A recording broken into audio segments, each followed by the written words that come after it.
Good morning and welcome to the booth at the ISSE Digital Live Experience. Type into the chat where you're watching from. Good morning, Amanda Ward.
Our contributions in education will be our legacy in this industry.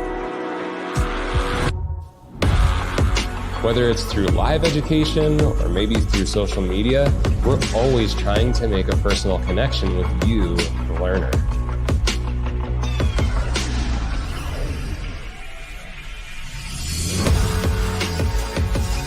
At CAMPBELL, we believe our smile is our business card. And our personality is our logo. And how we make people feel after you experience our education and tools is our trademark.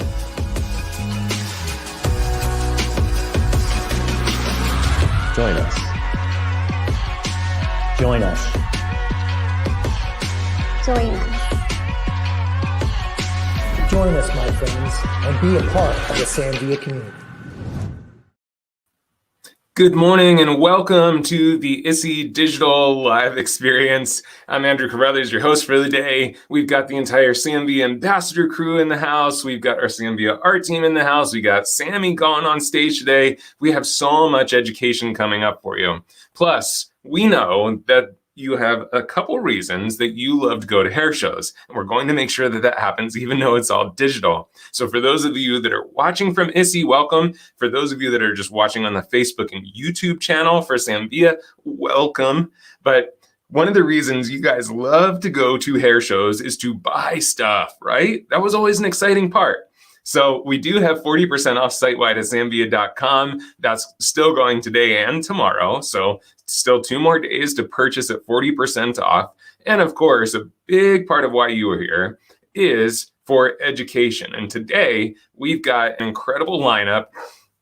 I'm going to be kicking us off with just a little inspiration to set us up and get us ready to learn and make the most of our experience. And then we've got Ellen Devine and Roger Molina coming up after that. Ashley Brown with some wash and go hair. Anna Peters is back on today with Master Your Upstyles Part 2. Cindy DUPLANTIS, straight from Canada. She's going to embellish your style. Al Campbell is going to come in with some CAMPBELL silk press. And then we've got Manda ZIEGELMAN, who is going to rock and roll a shag. And then, of course, to wrap it all up, we've got the man himself. We got Sammy coming on. So super excited about that. Stay with us all day long. Again, if you're not at the ISSE Digital Experience, you can find us on the Facebook and YouTube channel all day long, bringing education.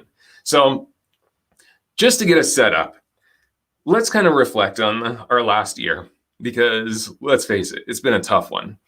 And in our conversations with hairdressers, with salon owners, with everyone within our industry, and let's face it, kind of people throughout all different kinds of industries, there's a feeling of two things possibly. One, that the world is kind of opening up and there's this excitement and this feeling of freshness. We're ready to explore, ready to do something different. And then there's some that are still feeling a little stuck because this last year didn't really process for them. And we're still kind of processing through it, right? It's not like it's an over thing at this point. So it reminded me of back right before I moved to Salt Lake City, which was 1997. I know I look really good for my age, right? All these beautiful gray hairs. But in 1997, when I moved from York, Pennsylvania to Salt Lake City, Utah, to have a big change in my life, right before, my sister had purchased a tarot card reading for me. And if you've been, and if you've had a tarot card reading, or if you're into tarot, just write me in the chat. Love to see who else has done that.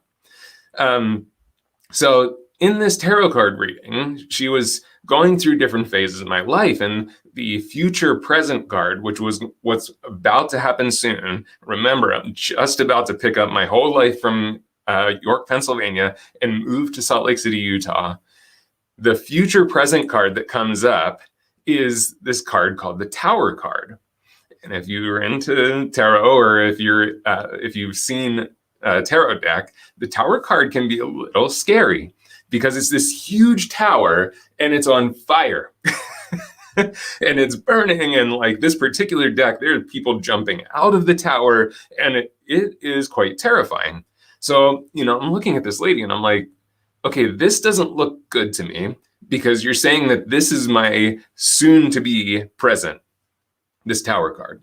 And she's like, actually, the Tower card is a beautiful thing. Good, I'm seeing some of you've gone through a tarot reading.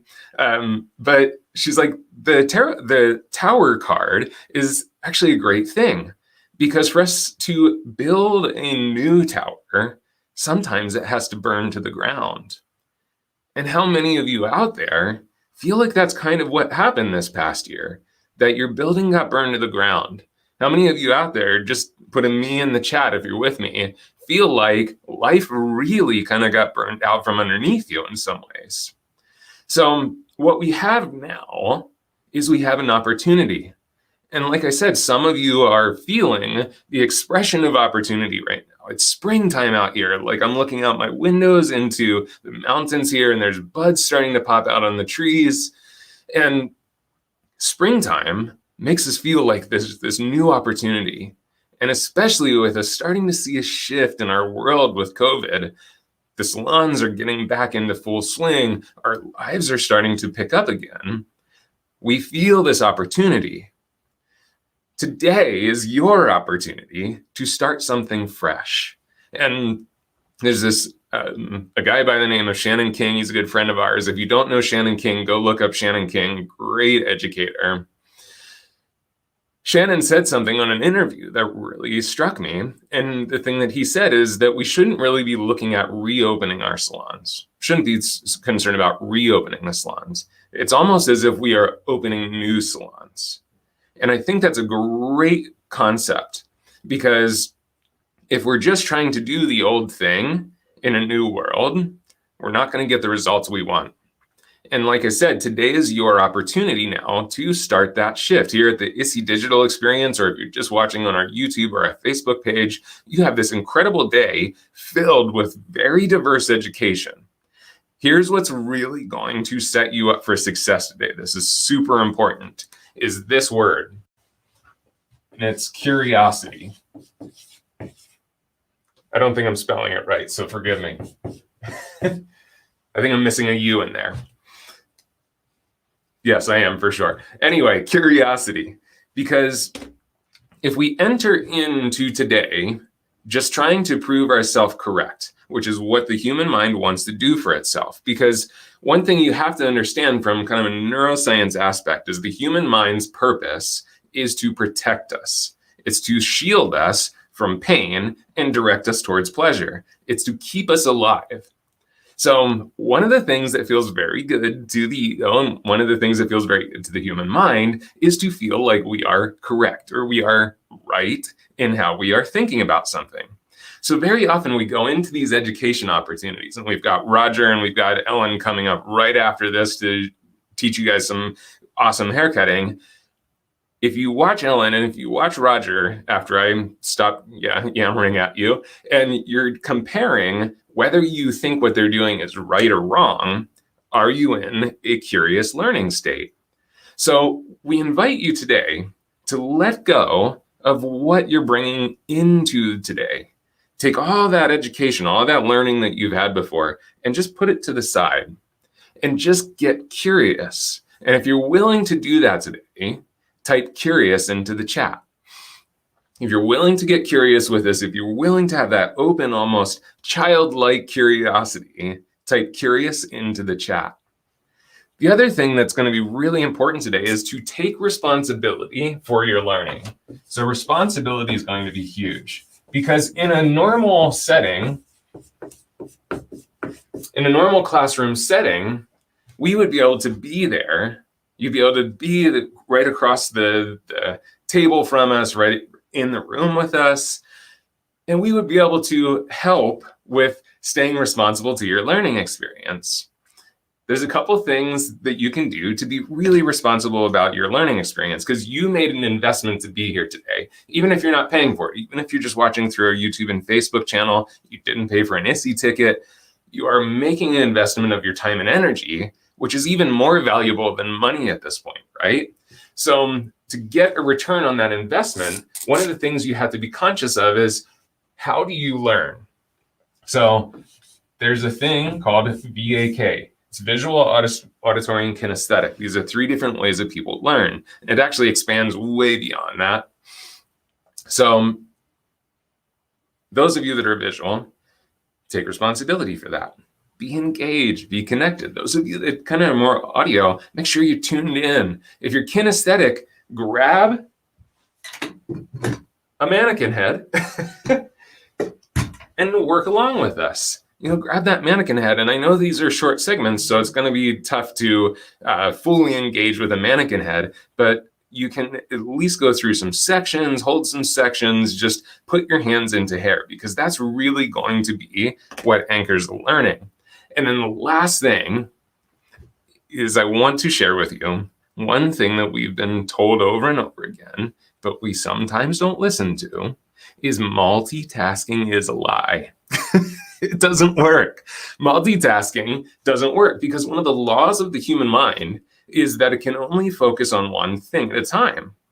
So multitasking is actually just skipping focus. It's going from this to this to this to this to this to this to this. So if you can today, drop what you're doing, put down the dishes, stop driving, wherever you're at, and just tune in and really put some focus and presence into your education today. Because that's how we know you're going to get the most from your investment of time and energy. So hope that helps you out. We just wanted to set up your day, give you an opportunity to really set up this soul of yours, this beautiful soul that you have, to get ready to explore. And if you're here at the ISSE Digital Experience, it's not just our booth. There's tons of education going on here. So make sure you tune in. And then once you go through this education today, don't forget to put it into practice.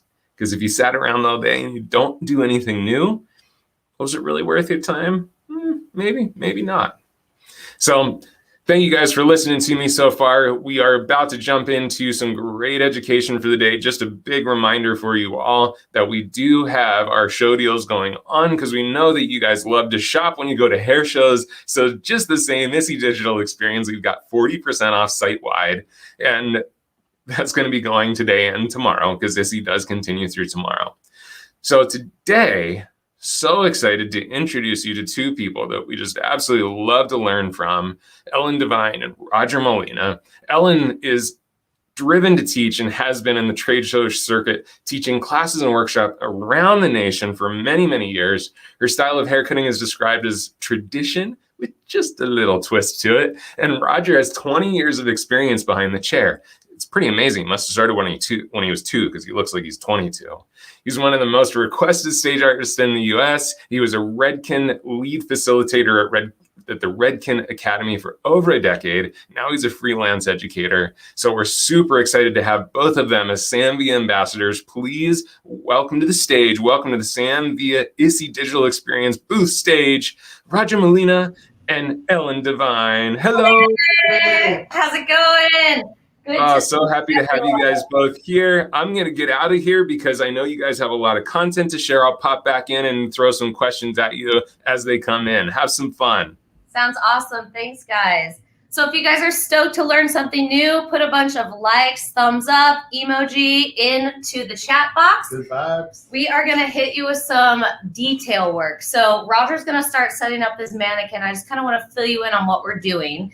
So we're going to be doing kind of like what Andrew said, traditions with a twist. So for example, I'll be working with bobs today. It's all about movement. So we're going to work with a blunt bob. How do we make it move? How do we make it dance a little bit? So we're doing detail work today. We're going to show a little disconnection. We're going to show some internal layers. We're going to use multiple different tools and kind of play around with our foundational haircuts we already have. So it's going to be quick. We're going to hopefully do 3 each. So we're going to go 3 each on some styling tips, cutting tips, and we're just going to get right to it. So take some notes, ask questions if you got them in the chat box, and stay with us. Yeah, buddy. So we were kind of like in the backstage area when we were logging in and everything. And we were watching what you guys were posting, saying what's going on. But real quick, in your chat box, I want you to just type in something that you've learned this weekend. If you watched yesterday and see some stuff this morning, just type in something that stood out to you that was sick, that you could like celebrate it for a second while we get ready to send those vibes to us, and we'll pay attention. We're going to talk a little bit kind of along the same lines, but different style tricks. Like Ellen and I are very similar in a lot of ways, but our work can kind of overlap and intersect in tradition. And then also with the twist, I think as you get older, you kind of develop your own twists, right? So the same thing's happening. Blunt bob, I want this one to stay, or wait. Oh yeah, reverse it, flip it and reverse it. There it is. I want this one to move back in a way, yeah? While you see that the one that here on your right side is very like hard and bottom drop. So I want it to move back away from the face. Here's the real deal. I want it to get that like heaviness that I see in this right side, I want to remove in the left, yeah? So like you can see how it drops and falls and dance. I want to put a bunch of stuff on the interior and open it up so that I can get that like nice like floaty roundness while I still kind of have it heavy on the opposite side.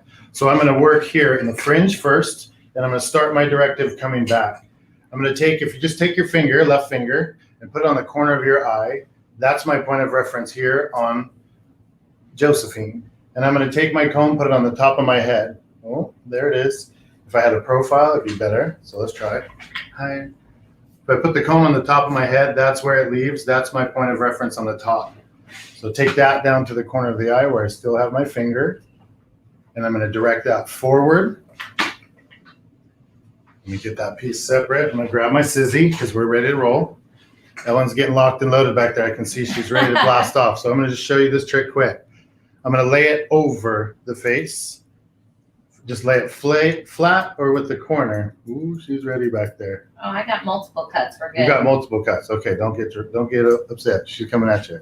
I'm going to go forward, and then I'm going to lay it back over my hand this way. Whoop. And as it drops over, you'll see the shortest bits will be on the top, and I'm going to work from the bottom, or from the top to the bottom. I'm going to use the reversible, like the blunt side of this scissor to push back, and I'm going to cut away from her face. Literally going to maybe 2 or 3 times direct that over, trap it, lay back, and you'll see that the hair that is still heavy wants to drop down. So I'm going to start there, next bit,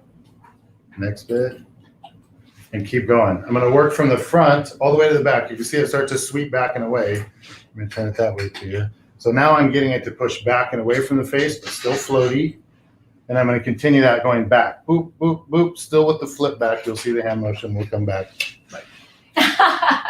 All right, so I started disconnecting the nape area on this bob. So in the chat box, if you guys have ever disconnected hair, say yes in the chat bar right now.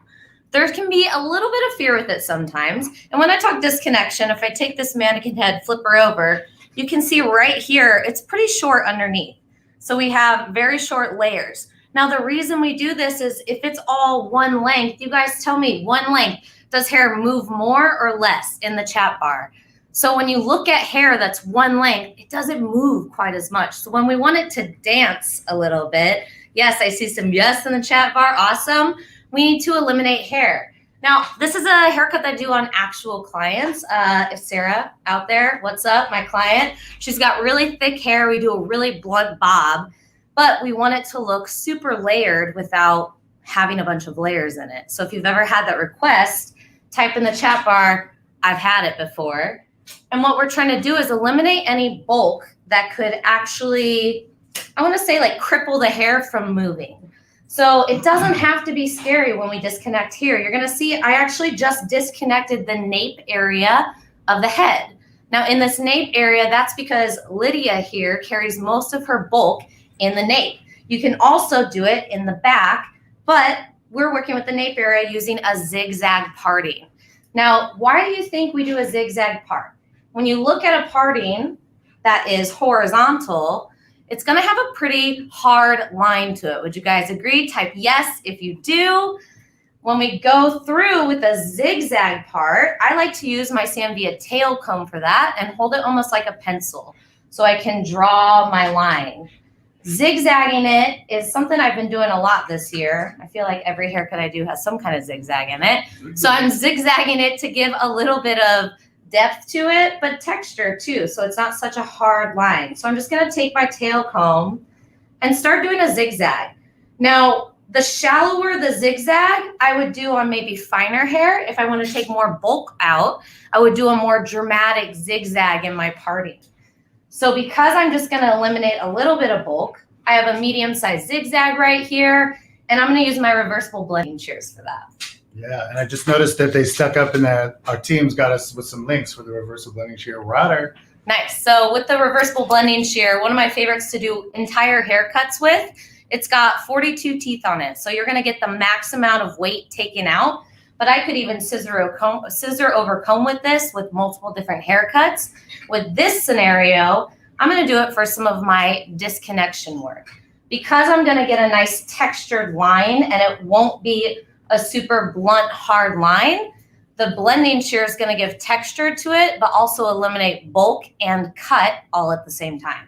So here I am. I'm going to take, I started my guide originally by just floating up and just connecting my fingers to the head right here. So if you look from the side, there's my fingers right against the scalp, and I'm going to cut. Now, depending on how much bulk there is, would determine how much I float up. If I float higher up, my length is going to be longer, and I'll only have a little bit of disconnection, but I want to go pretty far with it.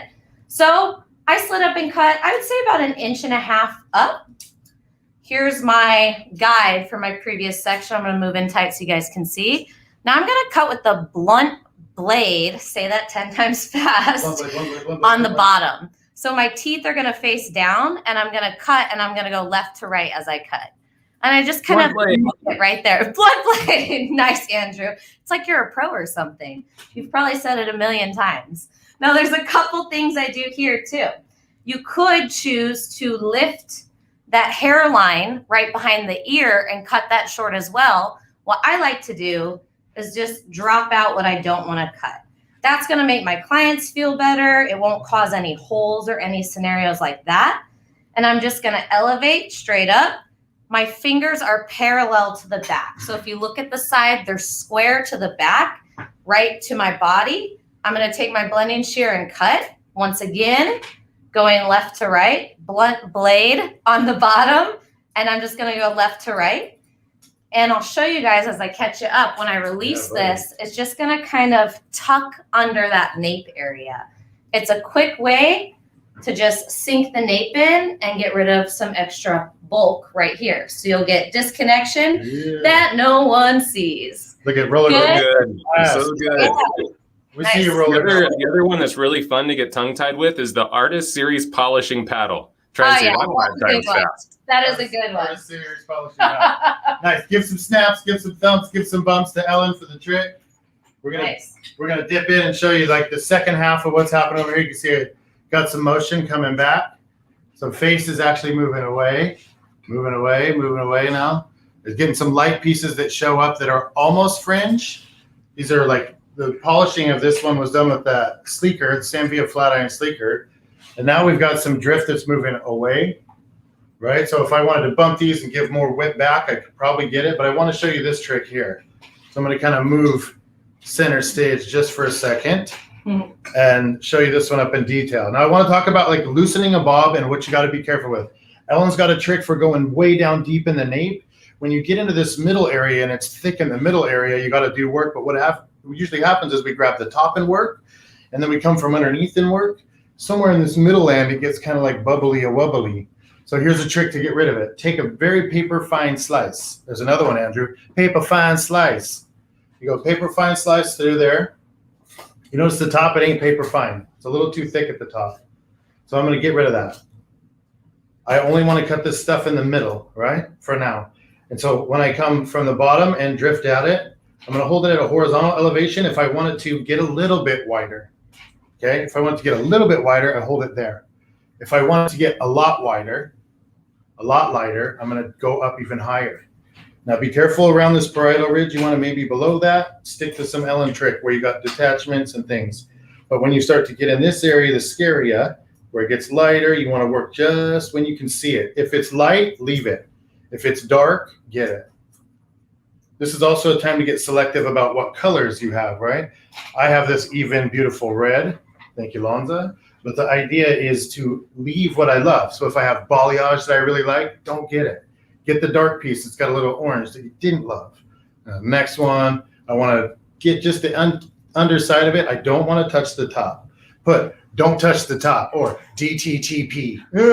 Make sure that you don't cut this top stuff because the idea that it's a blunt bob, it goes all the way to the bottom. So although it's just a little paper thin piece, it needs to be there. Otherwise, she gets a little bit more frizzy, especially on that medium to lighter texture hair. Last bit, one more time. If you look at it at a very high elevation, what do you think it would do now? Right? If I really want it to disappear and take off, go really high, vertical. So the elevation choices, straight out, diagonal, straight up. Don't touch the top. Short and sweet. We're hitting you with all these tips and tricks because there's something you can actually use behind the chair in the salon. In the chat bar now, tell me how many of you guys have ever done Teasy lights before? That's with hair color. You back comb it, you're putting some lightener on, maybe low lights. I see some smiley faces. Good. So if you've heard of Teasy lights before, that is something that's gonna basically blend hair color. So this is a play off of Teasy lights, but Teasy layers. Now, the reason I'm gonna do this is because you can do some texturizing, and a classic way for us to texturize in the chat bar, type yes. If you've done this, you elevate hair, you use your blending shears, and you just go forth. Totally cool, but we tend to hold it vertical. Say yes if you've done that before in the chat bar. We hold it vertical. Vertical lines slim things down. So if we want to keep the width in a haircut, especially those like broomstick bobs, the really blunt bobs that we're getting, we want to elevate and hold our finger position, which is how we're going to mimic our section, horizontal. So for this, we're going to actually do a little bit of texturizing while back combing. So I'm going to take my section horizontally out from the head. I'm going to show you guys a couple different angles. It's about an inch wide section. You can do more, you could do less. And I'm just going to elevate up using my comb. I like to use the fine teeth for this because she's freshly blow dried, so it's a little bit slick, if you know what I mean. And I'm just going to push down. So I'm creating that tease just on the bottom. Now I'm going to hold out my hair and I see, okay, so we have a little bit less hair to work with. Now I'm going to go through with my Invisiblend scissors. So the Invisiblends actually have 23 teeth. versus our reversible blending shear that has 42. So you're going to get max amount of weight out. And with this one, you're going to get less out. It's going to cut a little bit different. These have 23 convex teeth on it. So when I cut, it's not going to snag or pull on the hair, which is perfect because I'm going to use my scissors parallel with that hair. I'm going to get to where you guys can see best as possible. When you look at this slice of hair, I'm going to use the blunt blade, once again with the tongue twisters, and I'm going to weave out almost like a highlight the areas I want to texturize. Now I'm keeping that blade parallel to the hair, and I'm just going to work out with it. So I'm taking minimal hair out in a controlled manner. And because I've teased that section and diffused it, I'm not going to get any kind of line. I'm going to put texture in the hair, and it's almost going to act like an internal layer. And I'm doing this because I've been getting a lot of requests with my clients for blunt bobs, but no layers. If you guys have been there before, say I've been there in the chat bar.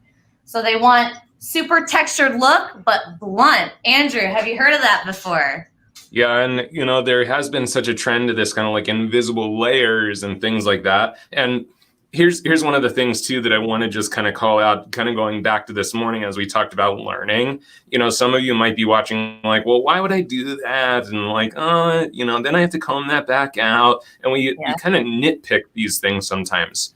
Well, there's also the aspect, right, Ellen, of they've experienced that before. So if you are trying to set yourself apart, give your client a different experience. Here's one of the ways you can do that. 100%. I agree with that completely. Thanks for that, Andrew, because guess what? If you're doing something different, it shows that you're learning. You're trying new things. Hairdressers, sometimes we can get complacent, right, Roger? Yeah. So we can get stuck in the same thing and we get used to doing the same thing over and over. And really, our clients are looking for something new because if they're not finding it from you, they're looking on YouTube, they're going to other people. And they want to know that it's what they're getting. I don't know who told me this, but a long time ago, they said it's not about what you cut off, it's about what's left on the head. So yeah, I could easily get my texture shears and just go for it and hack away, or I can do it with intention. I feel like it was Robert Cromings back in the day. I went to a Paul Mitchell school originally. Maybe that was where I learned it. I went to one of those too. So just to keep you updated, I'm going to keep going on these Teasy layers. I've already done it to the left side. So all we're looking for, like I said, is a little bit of airiness to it, something that moves. So I've done a little bit to this side. So you can notice I'm going to get some of that frothiness that's going to lift the hair, but I'm not going to actually have layers. So they still have their one length cut, they're getting texture, and we're keeping the integrity of the width of the haircut. So I'm going to continue through, and we'll catch up in a bit. Yeah, buddy. So I am going to show you a couple tricks here on pixies and little poppiness. We did a class not so long ago with Sammy on Instagram Live that was cutting pixies, and the direction was all the hair going forward. So there was a bunch of tricks for making that come forward. So you can check that out on his Instagram if you want to see what we're talking about. But in this next little run, what I'm looking for is actually to create little ramps. So this hair coming up is sort of a pompadour that goes a little flat always, right? My girls or boys or they that have the pompadour in the front tend to, right, all they really want is it to just get up, but it never does. Like they always want it to go way to the moon, but it ends up in like Jupiter, right? So if I could take this and move it, take that, people, shaky screens or for lovers. I'm going to take the front hairline out and I'm going to just kind of trap it and push it forward. There's a little pomade in it. I got like one of the Verb pomades in it, but it's a light one. I did it when it was wet. So you can see it's not really going to take all the way out of the way, but I want to make sure that I don't get it in the way. So I'm going to clip it down. So when I clip, I'm just going to kind of trap that hair, grab it forward. Look, is it a perfect section? Nope, don't let it be. The straighter that line is, the harder it is to get this to flow softly. What I'm going to do is take the hair and trap it back. And I'm going to take my comb now, or my comb's out of the mix, and it's just that clip is what I'm going to rest my scissor on.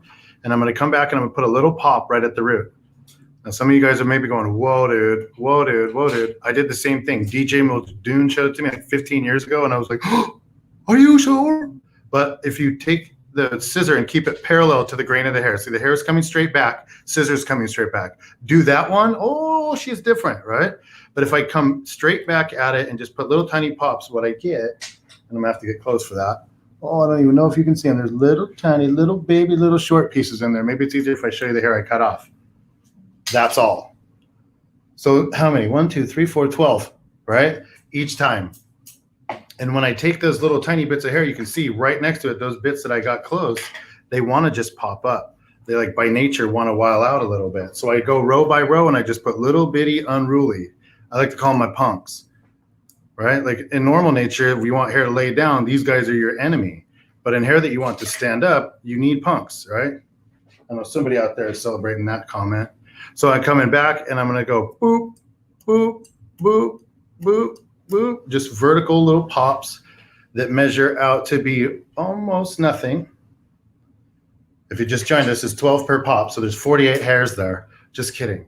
What you do is over and over again, you insert those little rows or columns as you get further back. Now, how far back does your pump want to go?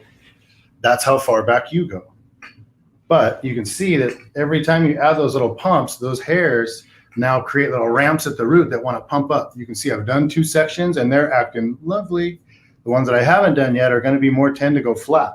So I'm going to work my way back in rows. If it was corn, I'd take every 4th or 5th stop, right? Coming back and just boop, boop, boop, boop, boop, boop. And I'm going to do a stitches across till I want my volume to end.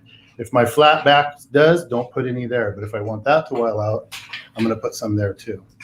And I'll keep working on that back. Nice. Over here. That looks good. Such a great technique, my friend. Hey, Ellen, as you're coming up, we had a great question just as you kind of stepped back from Michelle Totten saying I get a lot of long one-length hair that once it thinned out, would this technique work to not see the cut lines? 100%. I mean, I think the only things I would say, I do it a lot on like shorter mid-length hair, mostly so it doesn't get too tangled.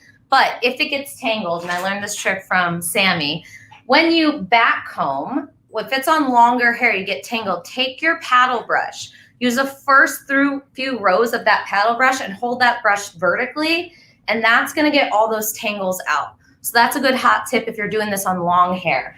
The other thing, if it's thicker hair, I would even move to my reversible blending shears. So I'm using Invisiblend to take less hair out, but if they got mega thick hair and they want it thinned out, you could use your reversible blending shears with the 42 teeth. That's gonna take more out. Now, the whole point of like the back comb and the weaving is to get rid of any of those lines. And I mean, you can see right here, there already is starting to get a little bit of like frothiness to it. And that's all we're looking for. It's a nice controlled way to thin hair out. Because I don't know about you guys, but I cringe a little bit inside. And it's like, I don't wanna just go in and just hack away at it. And I want to hold it in different manners. So that's a great question. Thank you so much. I'm going to show you one more time, and then I'm going to see if we can pop some nice little curls into here, some styling tips.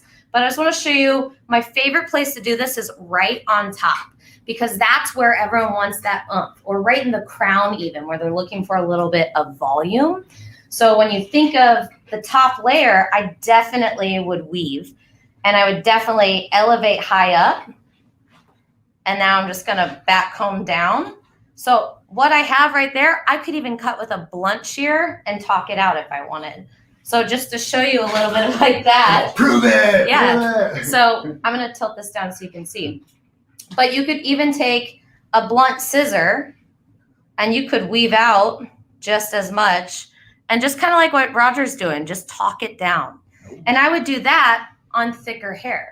So there's so many different tools you can do with this technique. The diffusion is coming from all of the teasiness is what I was gonna say, but the teasiness coming from that section.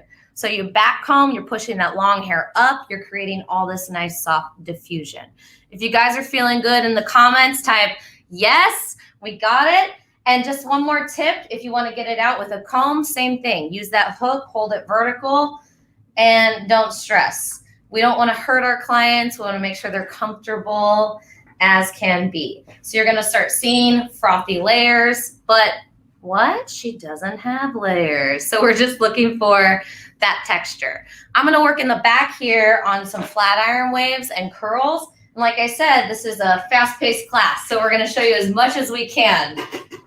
I only got a little quick hot one. Ellen's going to show you this wave, and it's sick, so you got to see it, right? We're about Right. 5 minutes away, guys. About 5 minutes away. So Yeah, this is like yeah. last call for sick. Okay, so I've done all that like pompadourness. I went square across that top, and remember, I just took like every 5th stitch, bang, bang, bang, bang, bang, and I got back to the top of the head, and now I got to be careful. There's going to be part of you that have tried it and loved it, right? If you just learned this trick, I want to take you diagonally across this thing. Here's how you find it. You go diagonal with your part, like follow it like you would. You know, I want to be soft with it, so I'm going to go diagonal. I'm going to go straight, straight, straight, girl. So I go boom, boom, boom, boom. That's how I'm going to pick my rows now.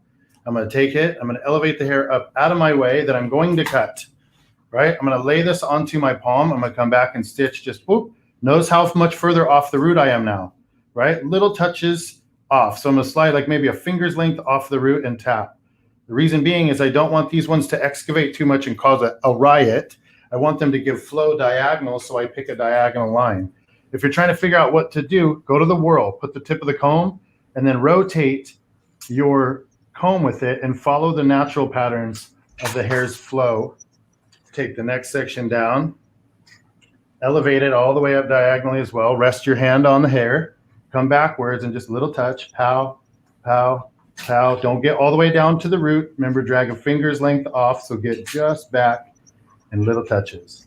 Hey, Roger, would you be able to use this technique, or is there a modification for the technique that for someone that maybe has finer or thinner hair?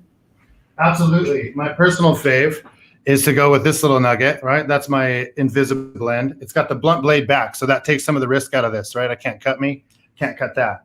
So if I go diagonal, sweep up, and then this time, because of those convex teeth, right, and there's only 23, I got to make sure I schmutz back a little bit. And when I schmutz back, I get a little bubble here, right? Hair lifts up. Then I just tap. And each time I tap it, you can see it pulls the hair out. So I know I already got that one. You want to be more careful when it's fine. So it's nice to have a little thing that happens naturally. Say, you already did that one. Does that make sense? So that's the trick for the lighter one. Who asked that question? Give them props. Come on, come on. Who was that? That's a good question. Good. That's good. And that's good. Let's see what Ellen's got going. We're running. All right, guys, thanks for keeping up with us. Here's our weakness. We just want to give you all the information. So we're like, instead of a whole haircut, let's do all the things. So it's fast paced, but we're having a good time. How are you guys doing out there? Tell me you're feeling good in the chat bar. Last little tips, just getting a nice soft wave. So if you guys have ever experienced your client saying they want their hair curled, but they want like loose waves. They don't mean loose like it's not going to hold. It's really, they don't want pin tight waves coming in. So we're going to use the flat iron and the curling iron. So I like to use both. So I'll give you a couple quick tips, and then whatever we don't finish, we'll post on our Instagram to catch you guys up. So I'll stand on this side so you guys can see. I'm going to use my sleeker iron. So now I'm going to use the hot setting, which is 410, yeah? So it's the red setting. It changes yellow, green, red. Because she has no color, I'm going to use high heat on her. I'm going to elevate this section out. It's about 1 inch wide, and I'm just going to show you front view first. I'm going to take the flat iron, the sleeker, and go out and then in, and then out, and I'm just going to let it cool. Don't stress over any kind of bumps that you might see. And then I'm going to take my curling iron. So that's going to give me a nice soft wave. And I prepped it with Redken Iron Shape 11. And now I'm going to use my curling iron. This is for texture, for a little bit different movement in the hair. I'm going to wrap it just in the center, leaving the ends out. And now I'm just going to do a twist and pull. The thing about doing this is you're going to get 2 different types of waves. So it's going to build texture in the look. The reason I like to do this is so that my client's hair, or mine when I do this to myself, doesn't turn into one giant curl. If that's happened to you, type yes in the chat box. This is something that's going to add a little bit of depth to it. And like I said, it won't be to one giant curl. So last section. Yep, I'm just going to show one more wave section, and it's right there, the finished look. Just like this, side view, sleeker goes in, plates around it so it won't snag or grab. Sleeker goes out, in, in. It's like a motorcycle, right? Just like that. Finish it in the front, the back, boom.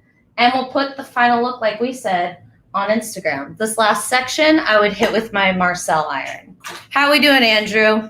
Feeling So good. Our friend Miss Zombie Angel that just is always on here supporting. She's like, did I just learn 8 things in 30 minutes? We And both- yes, both the answer is yes, you did. Yeah, we did. We both added one. We kind of like, I think about 6 minutes ago said, can we do one more? Yes, we can. I think at least Throw I it did down. that right. Yep, that's This it. is a hair show. That's what's supposed Bang for to your happen buck. on the booth stage. You just throw down on the booth stage. We call it the pit. That's right. Right. That's I right. can't talk. Can you hear my voice? Hello? That's the final look right there. Yeah, we got a lot. Feeling good. Look at all them ladies. Go on, give it up for the girls. Oh, Yeah, thank you guys. So before you go, just type something in the chat bar that you took away from this really fast-paced little class today. Yeah. Awesome. Ellen and Roger, what a pleasure. This was such a fun way to start off the day. Your energy is just incredible. And, you know, I have to say this because we're at a hair show. What's really fun to me is watching you two on screen together, because it reminds me of when I first got into the hair industry, late 90s, early 2000s. There was lots of these kind of like couple stage artist kind of groups going on, like the Doves and stuff like that. I'm like, it's really fun to see the two of you on screen together. It kind of brings back the warm vibes of the old days for me. So. Totally. I remember him as well. Yeah. Yeah, we had a good time. We appreciate you guys so much. Well, we appreciate you too. Thank you so much. And guys, make sure you give them a follow. And of course, you're going to see a lot more on the Facebook and YouTube channel from Ellen Devine and Roger Molina. Thanks, guys. Big day ahead of you. Thanks, guys. Awesome. So tons of education in that 30 minutes. But guess what? It's not over. There's more. And put your hands together, because we now have joining us for Wash and Go Hair, Ashley Brown. Ashley is a salon owner, mentor, texpert, Sambi ambassador, and Mazzani artist. Does she sleep? I doubt it, because she also has cultivated a multicultural team inside of the salon and through her clientele. She's got all the tools and the access to continue the mission of diversity and inclusivity in this beautiful, amazing industry of ours. So please, y'all, put your hands together and welcome in the chat our friend and Sambi ambassador, Ashley Brown. Hey everyone! Thank you so much, Andrew, for that beautiful introduction. I'm so happy to be here on behalf of the Zambia Ambassador team. So thank you so much for joining me today. So today we're going to get right into it. You know, I only have 30 minutes, as the last presenters were saying. It's a quick class, but I have tons of tips and tricks for you. So I want everybody to type in the chat box, wash and go, because that's what we're going to talk about. I have this really cool mannequin here. She's not completely finished, but she's almost finished. And then I have her right here who's finished. We're going to finish them up today just so that you can see some different opportunities you can offer your guest behind the chair for their wash and go, for their curls. So I'm just checking my comments. I see some people. Hey, Twyla, nice to see you. Hey, everybody, welcome. So I have a couple different pivot point mannequins, and I'm going to show you their texture before I even started working with them. So first, I have my Trisha mannequin. And now Trisha came to me like this. So I really want you to see the difference in how a guest could come in. Type in the chat box texture if you have had a guest come in with their hair like this. Sometimes they come in the salon. Sometimes it can be a little overwhelming when they come in and their hair hasn't been managed, hasn't been cared for. So it's our job to give them the tips and tricks and tools to give them command of the facts, you know, so they know the knowledge about their hair so they can take the best care of it as possible. So this is our Trisha. So we'll set her over there, and then I'm going to grab my mannequin here so we can get going. I have tons of mannequins to show you some finished results. So I want to show you these techniques really quick so that we can show you the finish. All right, so I had a plastic cap on her because it's nice in the salon to use a plastic cap after you've shampooed your guest. If she's highly porous, keeping a plastic cap on her as you work will keep it moisturized so you're not constantly having to spray it down, right? So with a wash and go, it's really important to keep the hair saturated. That is key. So everybody type in the chat box, saturation. Saturation is key, all right? So I'm gonna use my amazing Zambia dry sectioning clips. So I know that they are called dry sectioning clips, but they're actually really great for texture. These are great for texture because they can hold a lot of hair in place so they don't slide all around because of this ceramic band, okay? So I'm going to use that, but first what I'm going to do is I'm actually going to grab my 25 Miracle Milk from Mazzani. Super amazing detangler. If you haven't tried it, I encourage you to give it a go. I'm just going to kind of lightly mist her all over. And then I'm actually going to grab my Samvia 9-row brush here. So this actually has like these amazing teeth that make it very easy to detangle any texture. So I'm going to start at the ends and work my way up. All right. And put texture in the chat box if you're servicing textured guests right now. I want to know who is in the room. Who is servicing that textured client? All right, so I start at my ends and I work my way up because the ends are the most fragile. So I want to detangle them first so that I'm not just pushing knots down and stressing them out. And then once I have detangled the hair, I'm just going to do my first section, and I'm just going to use my fingers. You know, she is like a mid texture type. We have a texture key at Mazzani. I'm actually also a Mazzani artist, and on our texture key, she's pretty close to what I would say like a 4 and 5. She's got like a mix in there. So she's right in the middle. So as a result, I can just kind of section her with my fingers. The sections don't have to be completely perfect because I can control her texture pretty easily. The higher the texture type, the more specific you want to be with sectioning so that you have more control. Okay. All right. So I'm clipping her out of the way. I'm just checking my comments. So some of you are servicing textured hair. Put a no in the chat box if you're not. Because let me tell you, 65% of the global population currently identifies with having textured hair. So if you're not servicing the textured guest yet, you will be. So I encourage you to check that out and continue to watch this education. All right. So I've detangled her with the Mazzani 25 Miracle Milk. Now what I'm going to use is our Mazzani True Textures Perfect Coil Oil Gel. Okay. So I'm just going to put just about like a nickel size amount in my hands, rubbing it in to emulsify. Okay. Starting at the ends, working my way up. All right. So I'm starting at the ends, working my way up. Put a I can see Ashley in the chat box if you can see this. I want to make sure everybody can see really well. And you can see as I'm pulling it through, I'm just using the palms of my hands just to pull it through. Okay, I'm not really disturbing the curl, just using the palms of my hand. All right, so next up, I'm going to take this amazing Samvia comb I wanted to share. I got this amazing 8-comb kit. So these are actually on sale on the website, 40% off. I encourage you to order it. It makes it so easy to style the hair when you have the right tools. So I thank Samvia for providing that. And I'm actually going to take and just comb the product through. Okay, I want to make sure everybody can see. And then I'm going to take this piece here. Okay, so you can take a section. The section is going to be determined by how highly the textured hair is and how dense the hair is. Okay, so if the hair is highly textured and very dense, you want to take a smaller section than this. As I said, she's like a texture type 4 or 5, so she's kind of mid-range, and her hair is medium density. So I can take a little bit of a bigger section, and it's easier to control, right? So this is going to be our finger coil version of a wash and go. So everybody type finger coil in the chat box. So what I'm using is I'm actually going to use my fingers to coil the hair around them to create more of a defined look, okay? So I'm going to be showing you 2 techniques. This first one is more defined. The second technique is more of a classic wash and go, but the way we apply the product is going to ensure that you have longevity. So longevity is huge for a classic wash and go. You know, it used to be that with wash and goes, women would just like take some gel, put it in their hair, comb it through and be out the door, literally washing and going. And now we have really redefined the wash and go so that it can be give the client more longevity out of their style. So if you can teach them, you know, what tools to use, if you can teach them what products to use, you are going to be golden in their books. Everybody write golden in the chat box. All right, so I'm just taking the ends here, so make sure everybody can see that. So you can see I got a little bit of end there, and I'm just gonna wrap that little bit of end around my finger. Okay, so it's wrapped and locked right around my finger, okay? And then I'm just taking my other finger and I'm looping it underneath, okay? So I'm looping, I'm looping, I'm looping. And then once I get right to the base of the scalp, step out of the frame so everybody can see. Once I get to the base, I'm just going to push that off my finger and I'm going to pinch it and I'm going to wrap it the opposite direction, okay? So by wrapping the opposite direction, I'm going to get maximum volume, all right? So I'm actually just going to add a little more product and saturate and do that piece again because I think I let it dry out just a little too much. Hey, Andrew, how's it going?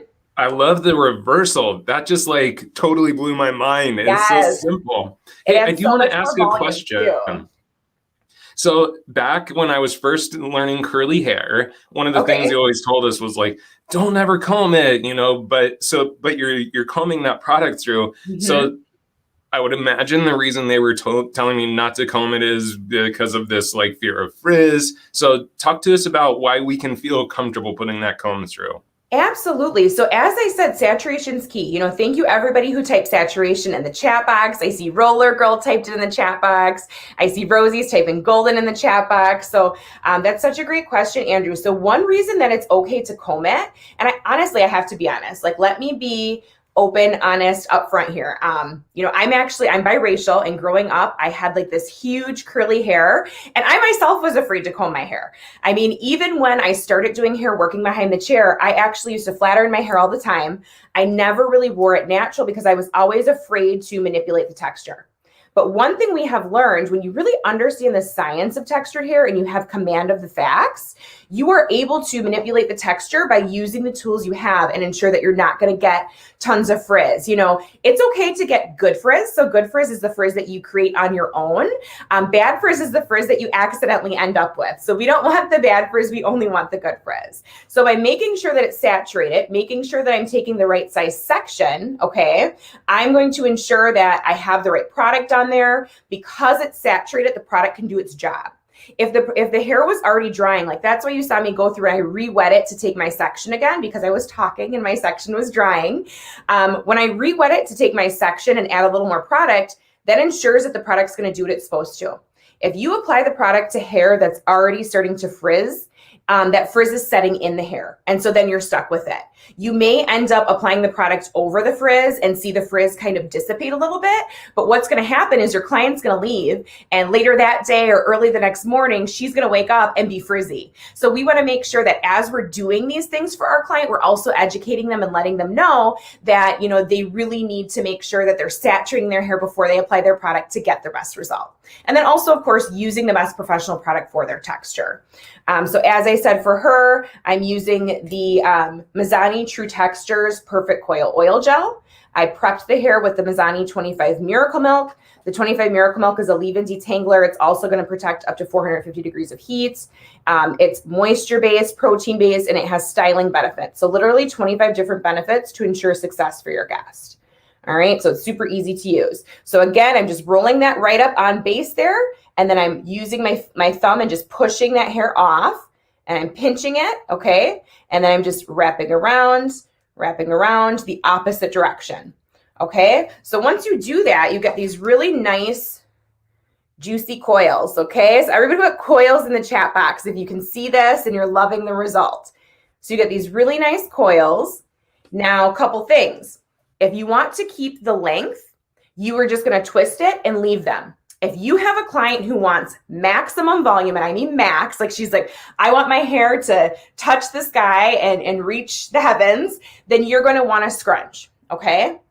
So you'll coil and scrunch, and then when you diffuse, and we'll talk about that in just a moment once I show you the next demo, when you diffuse, you're going to want to diffuse and hold the diffuser in close to the scalp so that she can really get as much max volume as possible. Okay, so put finger coil in the chat box if you can see this and you understand the technique, and then I'll go ahead and move on to the next.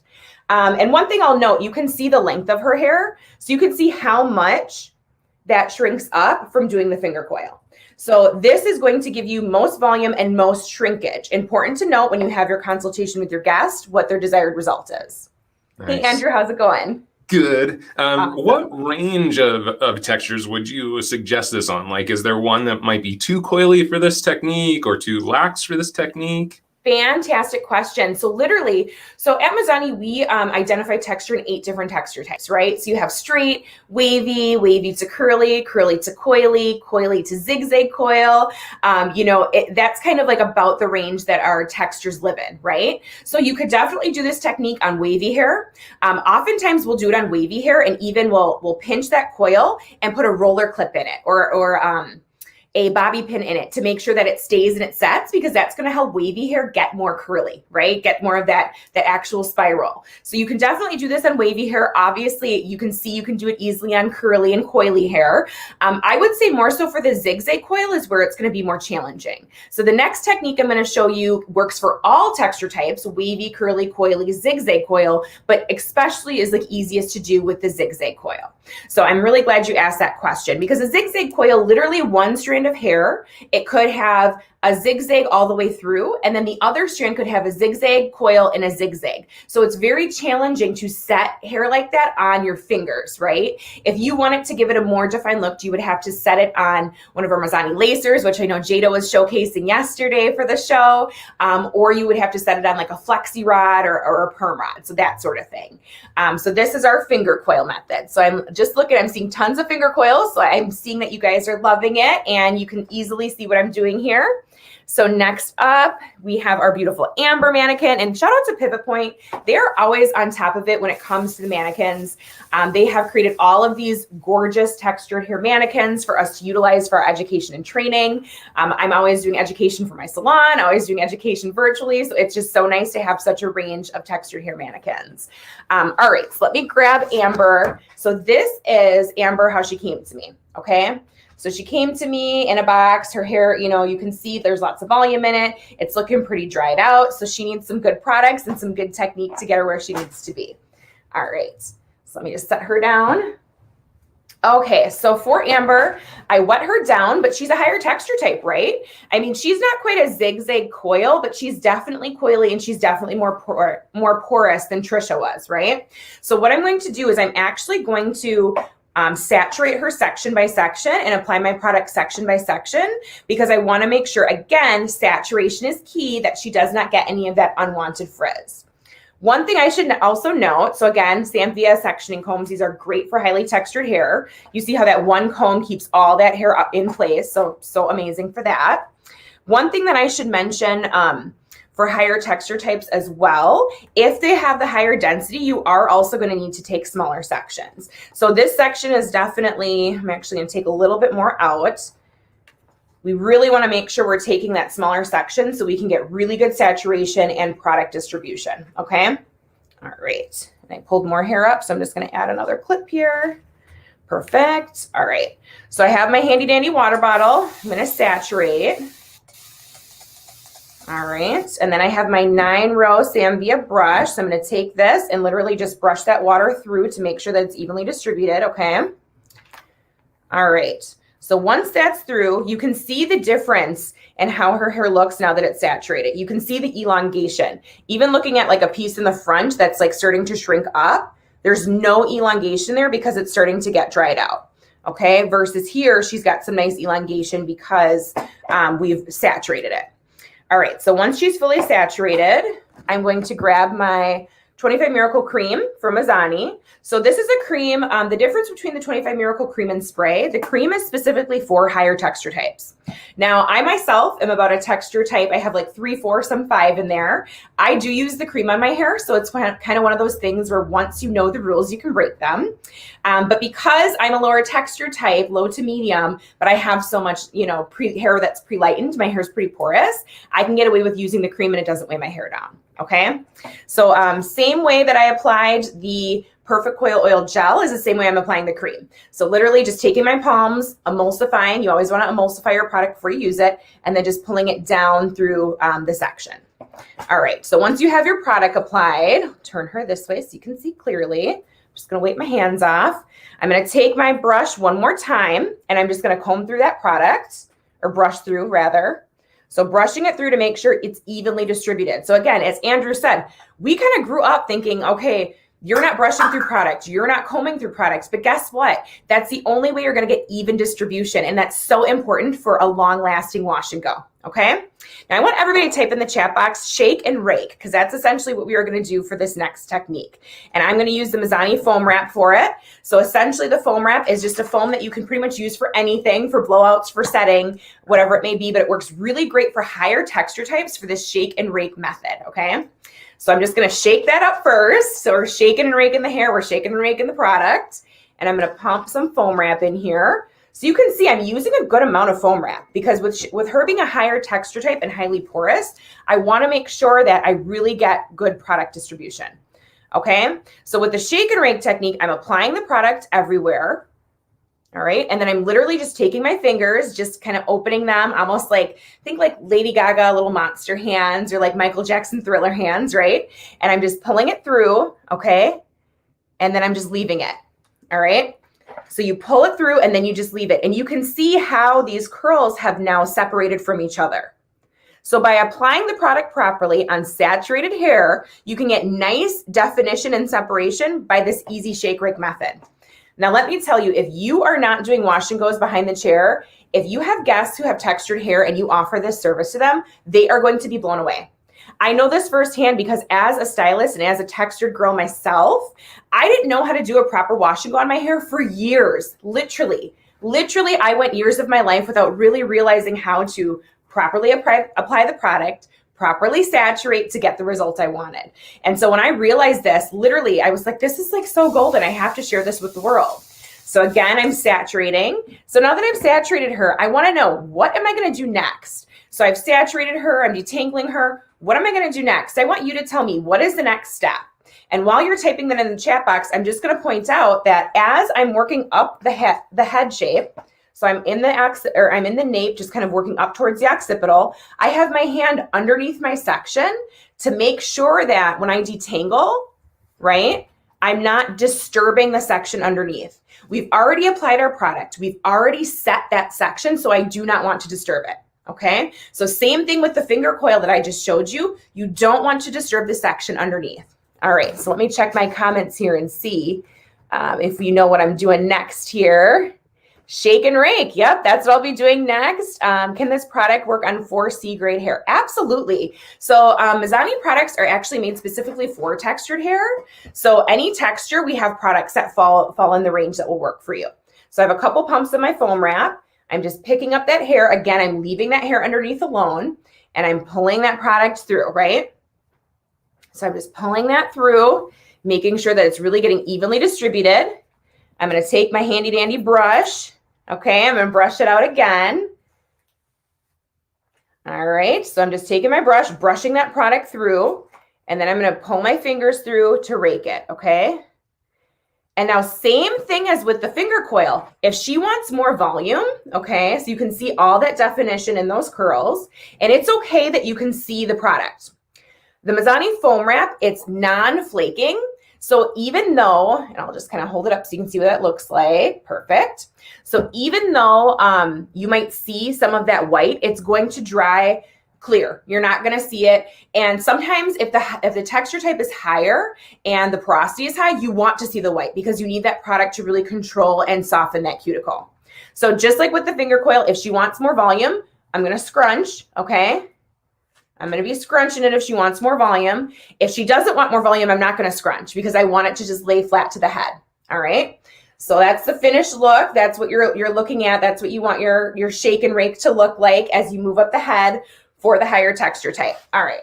So now for the finishing. At Mizani, we have a blow dry dance. All right. So our blow dry dance. Did you have a question, Andrew? Or was there a question? Yeah, just real quick. Sorry. That's okay. Go right ahead. I wanted to tap into Rosie's question real quick because I think this is a great question too. Would you do this with perm hair? Yes, great question, Rosie. Oh my gosh, thank you so much for that. You would absolutely do this with permed hair. So at my salon, we are all about diversity. We literally service clients any age from 2 to 92 and any texture type you can think of. And we do perms. And so on clients who get perms, you can use the same products because essentially you're creating their texture type 3 or you're creating their texture type 4 or 5. And so because you're creating that, you're going to need to service that texture the same way you would service somebody whose texture naturally grows out of their head that way. So great question, Rosie. Thank you so much for that. So for our blow dry dance, we're actually going to be using the Samvia Pro Ionic Dryer. So this dryer is amazing. It's super, super lightweight. This is one of the tools that's $40 off. So make sure you check it out because it's a really good deal. And then make sure you order the diffuser with it. So the diffuser comes separately, but it's really important when you're doing a wash and go or a finger coil to use a blow dryer that has a diffuser that goes specifically with it. So you want to make sure that diffuser fits on nice and tight, which this one does, and that no air comes out of the edges because the air from the sides can create that unwanted frizz. And we only want good frizz, right? Put good frizz in the chat box. We only want that good frizz. All right, so for our blow dry dance, love this blow dryer because it's so nice and lightweight.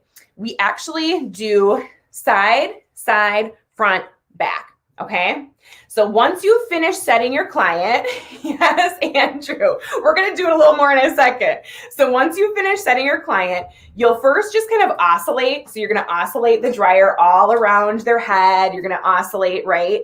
The oscillating is going to start the setting of the product. So before you even get in there, you're just going to oscillate. And then once you finish oscillating, that's when you start your dryer dance, okay? So again, like I said, you're going to have your client tilt your head to the side. So you do side and you'll go up and come down, go up and come down. Now remember, if they want tons of volume, you'll go up and come down a few times, but then you'll go up and you'll kind of stay up. And you can even kind of massage the diffuser a little bit, not on their scalp, but just kind of around their hair a little bit. Some people have a sensitive scalp, so massaging the diffuser can be a little painful. So just going in there, just lightly massaging around their hair, but not on their scalp, and then you come out. Okay, so you can do this. So you're going to do this, you know, a little bit on the right side, a little bit on the left side. Then you're going to have them literally throw their head forward, and you're going to do it in the front. Okay, and then you'll have them slide down in your chair, shimmy down, and throw their head back. All right. So when they slide down in your chair, have them rest their neck on your chair, on the back of your chair, because the worst thing, you know, we don't want to have the clients leave in pain. So it's really making sure that as you're doing your blow dry dance, that they can kind of put their head here when you're doing the side. They can put their head here, and literally they can like put their elbow on the arm of your chair so that they can hold their head up, and then they can hold their head like this when they're holding it forward. So again, just anything to support their neck, anything to support their face as you're doing this is going to make it very comfortable for them so that they're ready to try it at home. Okay. Now this Trisha that I have here, she is an example of the shrinkage that you get with the different techniques. Okay. So you can see on her side right here, we did the shake and rake. So we shaked it, we raked it, and then I actually just let it dry naturally. So you can see how close to the scalp it dries and how much more elongated it is versus her side right here. Okay, so this side was finger coiled and she was diffused. So she has all this shrinkage versus the side that was not diffused. Okay, so I just wanted to show her, she's a good one just to kind of showcase that. All right, now for finishing. So once the hair is, I would say like, you know, a good rule of thumb to not create bad frizz, to only create good frizz, is to make sure that the hair is diffused like 85 to 95%. All right. If you have a texture type that is lower, the cuticle is closed, you know, she's not very porous, her consistency is very silky and smooth, you can start manipulating when she's like 75 to 80% dry.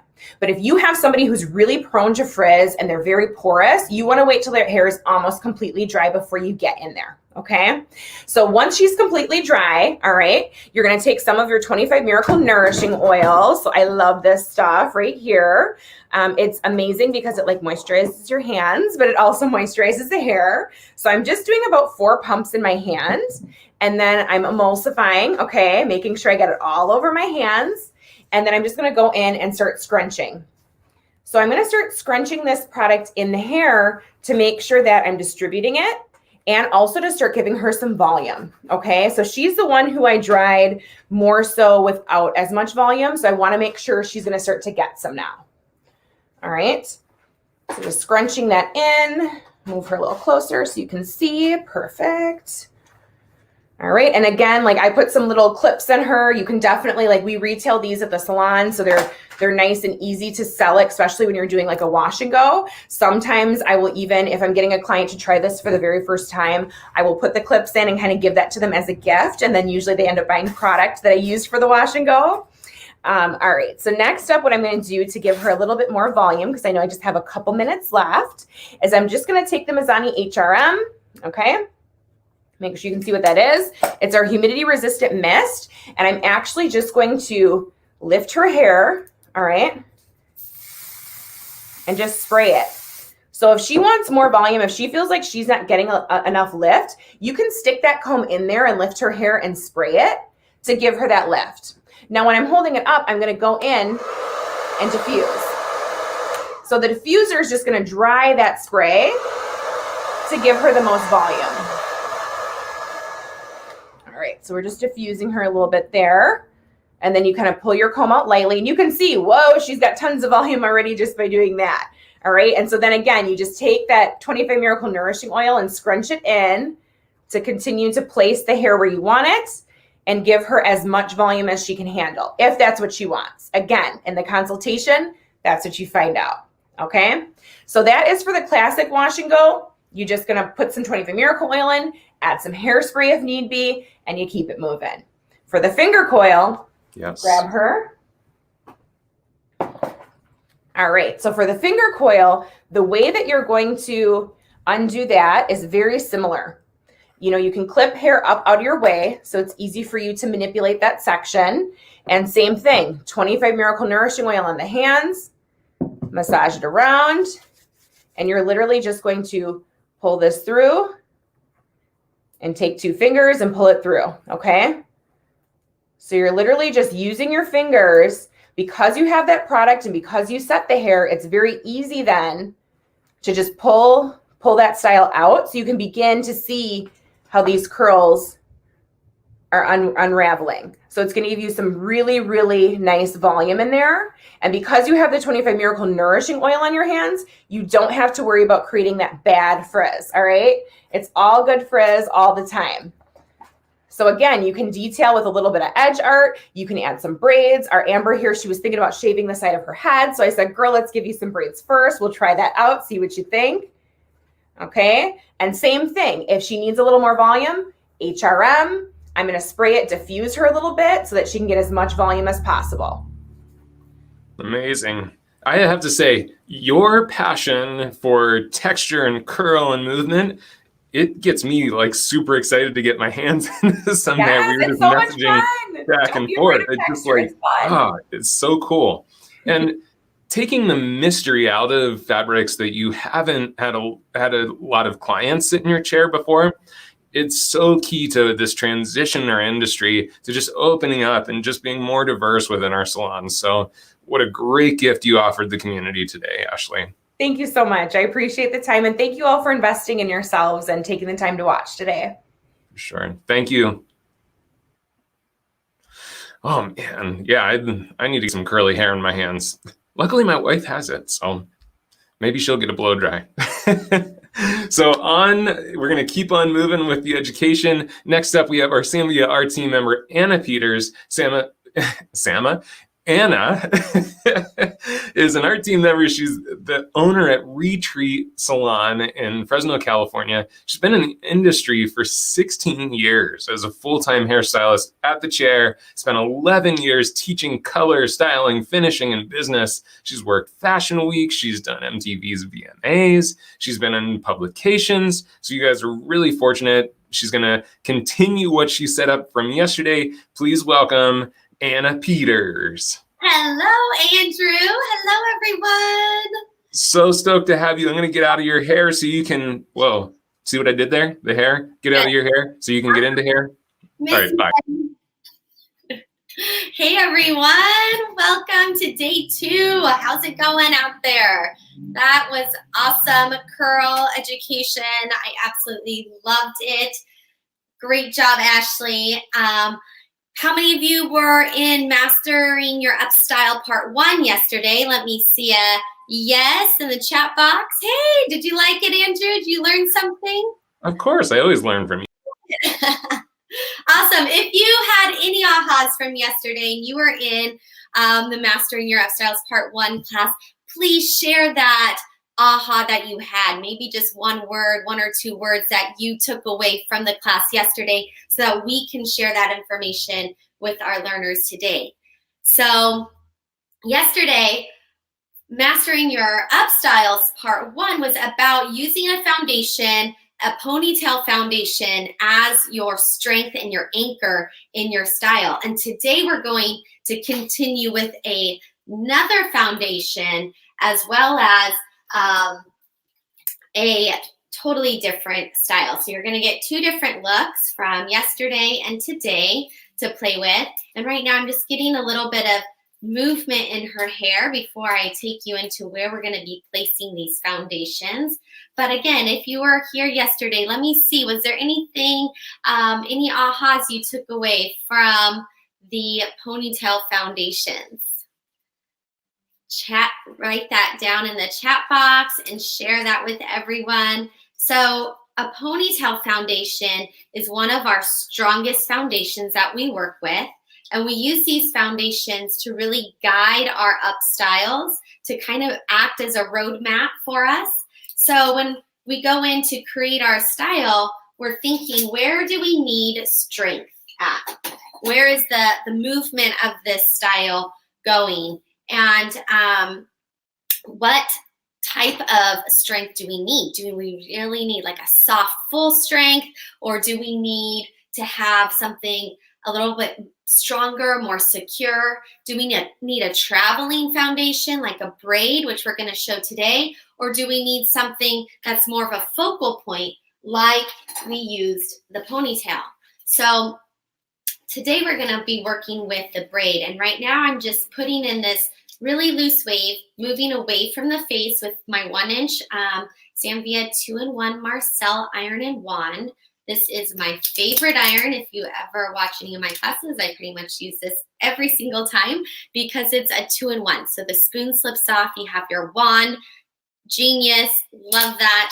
Easily put it back on, and I can work with my Marcel. And so 2 tools at my station, taking up 1 space on my station. So it's fantastic. Okay, so we have a little bit of a loose wave in her hair, all the way down to the ends. And then you can see I'm setting this top here. So when we go in with our foundations, we really want to pay attention to where we're at on the head. And so we're going to, let me spin her for you. We are going to find the center back. And let me show you the other one, the bevel in the back of the head. So this back corner, and you can see I have a braid foundation already on one side. I'm going to show you how to do it on the opposite side. So to find where to place that, we're going to put our comb on the flat side of the head.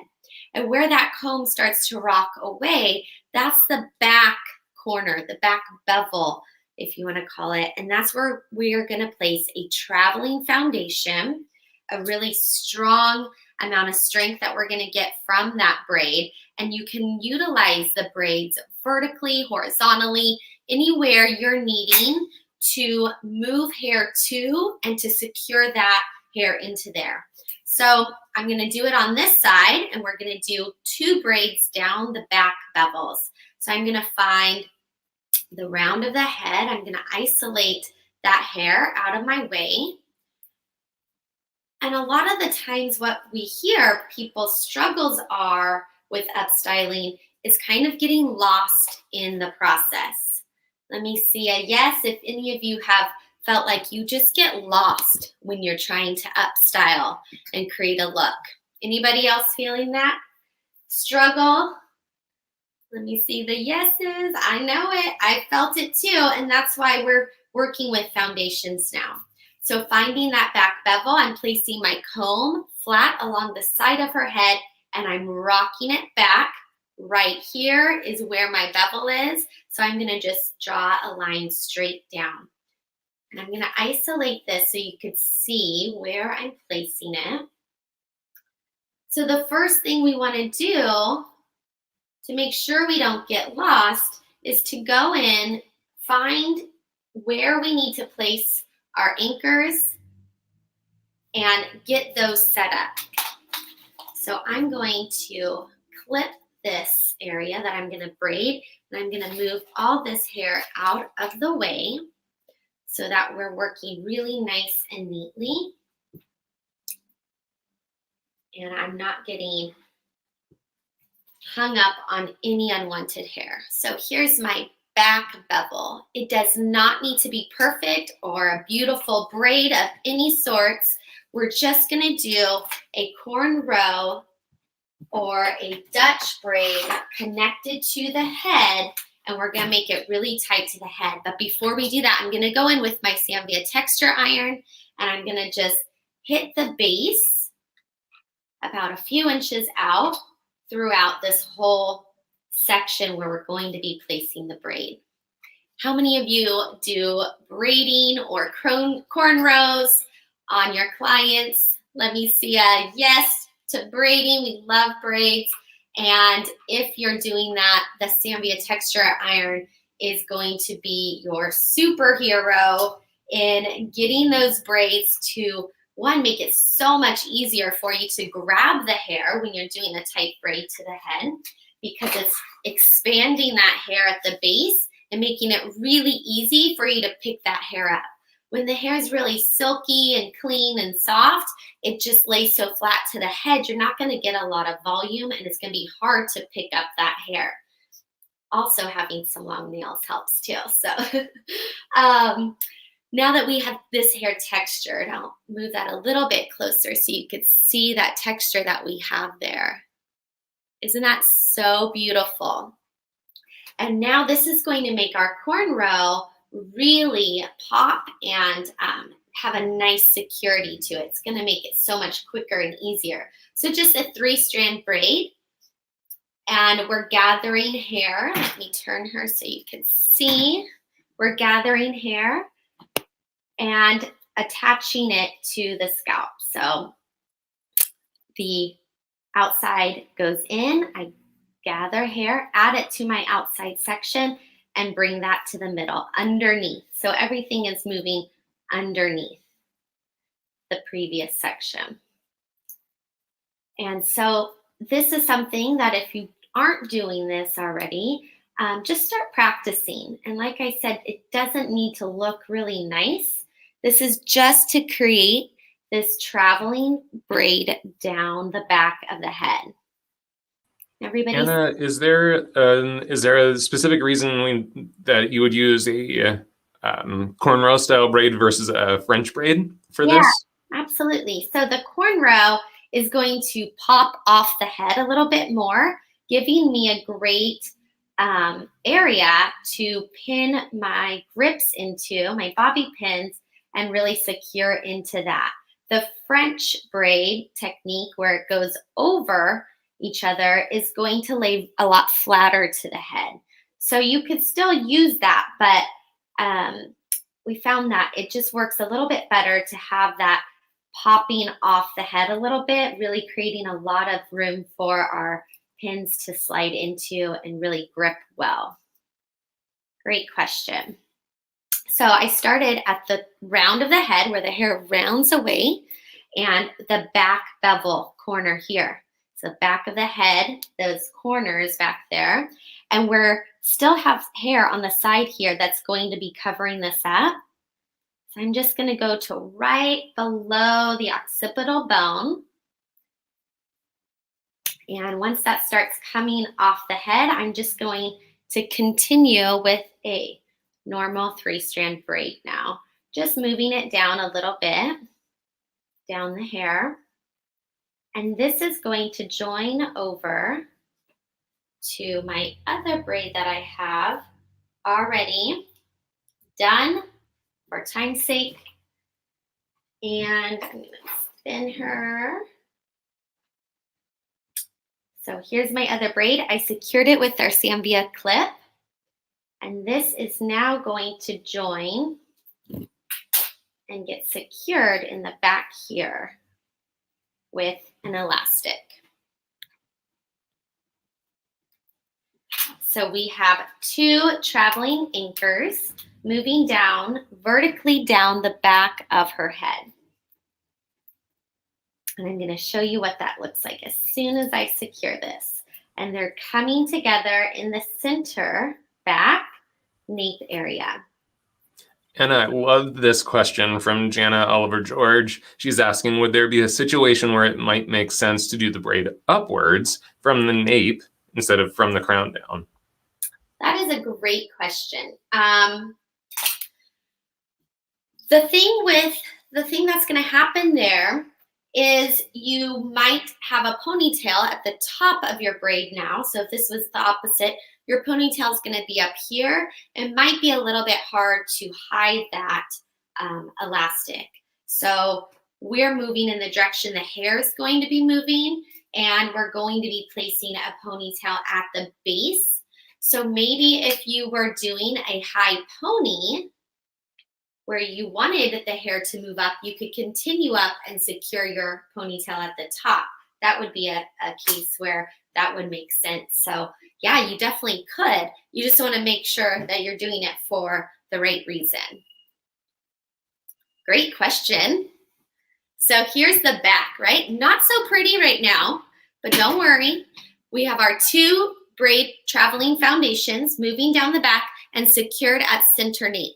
There's hair underneath and there's hair in between those braids. So everything has already been prepped with the iron work. And so at this point, if you hadn't prepped the hair, you could go through. You have your foundation set up.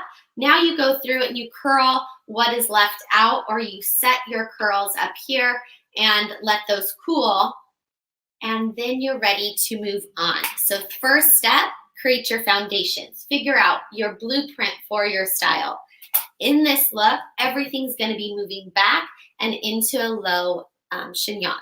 So we're going to create a really soft finish here, which is really trending right now. Everything's soft and romantic, really airy, but we still want the security that we can get by using these foundations. So now moving all that hair over the top, you would never know that we have 2 braids underneath here.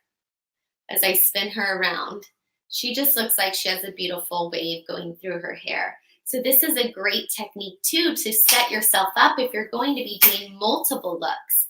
So you know maybe her hair is going to be down at the beginning of the event, and later on you're going to want to style it back into a upstyle.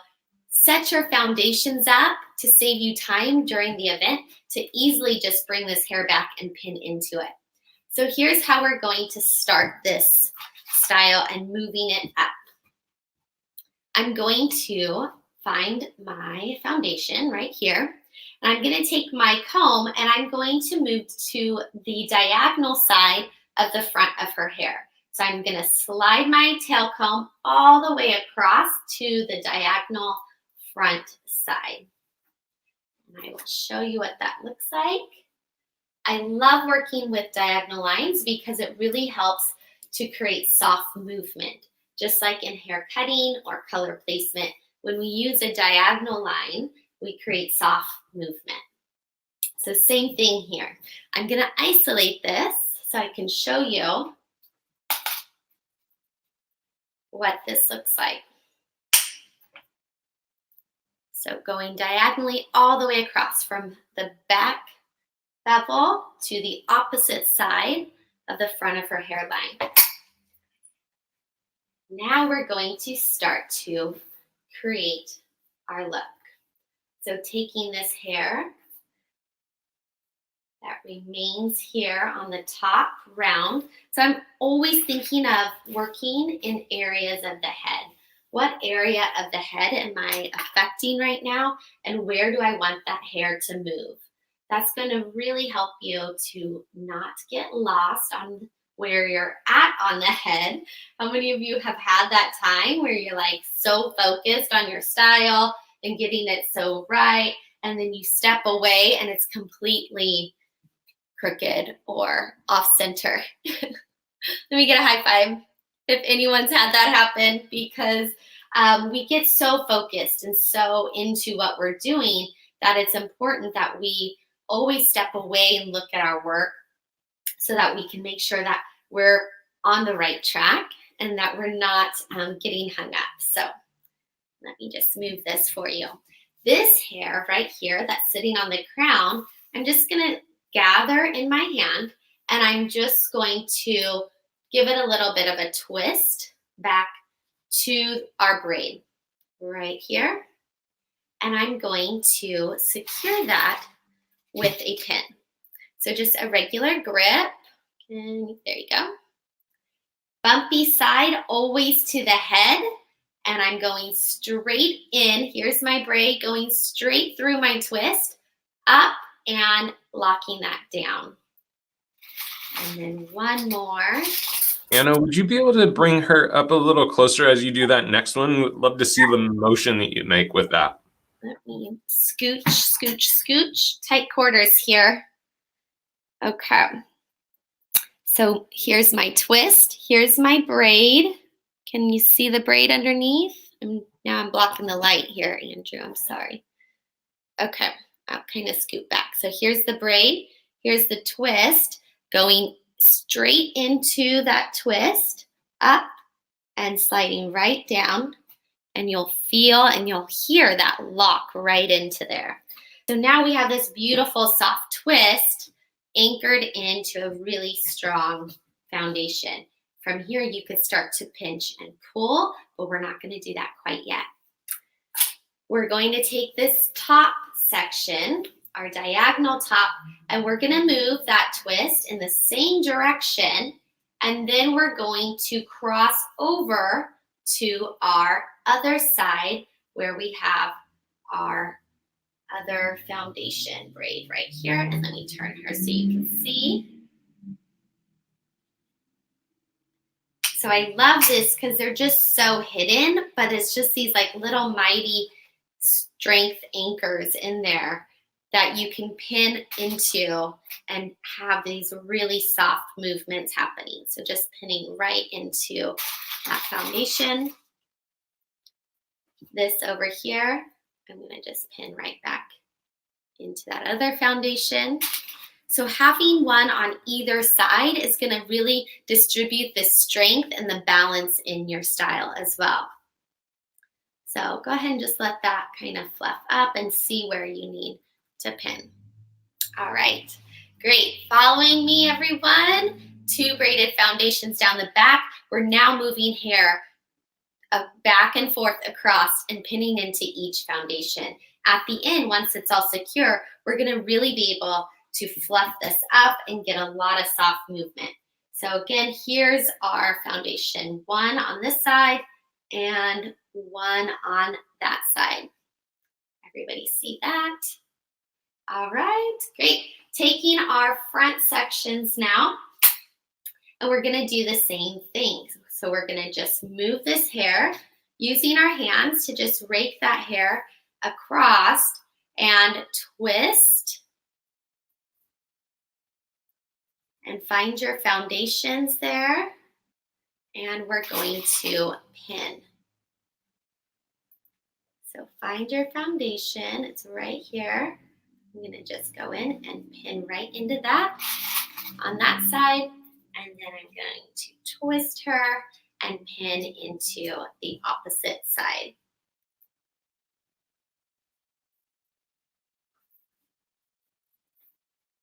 Trying to do this backwards for you guys, sorry.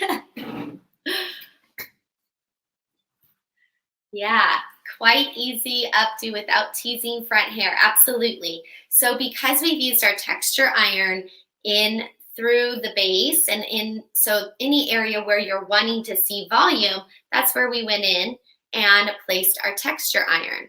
So now here I go, guys, the whole front side section, gathering that hair, elevating it, and then just start twisting it back. And it's going to just fall right over your other twist and to your opposite side. Secure there first, and then you can continue to secure into the side you're coming from. Find your foundation and just pin. Do you guys hear that? Little crunch, that pin going into that braid. It's so satisfying because you know you're getting so much strength from that. It's really lovely. Okay, so here we are. We have both sides back now. Now what are we gonna do here in the center back? So taking a look, I'm gonna turn her so I can see here and seeing how this is all looking. If I'm happy with it, you could start to build your shape here too by pinching and pulling to see what else you need at this point, where else you need to bring hair into. Now this is also a beautiful half up style. You could create, if that's what you were going for, you could stop here. Or this could be look number 1. So working with the foundations is such a great way to give yourself the room to build multiple looks along the way. Just gonna pinch and pull until I see what I'm liking there. Move that up closer for you guys. Okay. Yeah? All right, Andrew, now we're going to gather this hair. Remember we had a ponytail already down here? It's like trying to find this underneath here. It's like a little treasure hunt. So there's our ponytail foundation. So if you'd like, you can do one more twist on top of this down here. And it's really just about reading the hair and seeing, based off of their length and their texture, how much more you want to go. So I'm going to do one more twist on either side coming over. And when you twist the hair, you'll notice I'm using really gentle hands. And I'm kind of smoothing out that twist and just a really gentle folding over. We're not grabbing the hair really tightly and we're not pulling really tightly either. So I'm gonna pin that right up into my foundation. Okay.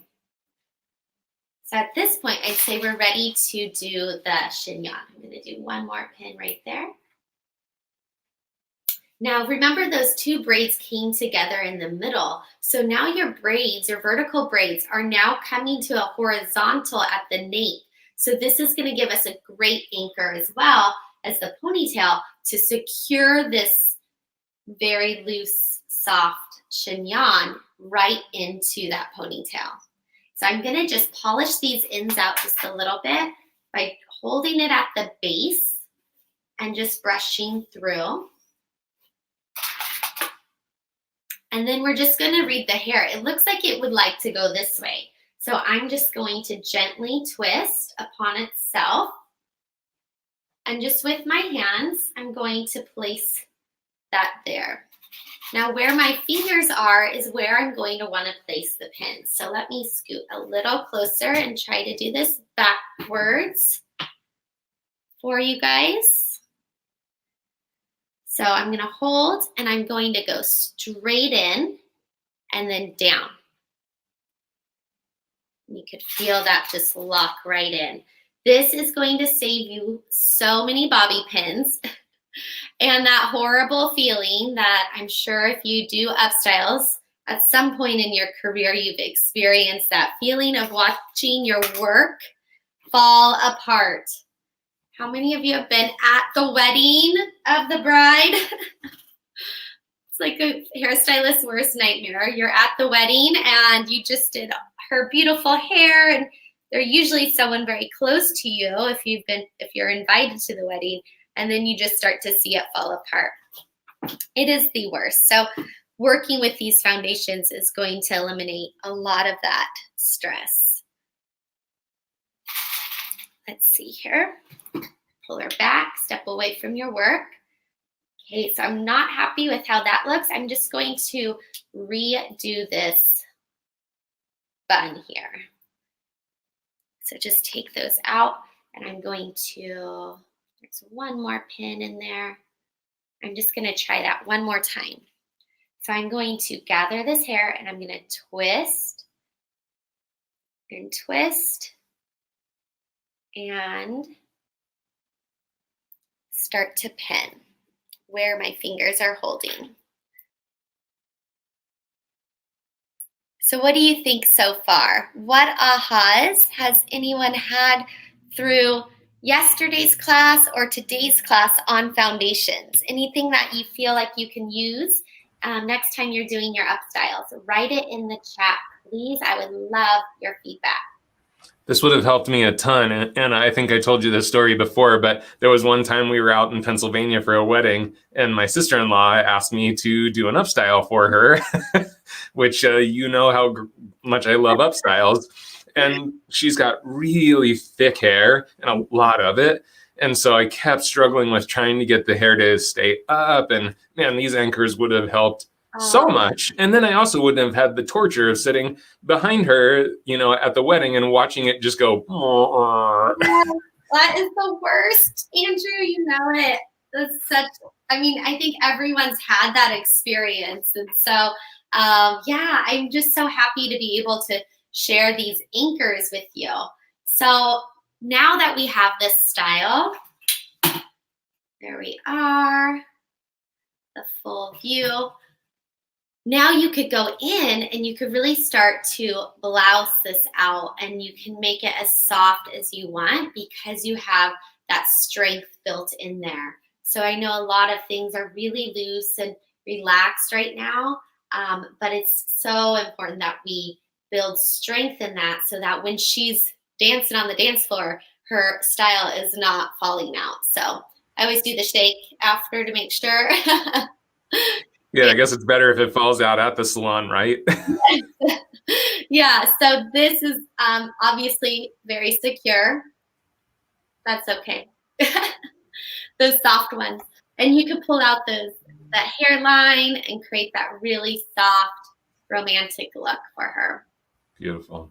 But, yeah, I love that that point that yes, things they want that to look soft, but for it to last, you have to build some strong foundations. So you can build something over top of those strong foundations to be soft looking, but still has the structure to it. Yes, so important. Yeah. So just well, thank you. Yeah. Thank you so much. Yeah. Sorry, we're like, no, you talk. Oh, well, thank you so much. You know, I encourage you all to go back, try using either a braid foundation, placing it where your hair's focal point's going to be for a traveling anchor, or using a ponytail to really secure that Upstyle. And best of luck next time. Hope that you have much success and have a great rest of the show. Awesome. Thank you so much, Anna. We loved your segment. So beautiful as always. Have a great day, everyone. Love that.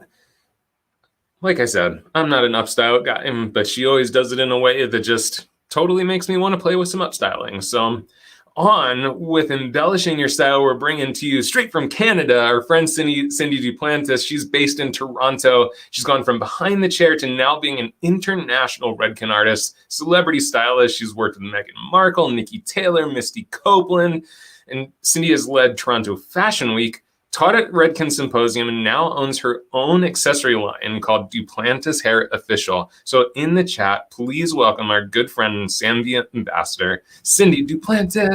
Hi! Hi, my friend. It's so good to have you here. We love having you on our channel. So I'm going to get out of your way because I know you've got lots of content to share with us. Thank you, Andrew. Well, now that you're like excited about doing updos, I'm going to show you how to like bling them out.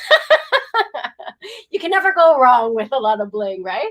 And this is why I got started with creating hair accessories, because they're so hot now. I mean, if you haven't tried a headband or anything, they're definitely the way to go. So I'm going to show you and take it all that guessing game and really hope to inspire you on how to create some really fun looks with using accessories and our same tools. So I'm going to get started here. So this is a modern day version of how you can create a finger wave without all the complication, because, you know, for me, creating a finger wave can get, you know, like a little bit of that whole, like cross your fingers, put them under the dryer and hope it works out. We don't want to do that. We want to make sure that it's going to work out first time.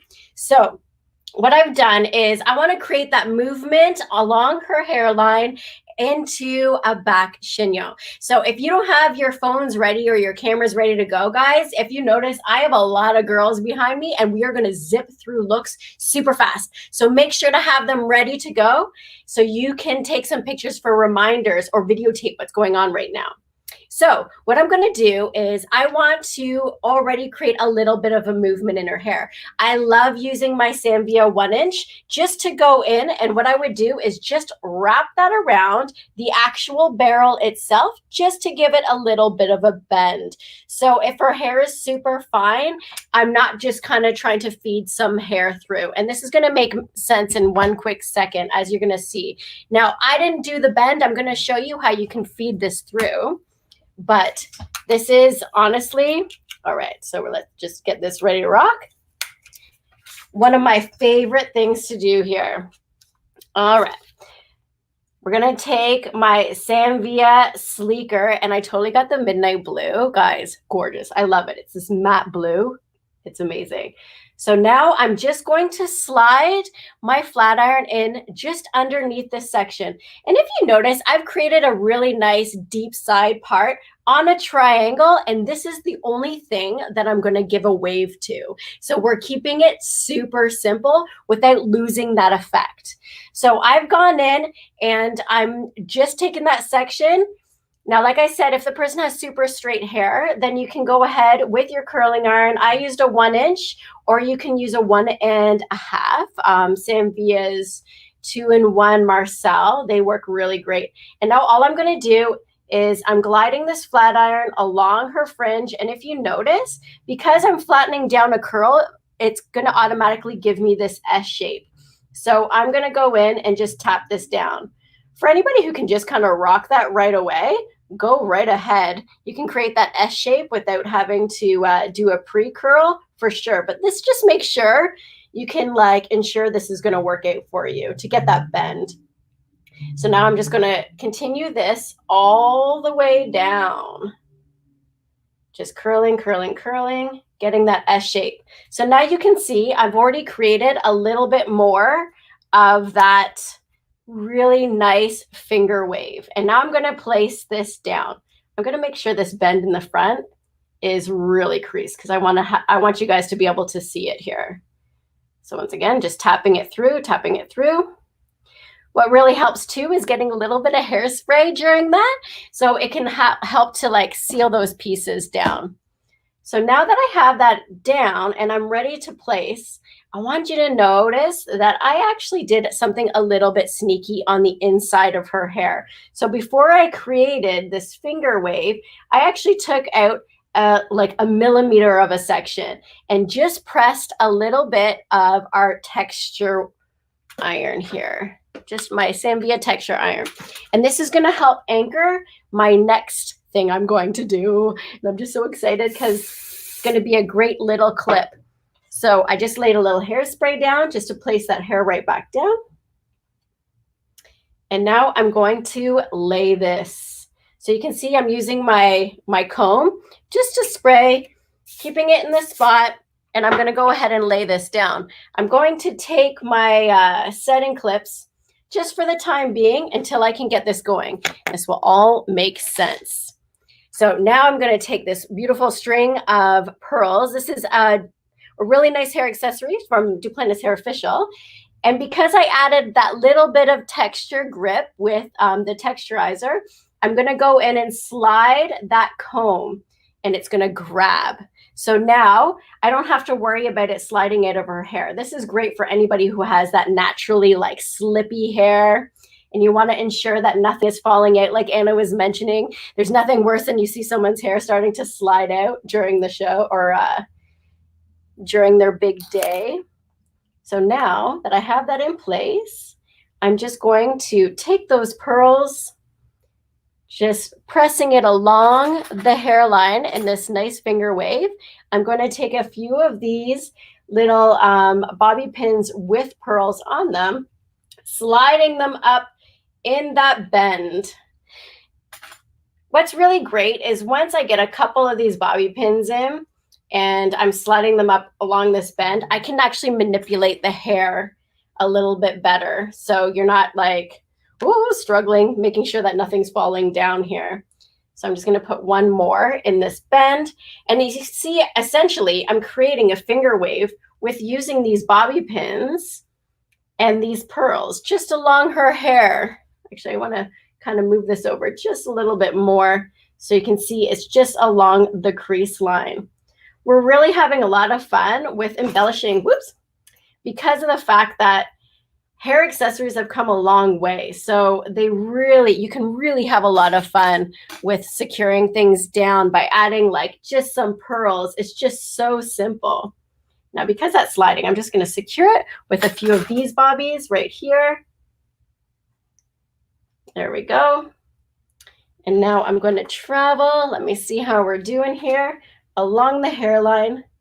Now, this look was really cool. It was done during Fashion Week in Paris with colored hair. So they had a bit of a colored hair streak, which was kind of really pretty with that, you know, your money piece.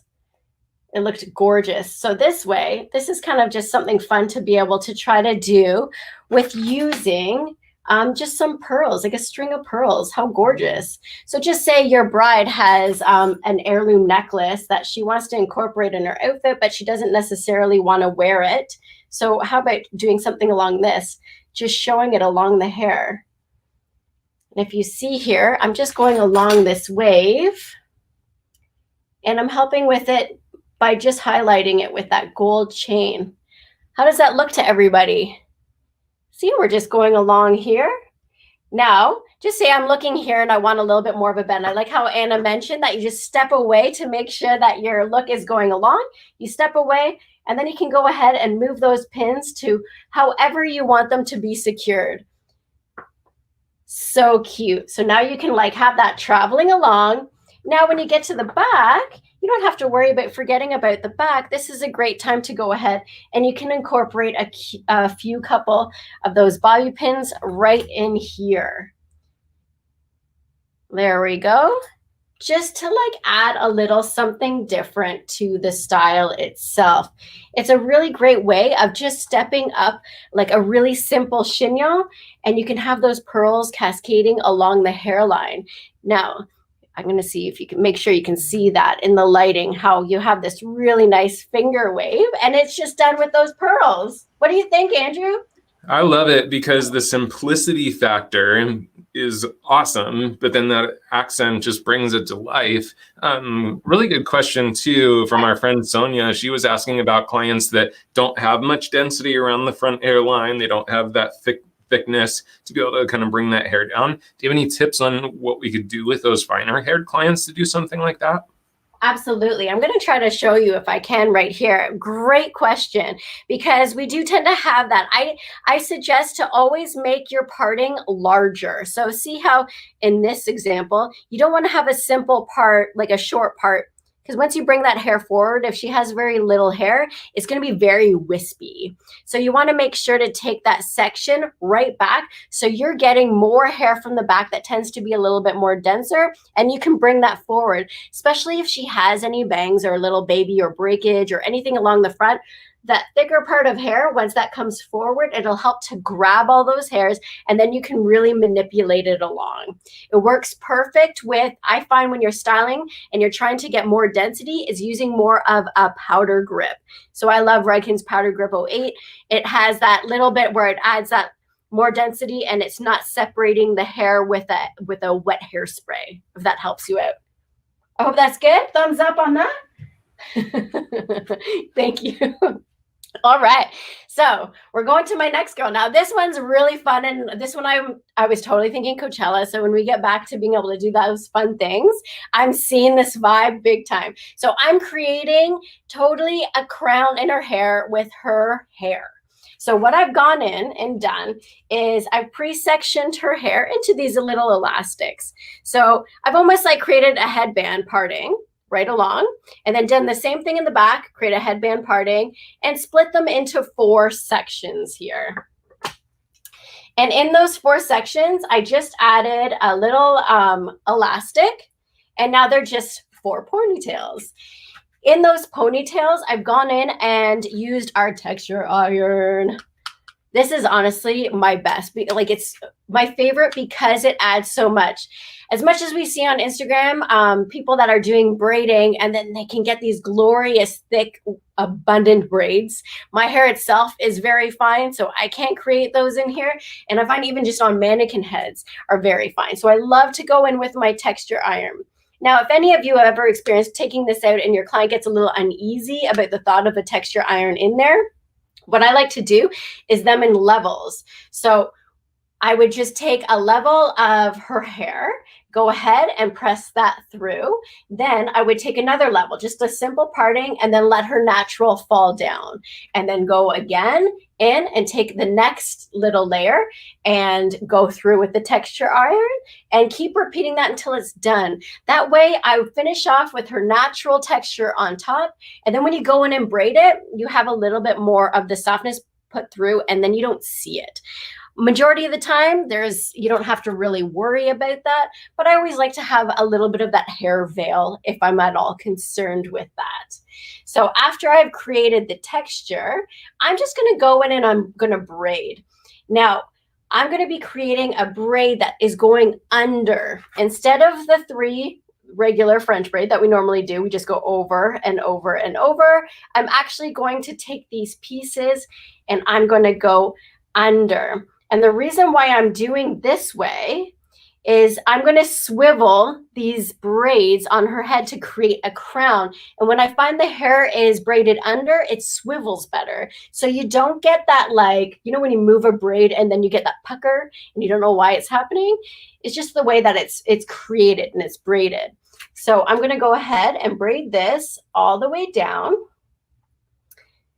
I just love you know, that pre-textured hair, like when you've gone through with the Sambia texturizer in there, it is so fun. It's like clay. You can just create anything. So I'm just going to add a quick little elastic here. Now these elastics are going to be hidden afterwards. They're just the tiny little rubber elastics. And I'm going to go ahead and just pull through some pieces. Now, this is where you get to be creative. You can take out anything. So if your client is going to be wearing something brightly colored, by all means, you could even weave like a really pretty ribbon through here, some like neon colored ribbon going for that 80s vibe. If you're looking for something that's more of a crown like, which I'm doing, I like to have a little bit more bling. So I'm going to go ahead and grab a couple of these pins here from Duplantis Hair Official. And I'm just going to secure them in. And honestly, is there a right amount? Absolutely not. I think more the better. You can't go wrong. Now I'm just going to slide these in here. And I'm just going to weave them through because the pins themselves are gold. Even if they flash a little bit, it looks really pretty. So don't be super worried about that coming through. Now I have this.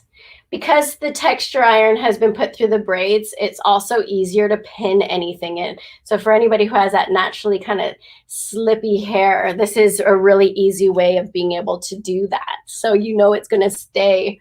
So this is the fun part. This is where we get to build a tiara. So I'm going to go ahead and I am just going to see, like, lay this down and secure it against these elastics. So there's a reason why I put the elastics there. I know that you were talking about foundations with Anna, and there's a great way of doing that with braids and elastics to make sure nothing falls apart.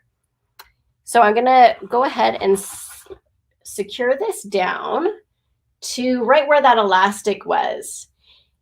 Now I'm making this very playful and creative. You could totally make this into, I mean, you can get into prom hair, you can get into bridal, anything like that. Like, really, sky's the limit. What I always suggest though, when you're trying something new like this, that's why these shows are amazing. You get inspired, and I always say, go home and try it out. If you have a mannequin head, if you have a client that is fun and it like would love for you to try it on their hair as well, go for it. It's always easier and you learn so much more by trying it out first. I know that's kind of obvious, but when like pressure's on and you're in the heat of the moment, you've already ironed out all the kinks that you need to learn, right? So it's always good to practice and leave that pressure for another day. Especially when your guest is maybe nervous about anything that's going on that day. I know my brides can be that way, so you don't want to be kind of figuring out how to do something on that moment. I always like to show, especially if you have like accessories in the salon, this is such a great Upstyle of how you can create different looks with different accessories. Because some of our hairstylists will see, our stylists will see these hair accessories just say like hanging out and they look great, but sometimes our clients just don't know what to do with it. And this is the best time to start up that conversation. Like we have our texture iron from Sanvia. What a great way to showcase the two of them together of how they can create a braid with just the bling going through. Now I've just like weaved that through on this one side. So I'm just gonna walk around, see if I can get it going here and secure it down on this side. I got this piece. And this is where you can have a lot of fun, just seeing where you need to manipulate it to add a little bit more. And I go ahead and secure those right into the elastics, like I mentioned before, itself. And because you've used that texture iron, the hair will literally build on itself. So I'm essentially building her a crown. I mean, how cool is that? So here we go. I'm just going to add that in. This also works great on any texture of hair. So if your guest has naturally curly hair, don't be afraid to use a texture iron on naturally curly hair as well, just to give that little extra. And what I always suggest to do is leave the ends out of her natural curl. So if you've used the texture iron just to kind of bulk up the braids itself, you can actually leave the ends out and have her natural curl weave through, and it looks gorgeous. All right, so I'm seeing here there's like a little bit of a bulk there. I'm just going to pin that down. And now we've essentially created a hair tiara, and I'm going to spruce it up even with one more headband that has all just the gold pearls. And you can see how you can really create, like how fun is that? This looks very like Met Gala. If you brought it up even more, you can really go ahead and have a lot of fun with this. A hot tip I'm going to show you. Anybody who has braided and you have those clients that have the pesky little hairs that fling out of the braids, even though you don't want the braid to collapse by making it tight, you want to fatten it up, but then you get those pesky hairs. What you're going to do is go ahead and spray a little hairspray on there. And I go in with my Sanvia Sleeker, and I'm not touching the hot plate on it. I'm just gliding from the outside. And this just helps to seal those hairs down in those certain areas. And then you don't have any of those flyaways. If you have braids that are sitting downwards, like they're actually laying across the head, you can do the same thing. You can actually just go along the outer side just to seal down any of those flyaways. It works amazing. There we go. So there is our hair tiara. I mean, who doesn't want to rock this? Now, is this something that you could create, or does it inspire you to try something new? If you want to give me a thumbs up on that, amazing. And what I did do is I went through her hair and used our Sanvia 2-in-1 Marcel 1-inch curling iron. And I love to talk about this technique for one quick second. When you go in and you're wrapping it around the hair, because she has hair that tends to get a little frizzy, she gave me the heads up and let me know on that. I like to actually go around with the tong, smoothing out those pieces as I glide it down. This really helps to seal down any frizz if she's going to have for that day. And then afterwards, if I want to go in and add a little bit more texture to her curls, I will take right off the nozzle itself, the tong, and then I can just spin it around the Marcel wand itself. And then I have these two amazing plays on texture for curls. I love it. In fact, this is what I show my guests at the end of their service. After I've gone through and created these waves through their hair, I show them how the next day they can just take the tong off and use it just to wrap it around to get rid of any sort of dents that they might have in their hair, any sort of kinks, or, you know, because a lot of times I like to wear my hair up when I sleep, and you might get a little bit of scrunchy kink. So it's a great way to get rid of that. So now I'm going to move on. Are we ready? Okay. So we got our tiara crown right there. All right. Here's my beach babe. So if you haven't tried the double waver, I am obsessed. You have to try this ASAP. This is like one of my new favorite tools because, for one thing, the waver is just perfect. I've been playing around with a whole bunch of different types of wavers, and some of them are either a little bit too indented and they're a little hard to handle, or like find the perfect spot of where that meets up on the hair as you go along. Or some of them are a little bit too tight. And I find this one is great because it also meshes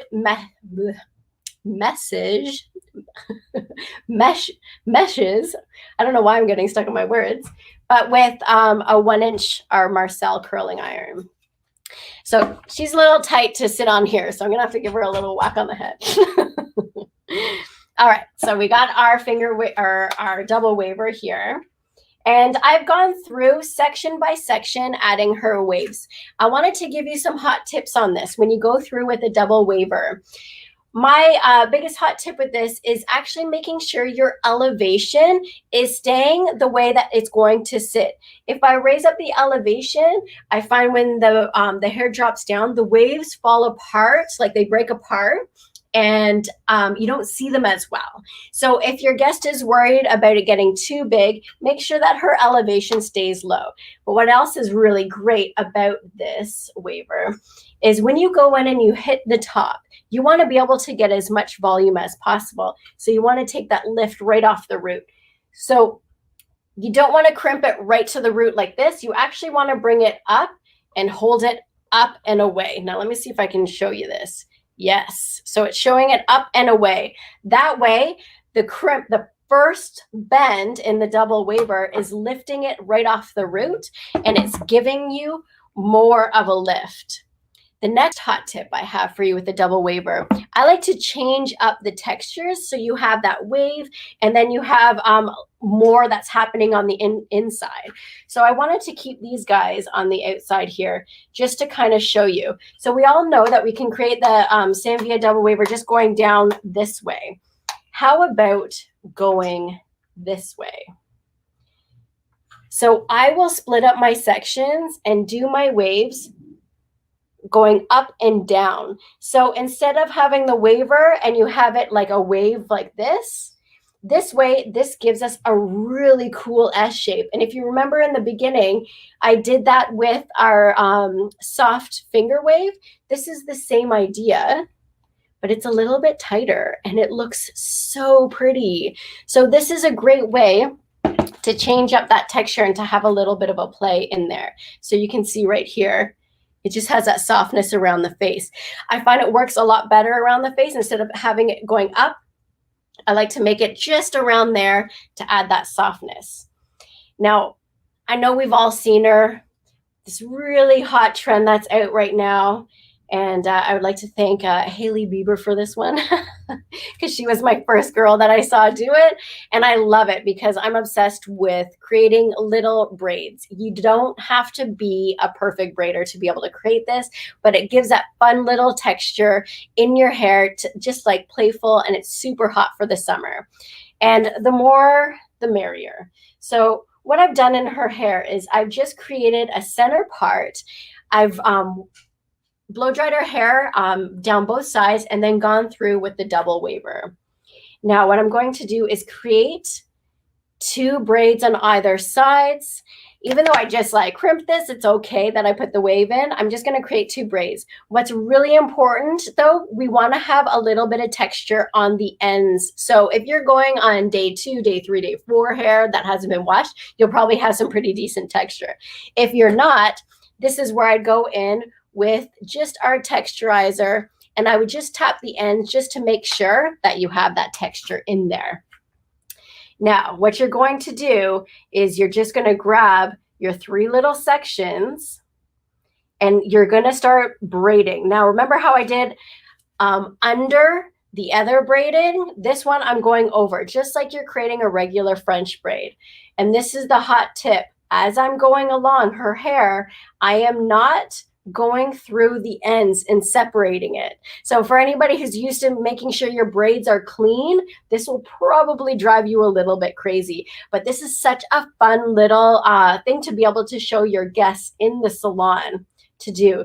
When you're in a pinch and you need to be able to put your hair back, why not do this? Now for her, because we're doing small little braids, I didn't want to use elastics. I didn't want to see them. I wanted it to be very boho chic. So if you notice, as I'm going down, and because we used a little bit of that texturizer on the ends, it doesn't want to break apart. It's almost like braiding up. You guys can see that? You can see how it's braiding up from the end. So I'm going to continue. She's a wobbly client, so we got to hit her on the head. I'm just kidding. Yeah. And I'm just going to continue this down until I can't braid anymore. I only have like the littlest hole. So here I've been creating a braid going upwards and this one going downwards. And now in that, I'm actually going to split the hair and I'm going to flip the bottom piece through. So essentially, we've just created its own elastic. So not only is there a little bit of texturizing, thanks for the mind blow there. Not only is there a little texturizer, so I know it's not going to move, we also have a braided like an elasticless braid. And it gives that such a pretty boho look. Now I'm going to do the same thing on this side. Just once again, I'll try to do it slower. And this side isn't waved, so you can see it a little bit better. She's still moving, so I'm going to give her a little smack on the head. Same thing. I'm just going to take 3. It's just a simple 3-stranded braid going over.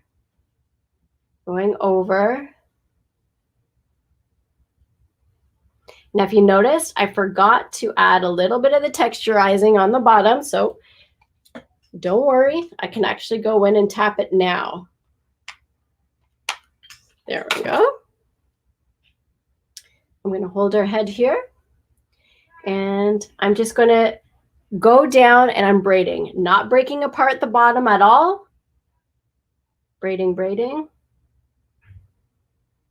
This works not even just for little braids. I've done this on my hair just for a French braid when I was in a pinch and it was like super hot outside and I wanted to make sure I can put my hair back.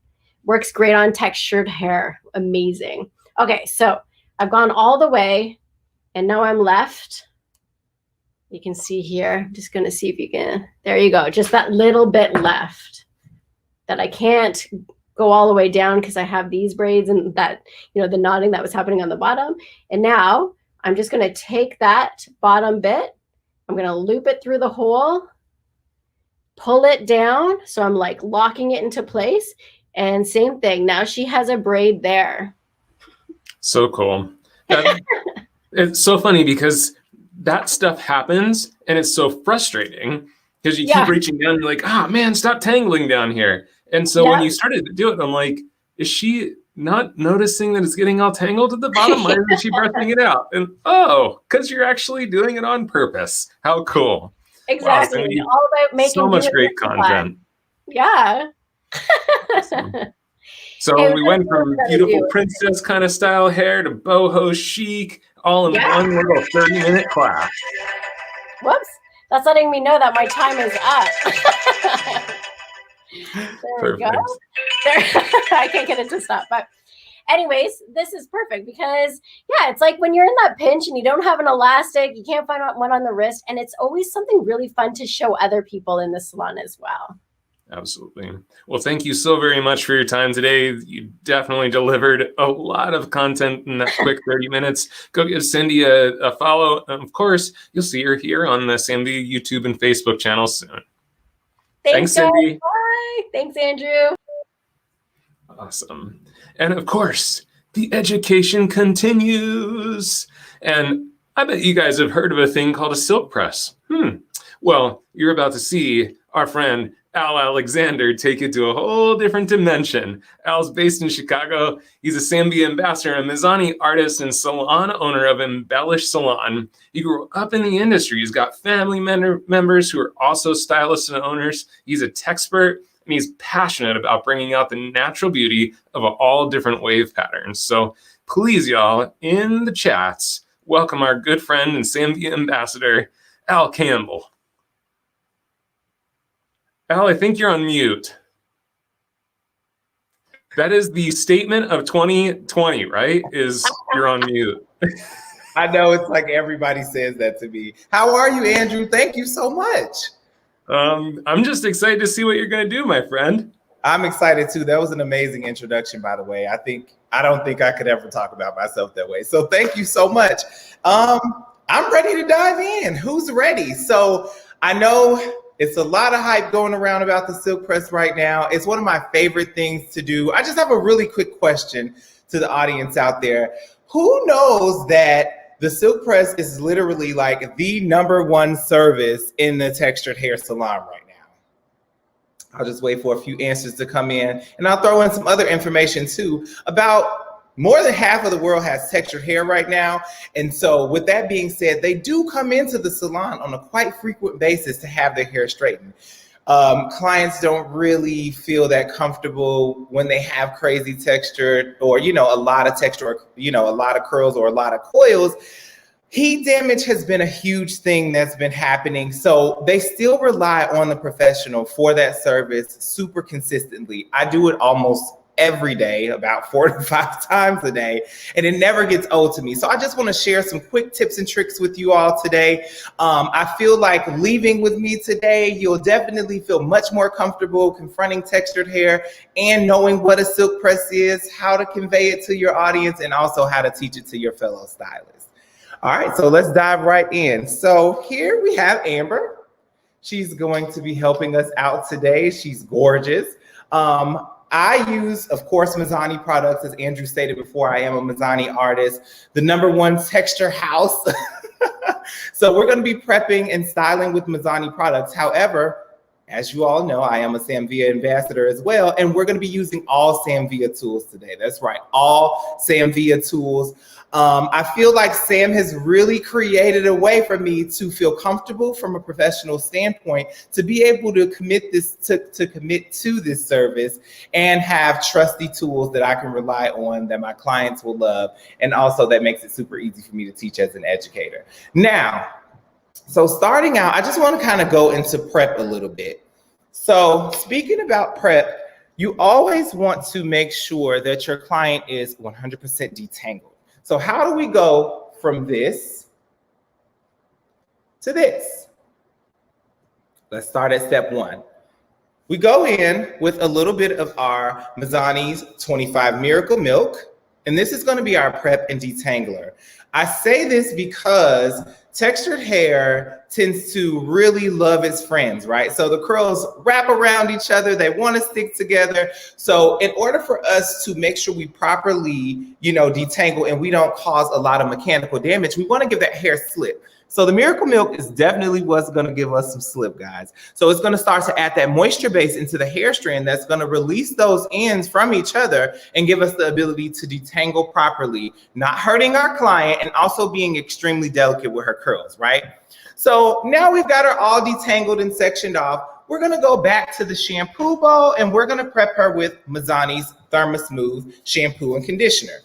This system is absolutely amazing. I love it more so because it's really easy to use. If you'll notice on the bottles, you'll see step 1, step 2, super easy to use, very client friendly, also easy to retail in the salon. So we'll start out with the shampoo and then we'll follow up with the conditioner. I usually let the conditioner sit for about maybe 5 to 7 minutes. And you can also use it as a deep condition. So if you want to infuse it under a dryer with a cap, or you can infuse it with steam under a steamer, just to kind of open that cuticle up and soften it up. So the C3 complex in that Mizani ThermoSmooth system is going to prep us for heat protection and also prep us for smoothing. So before we jump in, I want to make sure we don't have any questions. I want to tackle any questions that we have before we move forward. I know I'm going super fast, but I just got super nervous, guys. I'm like 30 minutes that's quick, you know? So do we have any questions so far? Doing great so far, my friend. All right, cool. All righty. So once we've got our shampoo and conditioning system done, now we're going to go back in with our Mazzani 25 Miracle Milk as our leave-in. And then we have her detangled and sectioned, and we're here, right? Let me just straighten our other amber up a little bit. So I usually like to section and wrap the hair in sections because it keeps the moisture in the hair, and it also makes it a lot easier for me to manage. We all know sections are built on control. I like to work in about 6 sections, giving 2 down at the nape with an off-centered part. I go off-centered just so I won't have that split, you know, breaking the hair into 2 right down the center of the back. 1 right at the crown, 2 at the parietals, and just behind the ear though. So we make sure we come behind the ear so we don't have those harsh lines, those lines of demarcation. So once we straighten this hair and press it out, we're gonna help that hair flow easily with the curvature of the head without any splits, bends, creases, or anything. It's gonna look like it naturally grew from her head that way. And of course, we have our section right up at the top. Now, I also like to point out, this is a pro tip. When you're sectioning, don't make parts that are harder for yourself, right? When you're sectioning, you want to make sure that the parts that you're using are either going to go with the flow of the head, and if you need one to stay, I always say go in with where your definite part is going to be.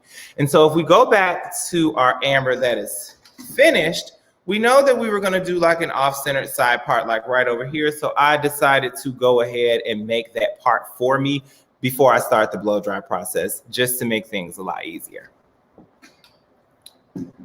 All righty, so we've got her all sectioned off. Who can throw down in the comments for me why we sectioned her and put her in these knots? I want to make sure we're sticking to that. So why did we put her in the knots as opposed to just like sectioning her and maybe throwing a clip on it and leaving the ends open, or maybe just blow drying it like in a full section? Like, why did we decide to go in with the knots? Okay. And while we wait on that, I'll move forward. So we release that section. She's damp, she's curly, she's actually a little dry. So I'm gonna go in with a little bit of water. She's been waiting all morning for everybody. So I'm going with a little bit of water. We've already applied Miracle Milk all over, but if I feel like the ends are just a little dry, I can go in with a quick little spray. Miracle Milk goes a long way. Next, we're gonna go in with our Mazzani Sleek Guard. And as you'll see, Sleek Guard down here at the bottom says step 3, super easy, so you never get it confused. This is a cream smoothing cream, right? I'm sorry, a cream smoothing cream. It's a smoothing cream, and it protects the hair up to 447 degrees. It also is gonna aid in helping us control those flyaways, helping us control any frizz, and also it's going to make sure that we don't get any reversion afterwards. So for those of you who don't know what reversion is, that's kind of when humidity gets the best of us. The cream base in this is what's going to moisturize and fill that hair strand so it doesn't feel like it needs to pull those things from the environment. So if the strand is already full, it's porous just like a sponge. If it's already full, it won't pick up anything else. So making sure we fill that strand out with something light and a cream consistency that can go below the cuticle layer is what's going to be super vital. I like to use just like a pea size per section to start out. A little bit goes a long way with products, especially professional products, because they are like extremely concentrated. So it's built that way for us to be able to, you know, use them for a long time because we see a lot of people. Now, with that being said, if you do feel like you need more product, you can always go in with more. I start at the mid-strand and ends and kind of work my way up to the base. I put more product on the mid-strand and ends because that's the oldest hair. And of course, I don't want to put too much product at my base because what if she decides she wants a little volume? So I'm applying my product there. I'm going to work it in with my paddle brush. And I do want to talk about something while we are on the subject of volume. Really, really quick. So a lot of people are always like, what's the difference between a silk press and a blow dry, and a blowout, or a blow dry flat iron, whatever? Realistically, between you and I, there really is no difference from a professional standpoint. It's basically using a brush or a tool, using a blow dryer to smooth the hair out, and then maybe going in with the iron. So that maybe going in with the iron part is what kind of plays to our market. So you just have to be cautious of what audience you're talking to, and that's when you'll relate the two. So I'll give you a couple of little tips that'll help you identify the two so you can know what your client is looking for. Usually when you're gonna go in with a round brush or, you know, do some type of voluminous or body-filled blowout, that's gonna be your blowout, right? We all know, given a blowout, the iron is optional. Sometimes we go in with iron to finish, sometimes we don't. You never know, right? Just based on whatever texture type you're dealing with.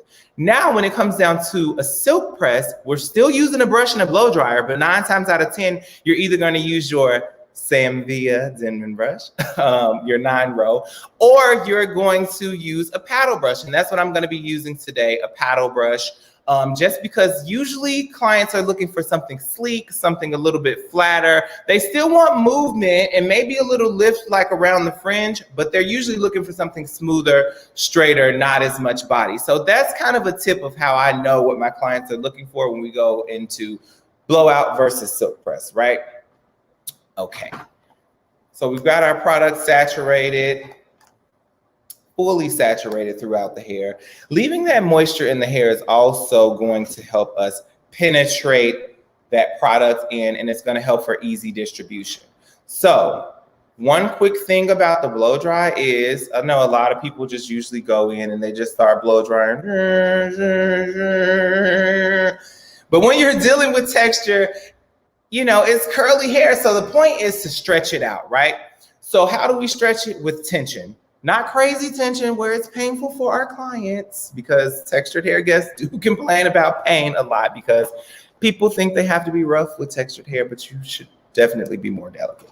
Okay, so we're gonna go in with some tension when we blow dry, starting at our base, which is zone 1, mid-strand zone 2, and ends, which is zone 3, just like we would approach color. I'm using my blow dryer on high and high heat, high speed, right? So how I kind of control that tension is, I'm giving you guys all of my little tricks right now. So how I usually control that tension is I go in with my brush and I take my finger and kind of hold. I'm going to take her off for a second just so you can see from this section. I kind of go in with my brush and I take my finger and hold it under the bottom of the brush like that. And I usually let it glide as I'm blow drying, right? Just like that. And that's how I kind of control that tension. The brush is going to give me some tension, but I usually can get a little more tension on my own by working that way. You'll see right down at the base, it's smooth and ready to go. So I'm going to go in and do a quick blow dry on this section.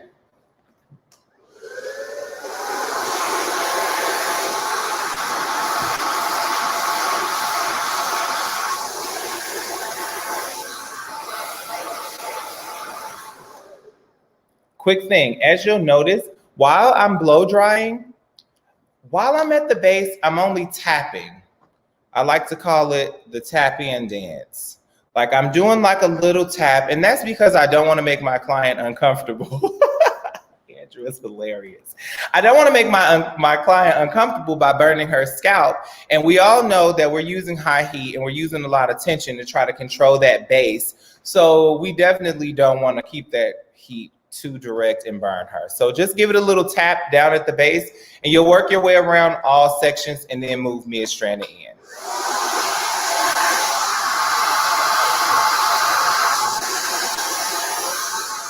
Now for the front section.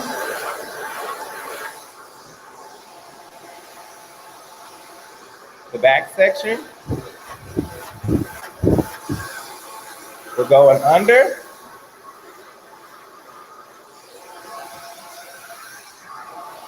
Now we're going to work that mid-strand and end.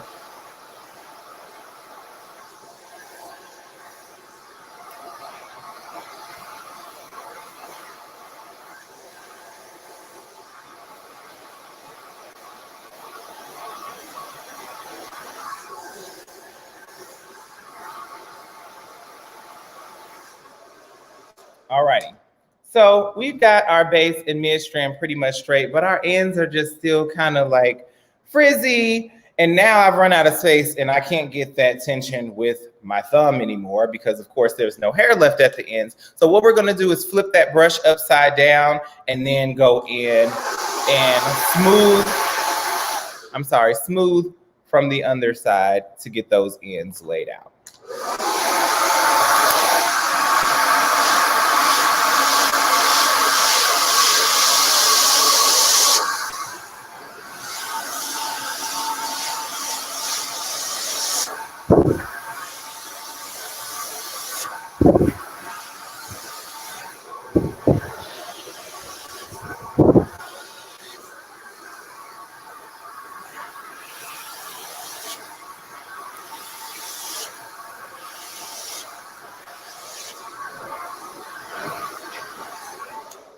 Once you have your ends kind of smooth, you'll go back through your section, just do like a double check on the dry, kind of making sure you open it up, swing it all the different ways, not giving in too much lift because we don't want a lot of lift at the root, but we're gonna open this up to make sure that we've got all our little sections dry because 9 times out of 10, we always have a little dampness right behind the ear and your client's like, I still feel a little wet. So we always just go behind and double check.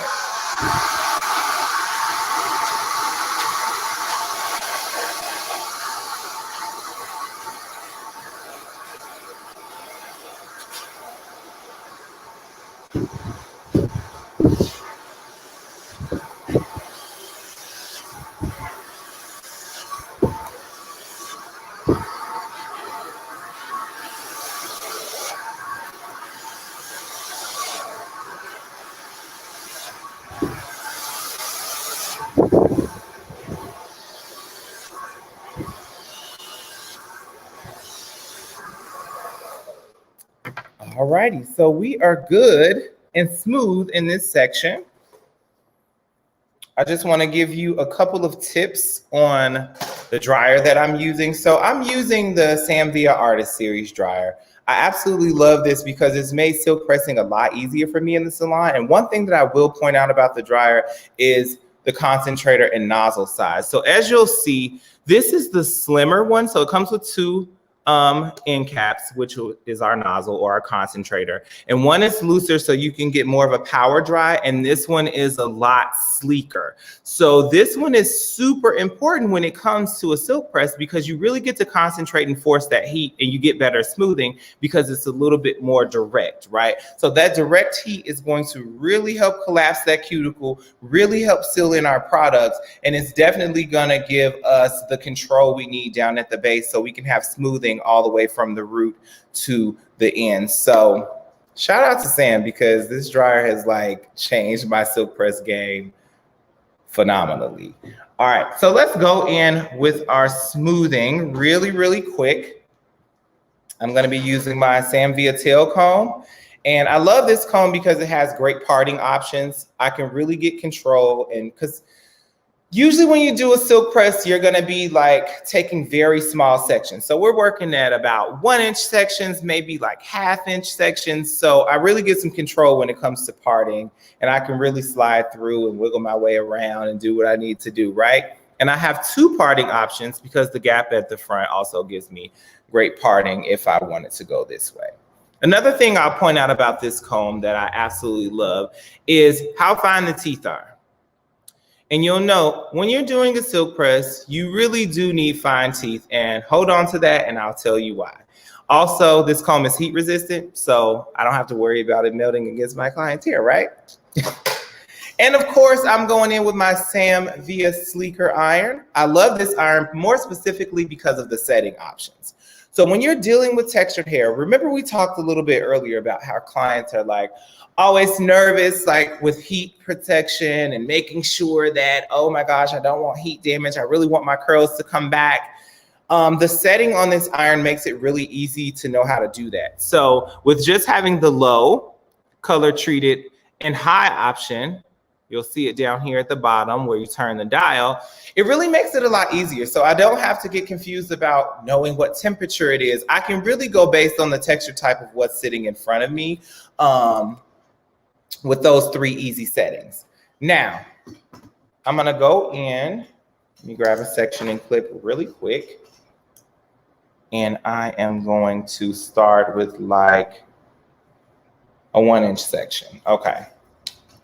Sorry, 1/4-inch section. And I'm taking small sections just because I really want to make sure that I get the hair straight. When you're dealing with a lot of hair, like, I mean, of course, it's based on your client's density, but when you're dealing with a lot or a full head of hair, like taking big sections to straighten it out when it wasn't naturally straight that way, you want consistency from beginning to end. So the smaller the sections, the better you can ensure that you'll have even consistency from root to end. Now, as you grow in your silk press journey, we all know once you know the rules, you can break them. But however, this is a very great way to start out. And I found that it works with me throughout the process of any client that I work with. So I go in and I usually tap the iron maybe like once or twice at the base. And I'm gonna let her down just a little bit or come closer so we can see really good. Put that section up. So I give like maybe 2 taps at the base, right? Just because I really want to make sure that those roots are nice and smooth. Mount, put my comb in, and then I put my iron behind the comb and I follow it just like this, right? Super nice and straight. Now, remember we talked about the fine teeth in this comb. That's specifically why we need those fine teeth. The fine teeth is gonna give us more tension when we straighten the hair when we do a comb chase. The comb chase is going to ensure that we get those mid-strand and ends really straight. More specifically, because whatever you put in the iron is what's gonna come out. So if we have kind of like frizzy ends here still, because we're dealing with textured hair, so it's extremely curly. So if it's like kind of curly still, you know, the blow dryer didn't get us all the way straight, you know, or we're kind of moving a little fast. If we put these ends into the iron, they're gonna come out just like that. It's gonna smooth out, but you'll still see a lot of activation in those ends. And I literally just hit it with the iron and all that activation is like still there. You see what I'm saying? So to ensure that we smooth that out, that's gonna help us with the comb chase. The comb chase means we are literally chasing the comb with the flat iron to make sure that we get straight and smooth consistency as we go down the strand. I'm gonna switch over to my left hand. This is a challenge for me, so you saw it here first. Hopefully I don't burn my hand off because I'm a strong righty, but I do want you all to see a little better, so I am gonna work with my left hand here. And I'm just gonna tap twice at the base, plant my comb under, and follow with my iron, which is our comb chase. So do me a favor and type down in the comments, comb chase, comb chase, comb chase. And afterwards, I want you to type in why we do that. It could be a super quick, brief description like, I don't want frizzy ends, or I want control, or what you see is what you get when you go inside the iron, right?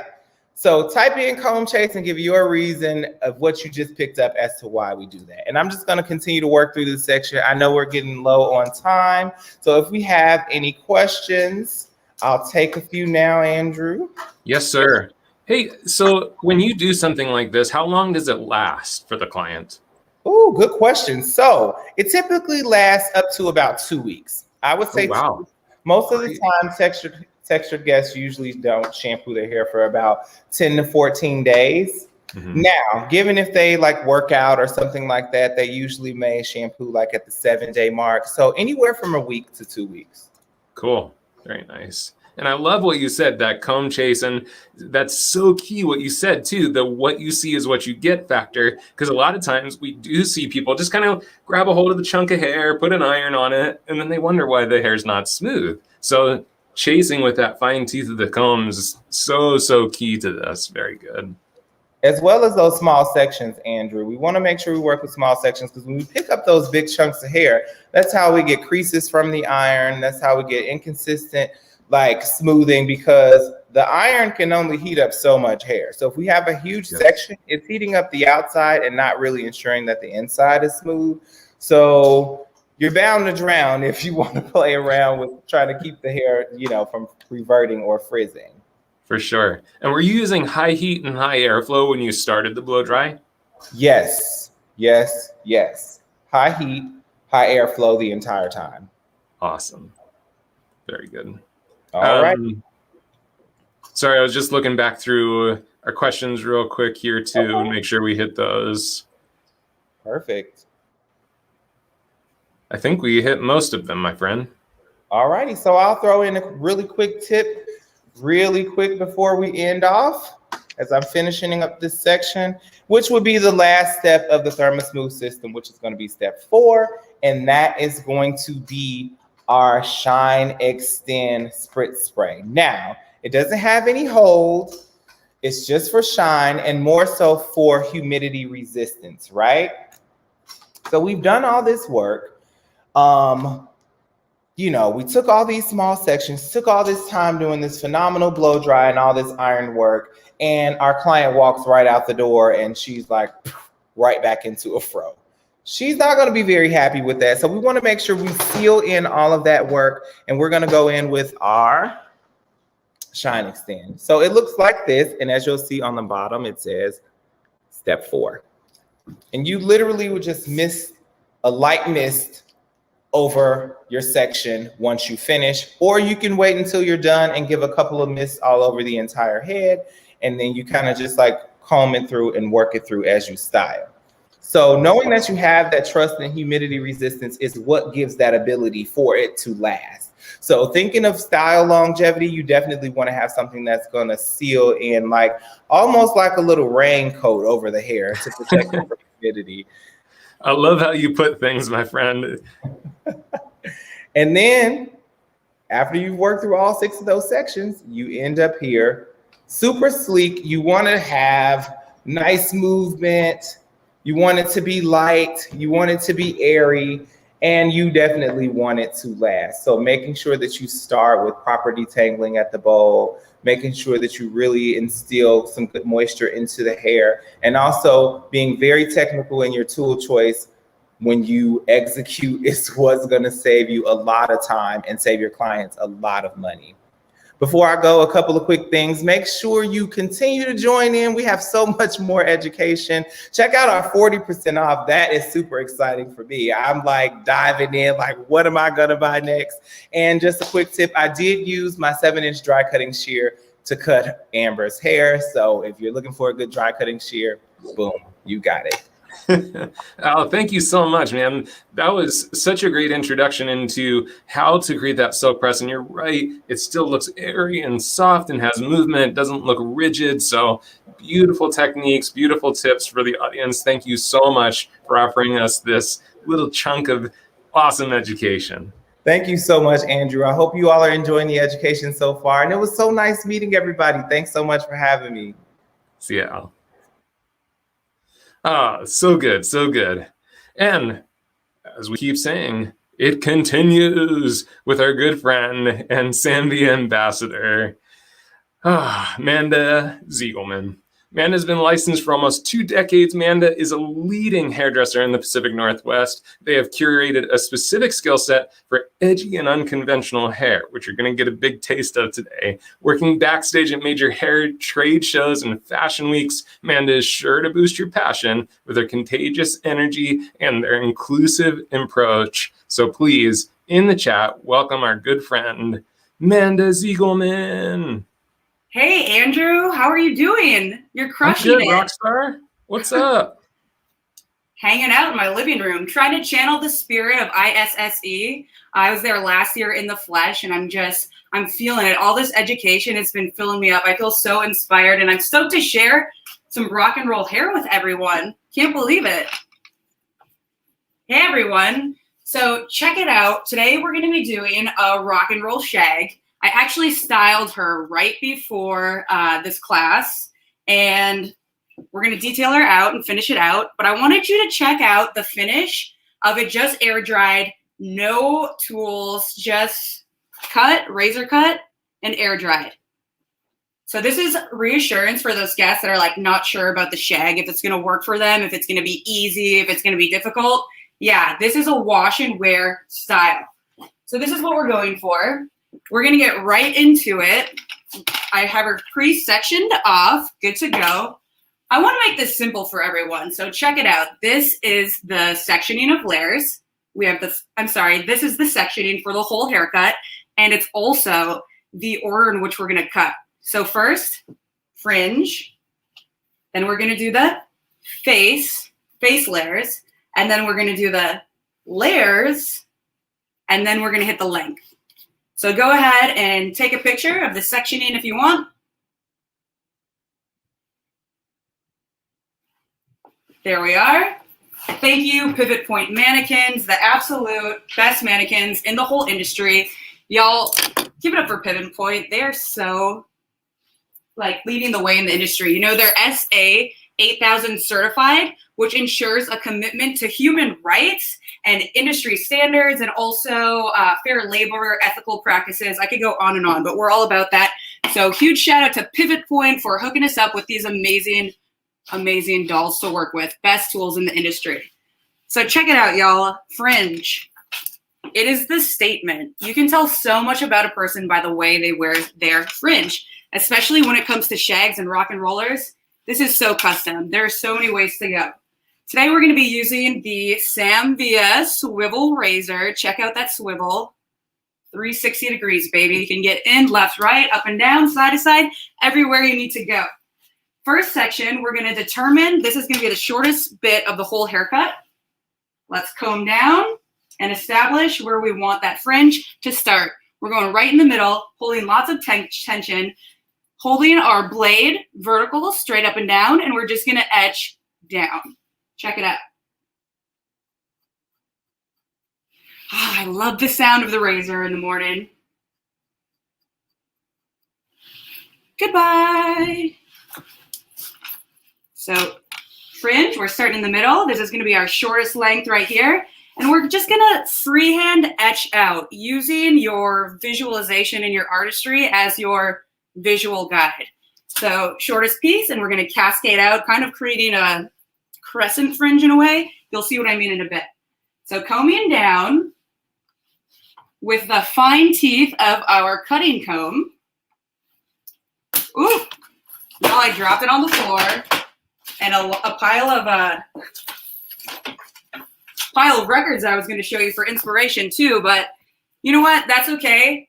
Show deal, 40% off. Get all the combs, drop them all on the floor, get them while you can. I love to stock up on these show deals because, yeah, I go through a million combs and lose them, and you know.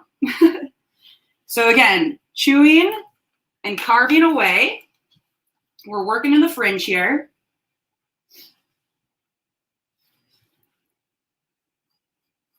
Etching away. And watching that hair hit the ground. Woo! All right, so now we're gonna move on to the next part of our haircut. Fringe is done. We wanna take a look and start hand styling, start getting the flips and the bits ready to go. This is when our guest is already starting to become more aware with themselves and feel their look. What's the next part of our haircut, guys? We did the fringe. Now we're doing one of my favorite parts of the haircut, the face bits. So I've got my Sam Via no bend clips. I love these because you get maximum grip and no slip. You get no crease in the hair. And it just keeps the hair out of the way. So if you can, we're having our guests sit straight up and down. We're going to be using vertical sections, over directing the hair to the middle of the face. Now, where we start cutting determines the amount of shortness in the layers. So rocker shags, we love flips and bits, so we're going to go pretty short. How we do that is gather all that hair, lots of tension, You can see my guide right in the middle of the fringe, and that's where we're gonna start. Now make sure that we hold with a lot of tension, otherwise it's gonna be kind of a little bit too frayed. So wind up your razor, get a good stroke in motion before you put it in there. And carve and carve and carve away, my friends. Carve and comb too. Start shaping the hair as you're cutting. It's like reading the hair. It's like painting, you know, adding the details as you go. Another vertical section on the face part of our haircut, over directing with a lot of tension. Visual soft guide. Oh, check out that swivel. I can get right where I need to go. Carving away. This arm that's holding the hair up with lots of tension, this is our anchor. So get in check with your body position and your finger angles. Okay, we carved and now we comb. You can see it already starting to come alive. Last section, swinging that hair over, elevating, tension, visual guide. Make sure that you have a lot of tension and give it another comb if you need to.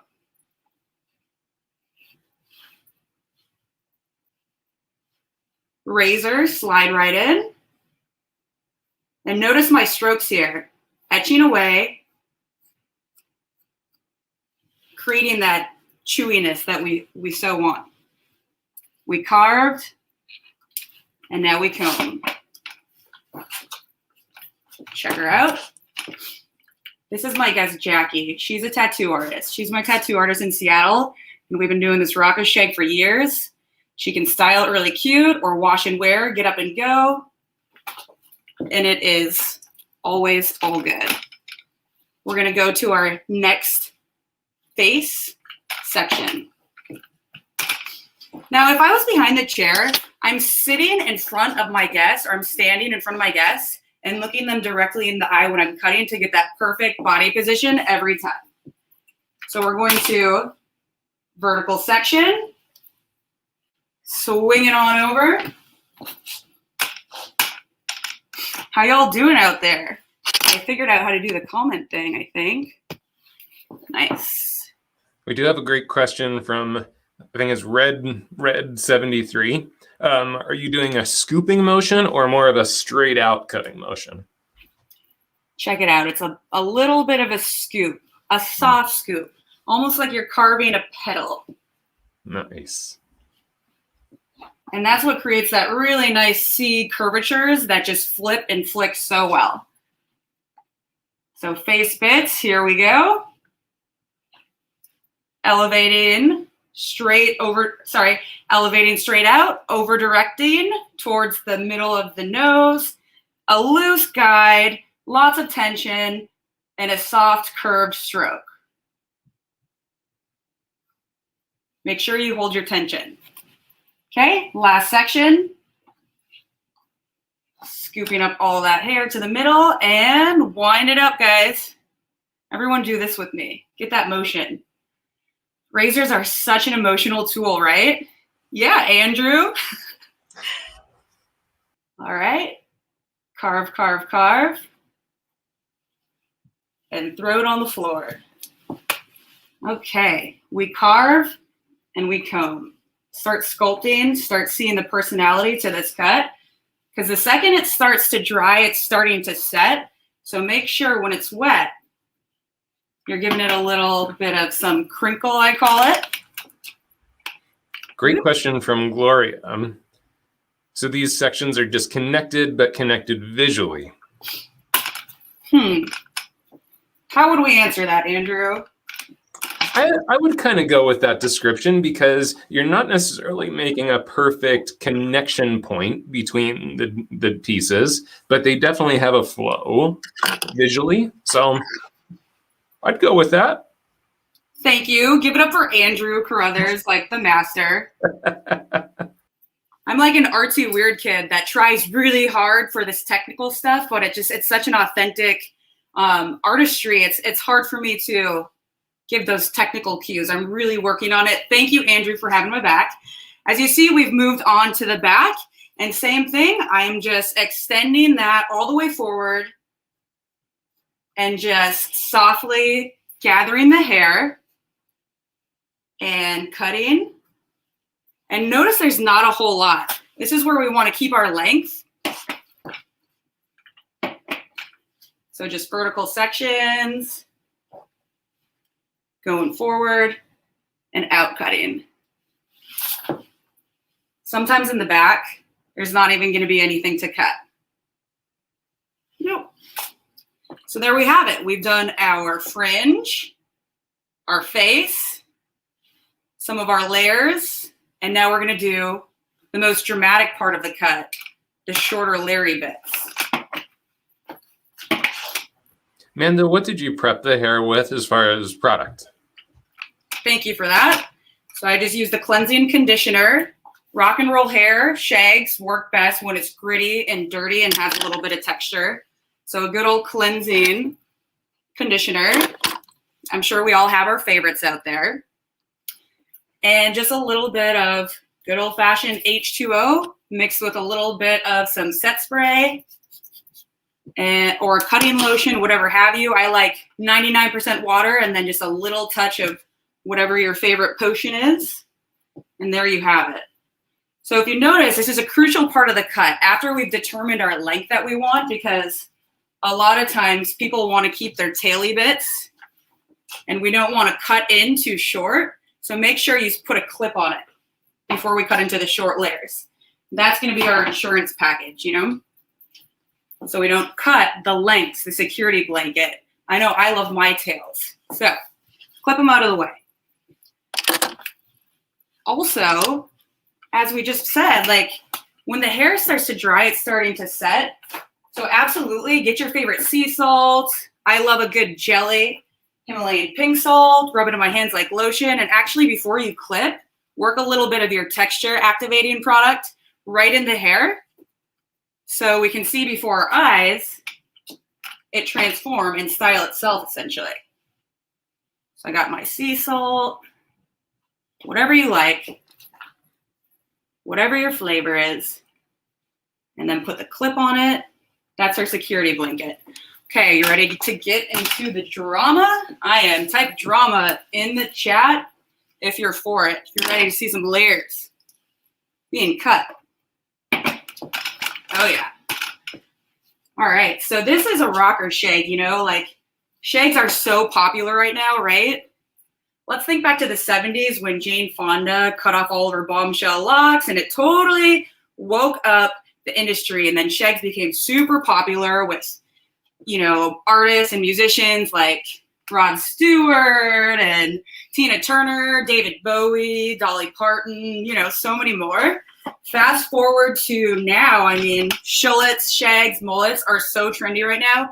Miley Cyrus, gosh, last night, Doja Cat at the Grammys, right, with that cutest mullet shag ever. Huge shout out to my friend Charlie. She goes by Shrunken Heads on Instagram. Follow her. She cut that. And there's no better person to do it than her. So awesome to see queer artists represented in our industry. So shout out to Shrunken Heads. Okay, drama, y'all. You notice I'm taking inside of this layer section. I'm breaking it up to make it a little bit easier and a little bit more controlled. Taking a little bit of oval, egg, football, whatever type of shape this looks like to you, this is what we're going for. Now you gotta see the elevation here. It is straight up. Comb all that hair straight up, and another, using a loose visual guide, shortest piece of the fringe, yeah, go for it. I personally, my flavor, I love layers super short. So let me just show you that it's not scary to go in there and just cut the dang thing. Okay, y'all, straight up.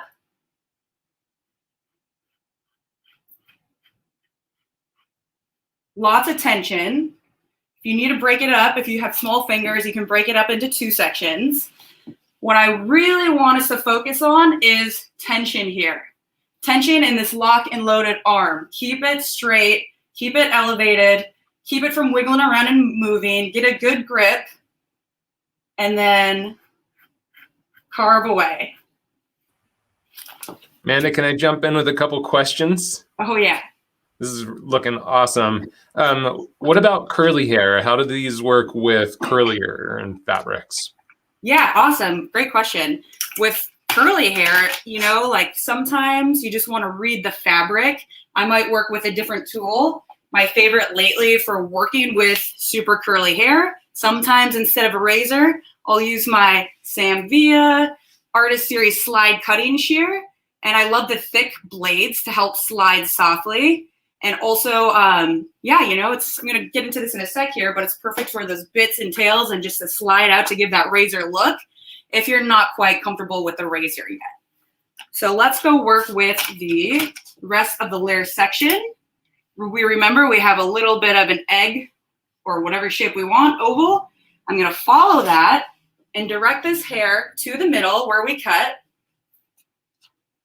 slightly coming right to the middle, and we're going to cut up and over. Same thing, gather the rest of that hair that's not in the clip, same place. Carve. And kind of a follow-up question to that question: if you were going to use a shear instead of a razor, what would you? How would you approach that?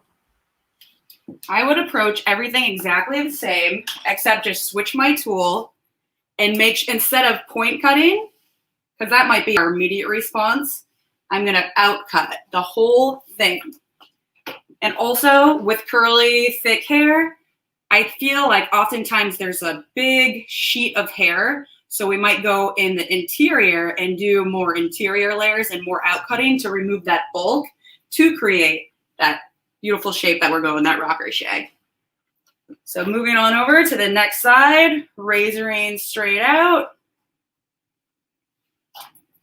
Gathering the rest of the hair, same thing. So satisfying to do that. All right, let's check it out. Transforming right before our eyes here. You know, with shags, they're so personal. It's so important to put your touch and your detail in it.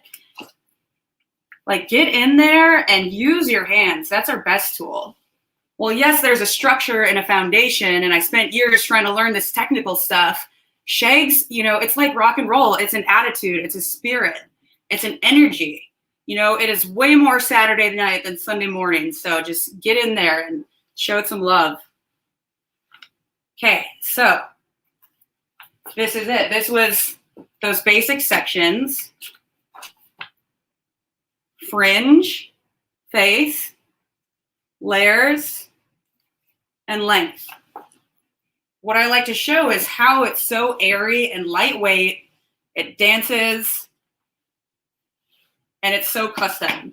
I mean, you can take this basic sectioning and go and keep really long front bits, or take the back a little bit shorter, or carve out a tiny little mini bang, whatever you want.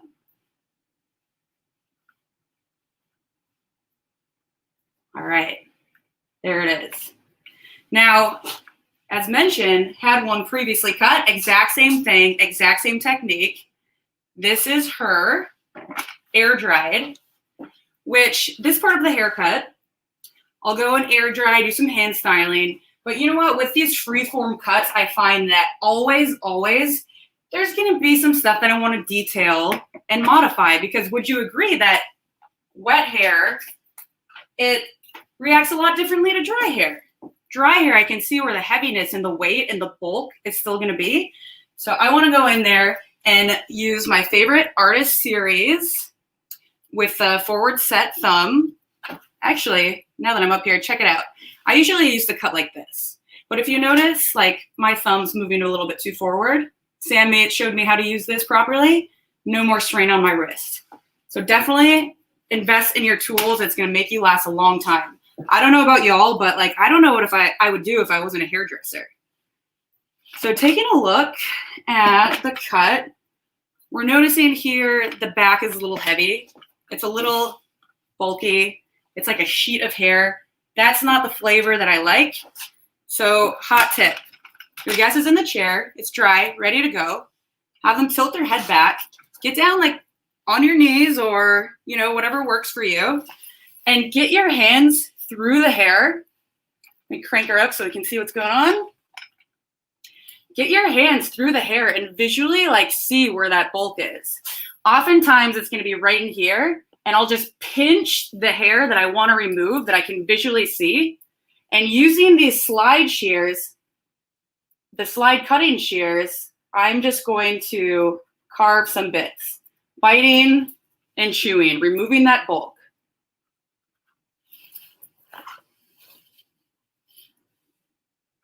I want the hair to be see-through, yet still remain full, and this is gonna really perfect it. So head is back, going in there and removing the bulky bits. All right. Oh yeah. Looking good, mate. I had a feeling someone was going to ask. Adele asked it because I was even noticing. Why is your scissor not in the ring finger? I was just looking at it. I'm like, oh, yeah. I don't know. It's more comfortable to me. That's awesome. I love it. I'm sure, like, you know, different ways for different folks. I don't know. Should I use it in the is it supposed to be in the ring finger? Supposed to, should, whatever. All right, well, I'll try it. If I cut myself, it's all your fault. Just kidding. Here we go. So reading the hair, I'm visually looking at it, and I want to slide cut some of the bulk away. So hot tip is follow the same like elevation and pattern that we went before. Extend it out and just slide cut the bulk out, putting your signature, putting your details on it. This looks a little heavy to me. Just cut it away. It's mostly air drying, like pretty good. We want lived in, we want rock and roll hair.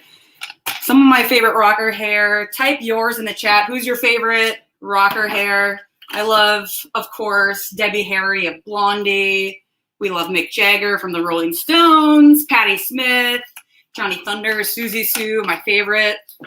Just gotta show you. Joan Jett, right? Check out that shag, so iconic. If you didn't know who Joan Jett was, I'm sure you do now. It's just with the shag, it's taken over. So what do we do when we wake up like this and, you know, we sleep on our hair and it's all super gnarly and, you know, rocker shags are a little bit more lived in and grimy. They do better dirty. Hot tip, brown brush, blow dryer. I love my Vision, brand new, so lightweight. Simply roll the brush forward, keep it down. Heat, tension, tension, tension, cooling, cooling, cooling, and round it out. That gives a little bit of polish, a little bit of refinement, and your shag is a little bit more suitable for, you know, everyday life. If you're going out in the world, if you don't care, that's cool. But most people, most clients these days, they want to know how to polish it out a little bit. And this is the easiest way to do it. Keep it down. Heat, heat, heat. Tension, tension, tension. Let it cool and scoop it out and release. You get that beautiful polish and flip. Another hot tip, Zambia flat iron in my midnight blue. It is a limited one. I don't know if there's any left. But again, get to the booth, stock up on all your supplies. Every time there was a SV or a hair show and Zambia would be there, I'd go to the booth and get like 100 clips and combs because show deals are the best. 40% off. Can't beat that. Can't beat that. All right, so taily bits. I want a little bit more refinement here. So let's go and gather that hair. Organically kind of pick the pieces that need a little bit of help, need a little encouragement. pinch it together, a little heat, heat, heat, as I'm pushing the hair through, little heat, heat, heat, tap, tap, tap, creating a soft S pattern that when you shake it out, it's that perfect beachy lived-in feel. And you also get a little bit more refinement and a little bit more polish. Like, how do we create these flips? I love a good almost Farrah Fawcett flip, but more rocker, of course. This is rock and roll shag. Take that hair, give it a little soft glide, and very gently, barely any tension, just reach it up while it's still hot. Just massage those layers into the hair. And that's how you get your flicks to work perfectly. Less is more. These haircuts are built to last, to style themselves. You know, the best shags have all the fullness without the weight. And with all these layers, it makes styling, even if you have fine hair, you have thick hair, it's just universally flattering. It is built for everyone, built to last, and you can really customize them and make them a signature look that's, you know, going to keep your guests coming back for more and more. Definitely. And one of the things that we always kind of remark about with how you approach these haircuts is that they happen so fast and there's so little extra detailing that has to happen after the fact, because you put so much of the texture and the movement, you infuse that through the techniques that you're using to cut the hair. Instead of kind of cutting this kind of perfect outside shape and then coming in and trying to destroy it, it's like you just build that shape so quickly. From the inside out, you know? Yeah. Built to last. Like, we've talked about this before, Andrew. Like, my guests are coming to me maybe only twice a year for a full haircut. They're really built to last. And I'm good with that. That's what I want, you know? Times are hard. I want life to be easy. I want everyone to have super amazing, easy hair that they can style themselves. And also, I'm in Portland, in Seattle, so the lived-in, rained-on hair, this is really cool where I live. Totally. Love it. So All good. right. And yeah, that was one thing that the last time you were on, we also took away a big piece from, which is that it doesn't always have to be this classic come in for your hour appointment every 6 weeks. And the world is changing so dramatically around us. It's time to wake up to a new way of looking at our business too. You got it, Andrew. Gosh. So incredible. This half hour, I can't believe that we crammed it all in. Thank you all. I was trying to give you the hottest tips in a short amount of time. You know, behind the chair, I do book out an hour and 15 minutes for a specialty transformation haircut. So this was the speed version. Thank you all for joining. And I just got to say what an honor it is, Andrew. You know, I first met Sam Villa at a hair show back in Birmingham, Alabama in like 2011. And I just completed the Redken specialist program. And I went up all shy after seeing Sam on stage and was like, oh, Sam, I just completed the Redken specialist. I know you're an ambassador. You're so awesome. I got your comb. And he was just like, Amanda, you know, whatever you need on your journey, let me know.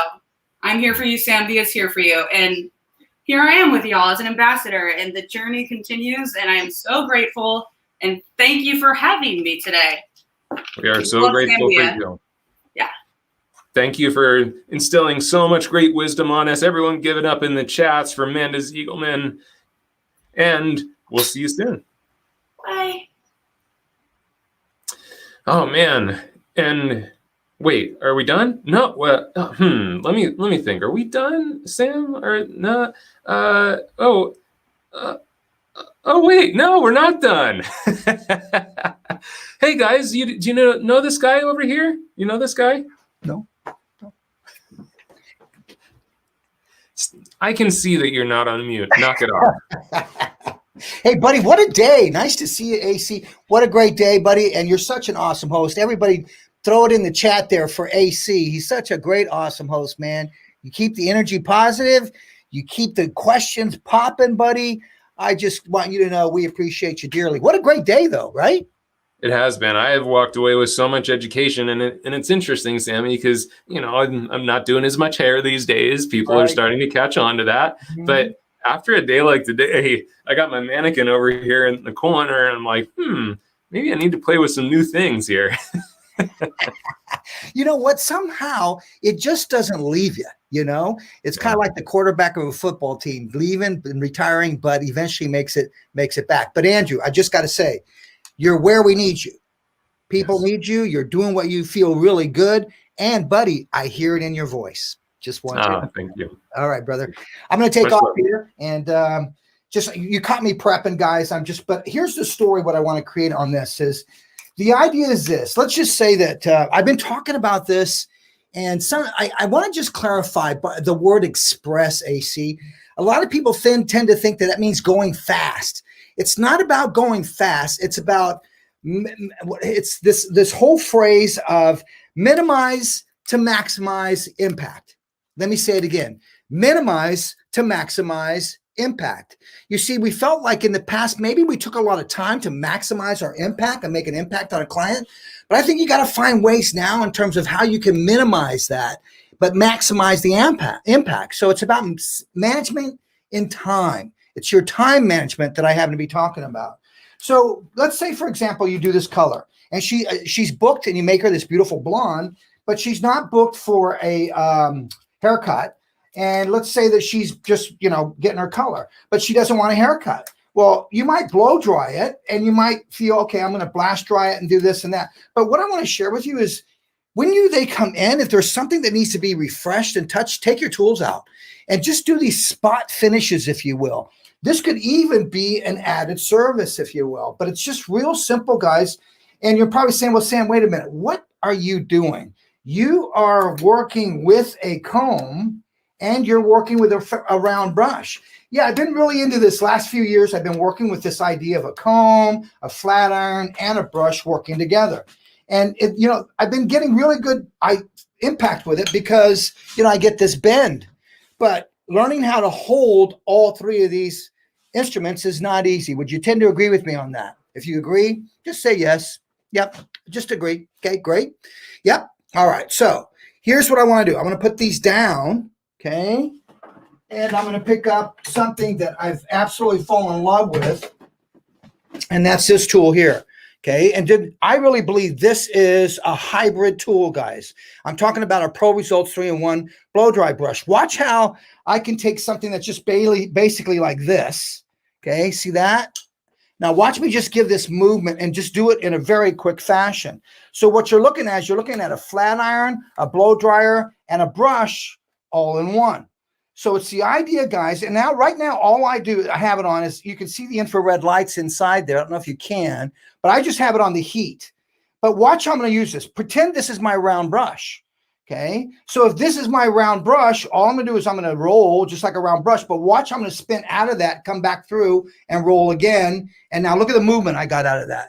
See the movement I'm getting out of that? So just really, it's about the idea of minimize your time, maximize the impact.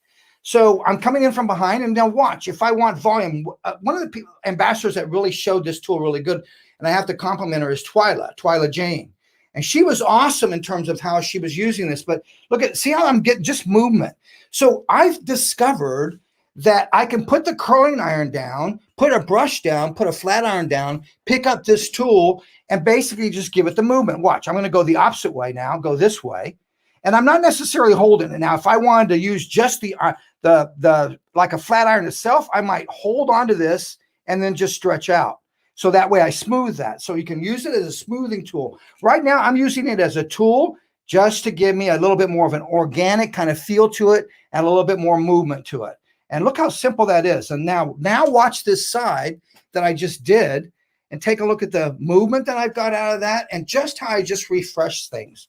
So once again, guys, I think it's the tools that we're discovering. As Andrew said in the beginning, it's the way that we're going in and doing things and what we're discovering. We're having a lot of discoveries in regards to how we're working with tools, how we're using our shears. I loved watching Ellen Devine and Roger Molina and how they're working with the tools in terms of shears, how we're working with our blending shears, watching Becca Bradshaw the other day. I mean, it's just amazing in terms of what's happening. So once again, I just wanted to introduce this and just talk to you about in terms of when you want to go in and do an express finish or something like that, and it's going to take you 10, 15 minutes just to do this. It's another service. and then maybe it's half the price. If you're with me so far on this and you've learned something so far, just give me the big capital uppercase L on that. All right. So this is going to be all about finishing in terms of what I'm going to do. I'm just going to give some ideas in regards to finishing and what I'm doing and how I'm doing them and what I'm doing with them. All right. So let's take this back and let's go here first. Okay. So I'm going to take something like this would be the scenario of Andrew of you did this color. Okay. And she doesn't want to blow dry. She just says, I'm going to go underneath the hood dryer and I'm going to place this underneath the hood dryer and I'm going to get my hair dry, Sam, and then I'll go. But I told her, well, why don't you get it dry and let me put it in a ponytail? You're going to be going out. Remember, guys, spring is here, summer's coming, that kind of thing. And ponytails are going to be huge. So I'm going to show you a couple quick things and ideas with ponytails. So first of all, let's make these things a little bit more organic. Yes, I'm picking up brushes.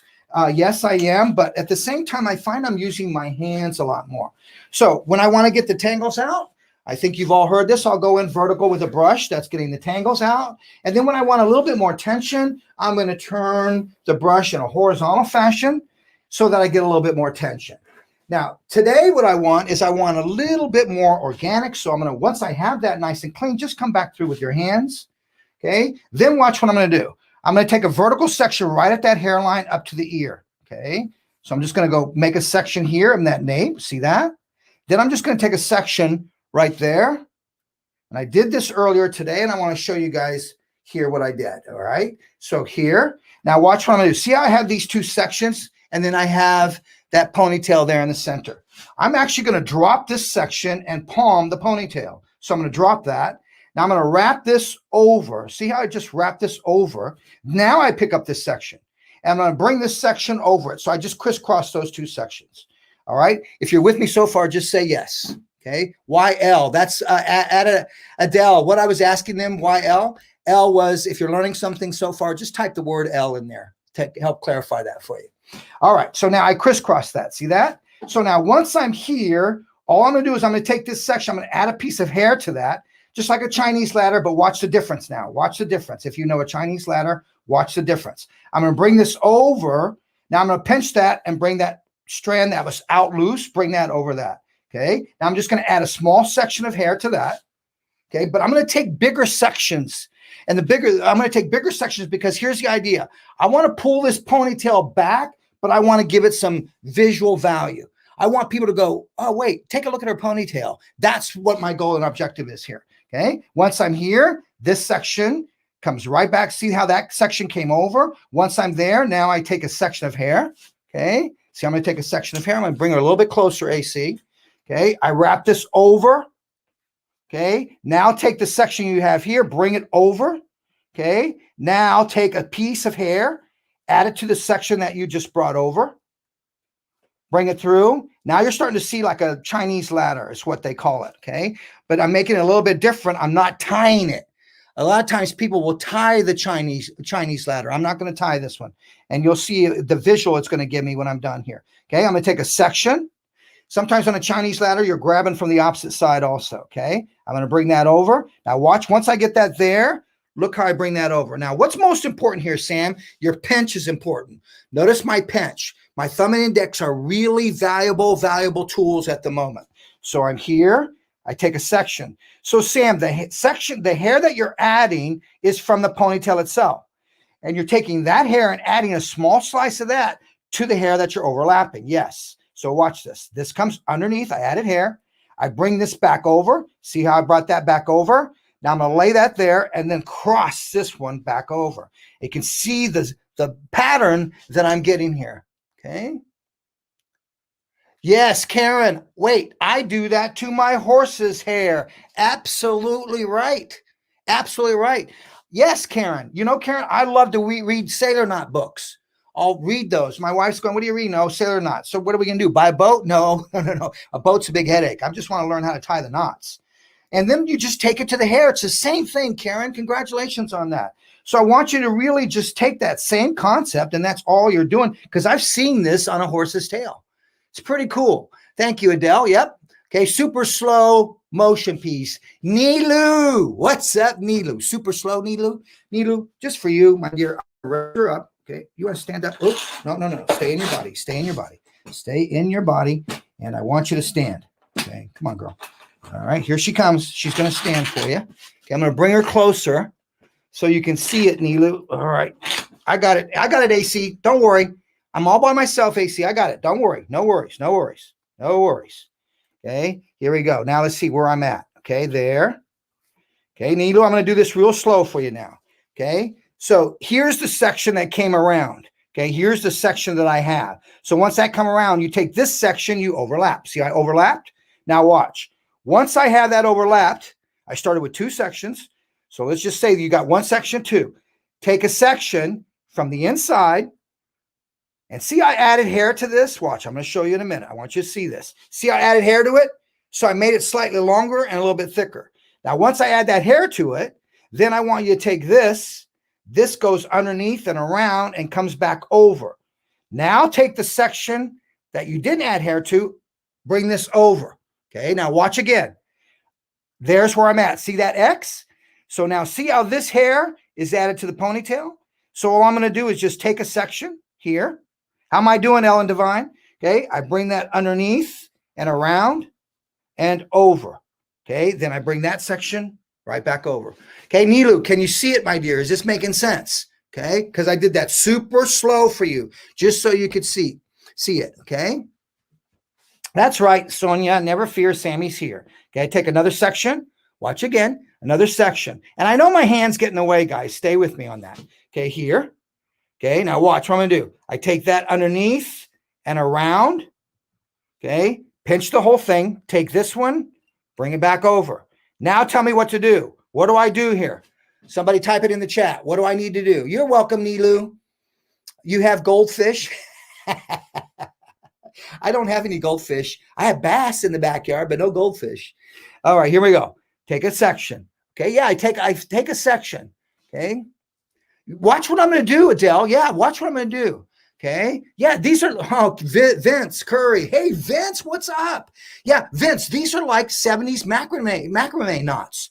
See, guys, and there's even a technique out there that I'll crochet. So I'm even crocheting here, which is pretty cool. Okay, bring it back and around here. Okay, now let's go here. Okay, add hair.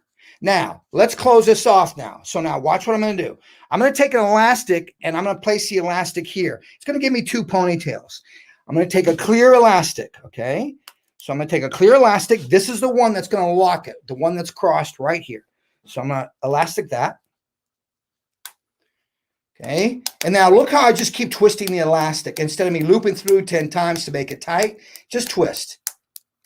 Okay, now loop it through once, and that's nice and tight.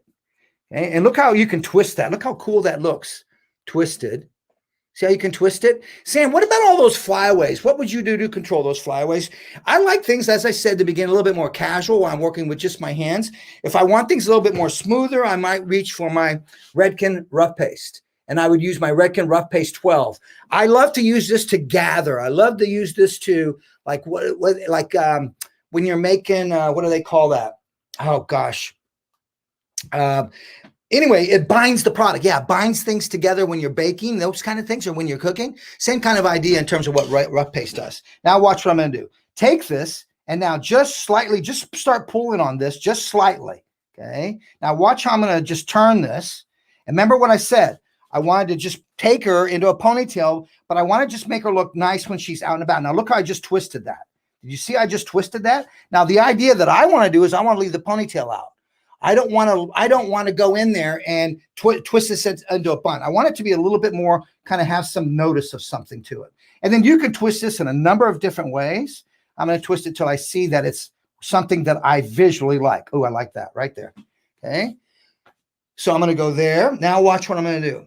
I'm going to come through and I'm going to take a large pen. Now I'm taking the foot that scoops up and there's a flat foot. I'm going to take the foot, keep it so that the foot that scoops up is going to be against her scalp. So I'm going to go right where I hold. Where I hold is where I choose to pen. Okay. Now, once I've got that there, then I hold and I just continue to keep penning. So I just maneuver. Where do I want to pen? Kind of like that. Okay. Oh yeah, I can fold that down. See, so many options, guys, in terms of what you see and how you see it. I think finishing is about disciplining your vision. I have worked on for years to discipline my vision when it comes to finishing. And I think that's so important that we have to do. And see, I just kind of left that. And I'm into kind of leaving this out. I mean, I don't really think that everything should be so coiffed and so perfect in terms of what we see. Okay, I'm just going to bend that there. Yep, I like that. And boom, I've got it. I'm done. Okay, so once again, just taking a Chinese knot, just doing something a little bit different with it. And the idea of just going in and taking something that has long hair and pulling it back in a ponytail, but doing something a little bit different.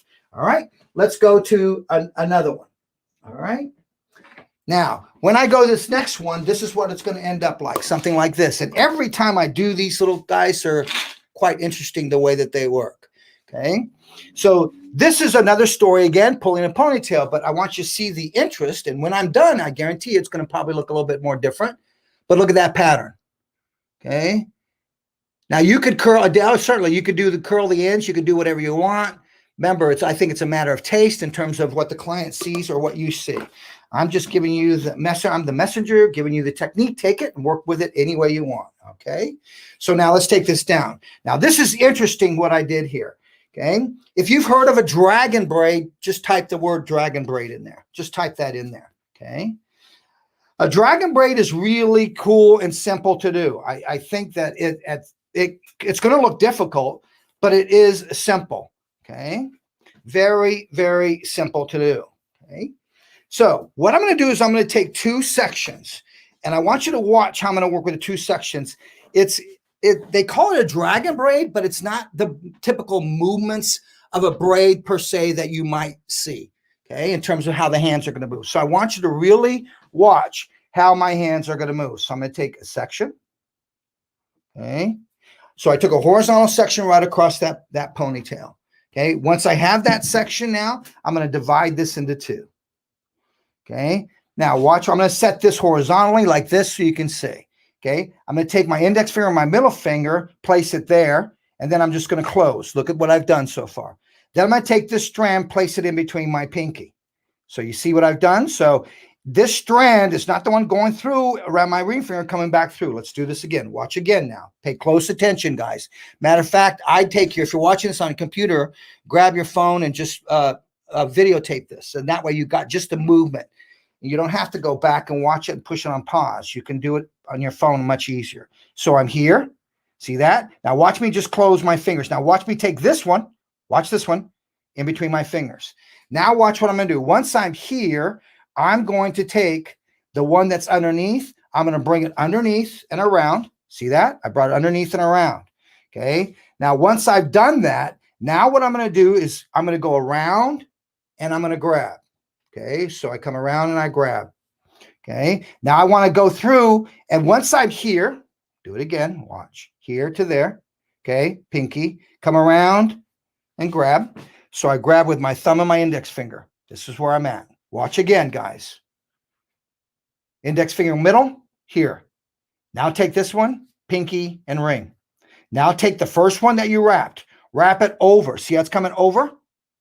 And thumb and index pinch it. Okay, now take this one, bring it underneath. So the goal is to get this one underneath and around. So my pinky grabs it.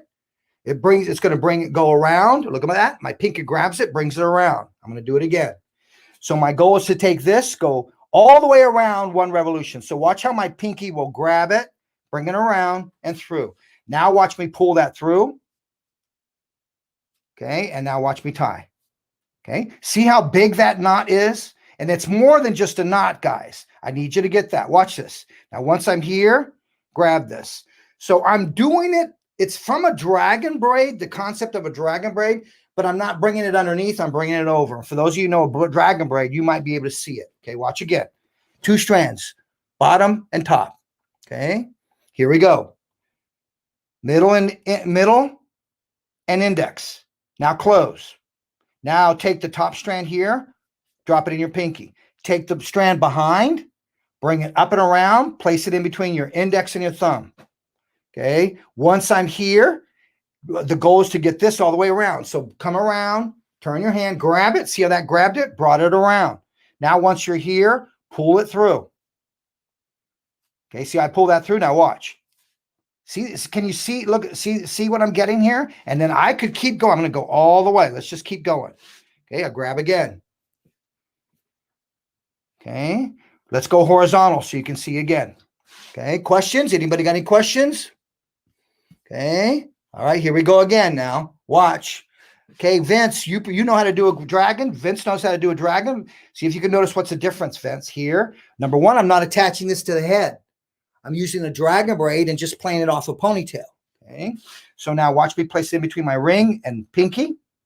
Now watch me grab. I'm going to grab right underneath now. So I grab that. Okay, now I come through and around. Once I'm there, watch how I'm going to, wait a minute, I lost my rhythm. This is so easy to lose your rhythm, guys. I got section there. Okay, here to there. Yeah, that's right. Not easy. Okay, there. Now come around, thumb and index. Now take this one over the top and around. Okay, now pull it through your index and middle. This is the difference, Vince Curry, in terms of a dragon. Okay, I'm pulling it through the top rather than bringing it under in a dragon. Now, when you bring it under, you're actually adding hair. See, look at that. Now, look how I could just finish that there. Now push this up.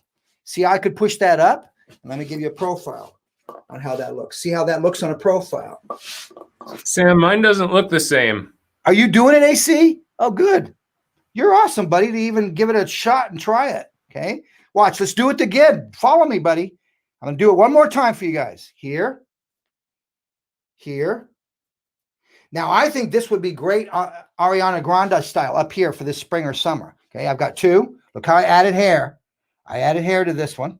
I'll add some more as you can see. Okay, now watch. Okay, open it up.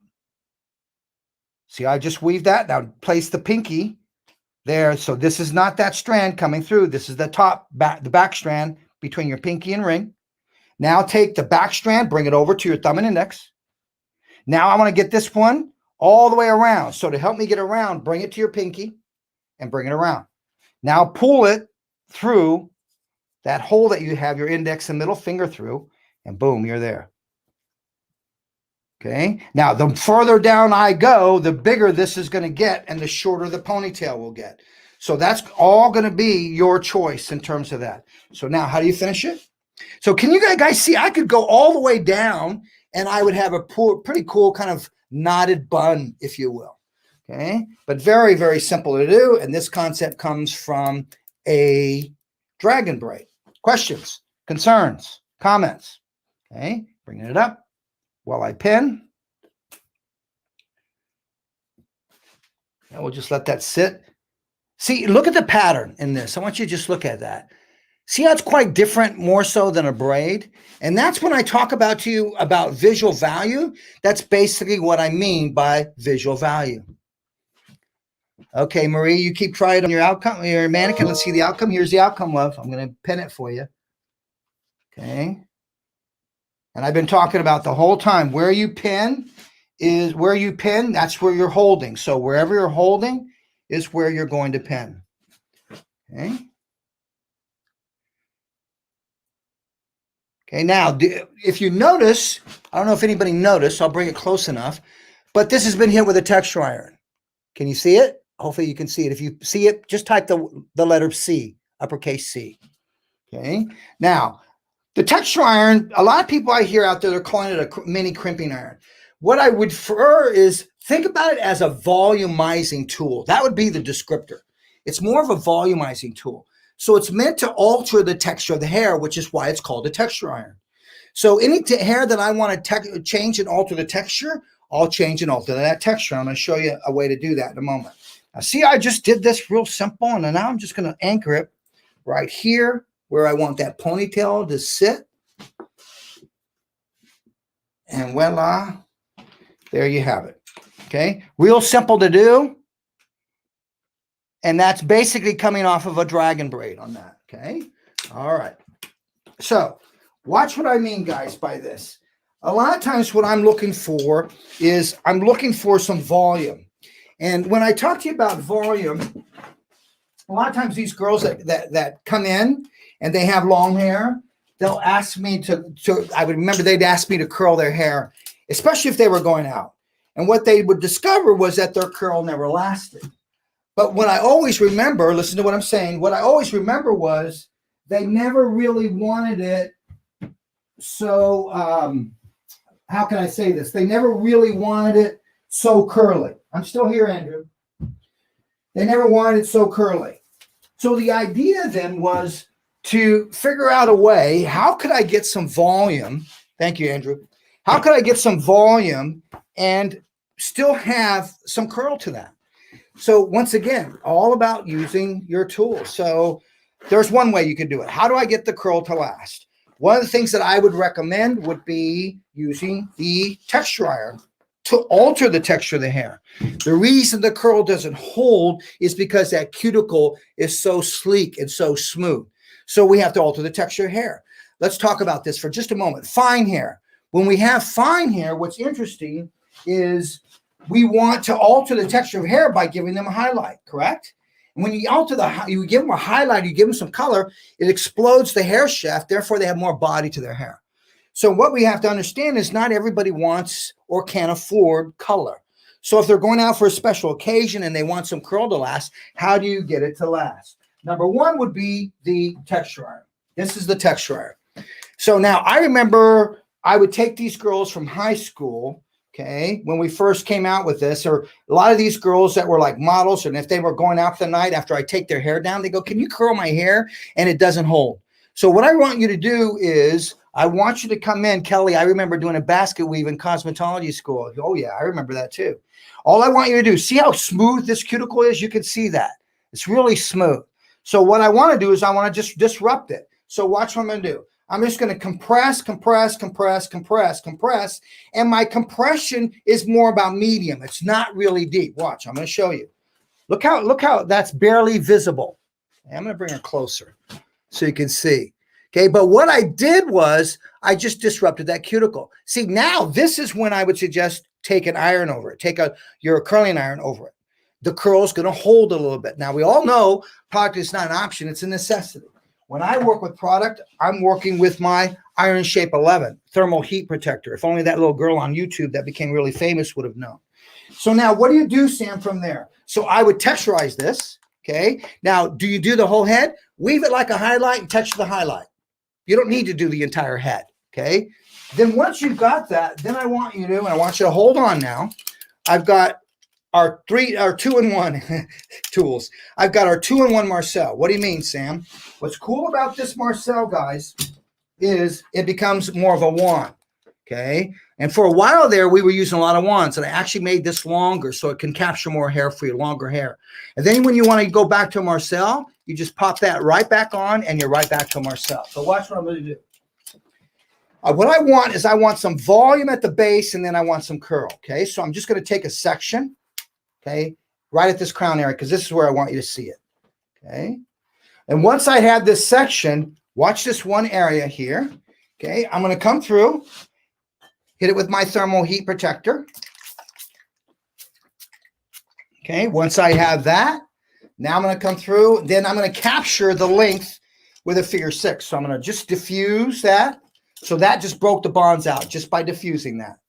Okay. Now I'm going to come through. I capture it like a number 6. Okay. So I'm going to capture that. Once I have that captured, watch me roll. Now I come through and I roll. But I'm going to elevate and I'm going to take the big barrel, and the big barrel is going to go underneath. And now I'm going to come through and I'm going to continue to roll.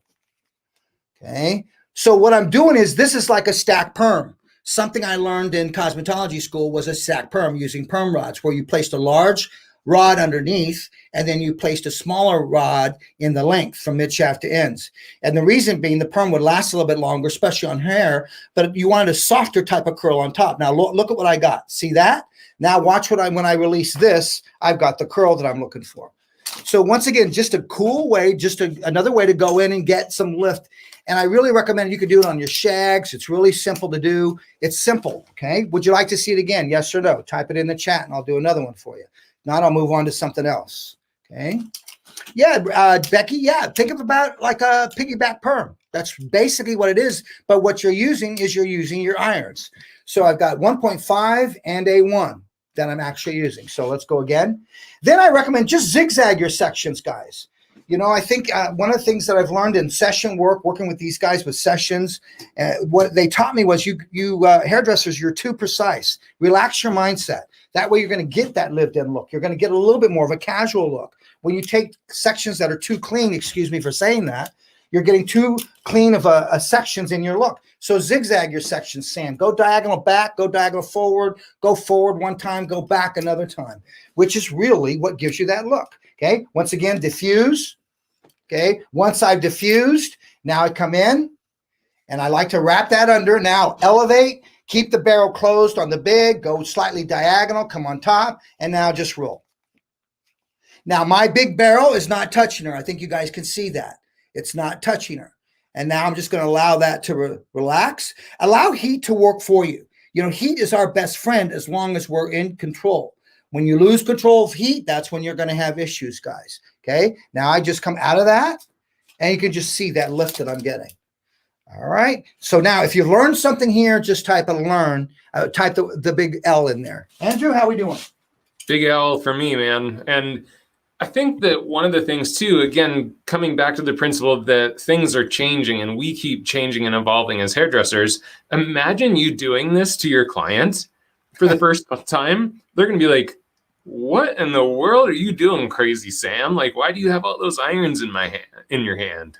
Well, Andrew, see, I think really, Andrew, what's important now too, moving into the future, ask yourselves as a hairdresser at the chair, what's the point of difference between me and the client? What I want to do is I want to give the client, I want to think of the client in terms of at-home maintenance. But there's specialty things that I need to have in my toolbox that the client's not able to do. So guys, come on, let's face it, Andrew, they can't do everything. And guess what? Some of those clients could do their hair better than I could do their hair. And that's because they knew their hair better. They knew their texture. So I think, you know, it's just a matter of finding what's comfortable for you guys in terms of what's working and what's going to work. It goes to that story that I love to tell, Andrew, about getting the attention of the passengers on an airplane when flight attendants do the security. How many of you actually listened to the security? I know I didn't for a long period of time. I was on my newspaper, reading my newspaper. I was just a newspaper guy. I loved it. The one moment I had quiet time. And I'll never forget flying Southwest, and the lead flight attendant got in the front and he said, "Hi, everybody, I'm Bob. And working in the back of the plane is my ex-wife, Sally. And working in the middle of the plane is my boyfriend, Bobby," or whoever, I can't remember. But anyway, what he did was Southwest realized, and if you've ever flown Southwest, what they realized was to get our attention, they had to change the way that they did things. And I thought that was pretty interesting in terms of what they did. They just had to change the way that they did it. So I think that's important that we got to do it. What they did was they weren't getting the outcome. So they changed their style of delivery. They made it funny and they changed their vocabulary. You know, so let's ask ourselves, what are we doing right now in today's world to get the client's attention? Okay. Welcome, Ken from the Philippines. Glad you're with us. Do you have a salon in Las Vegas? Lulu used to have a salon in Las Vegas. Look Style Society. We dropped out of that, my dear, just too busy on the road.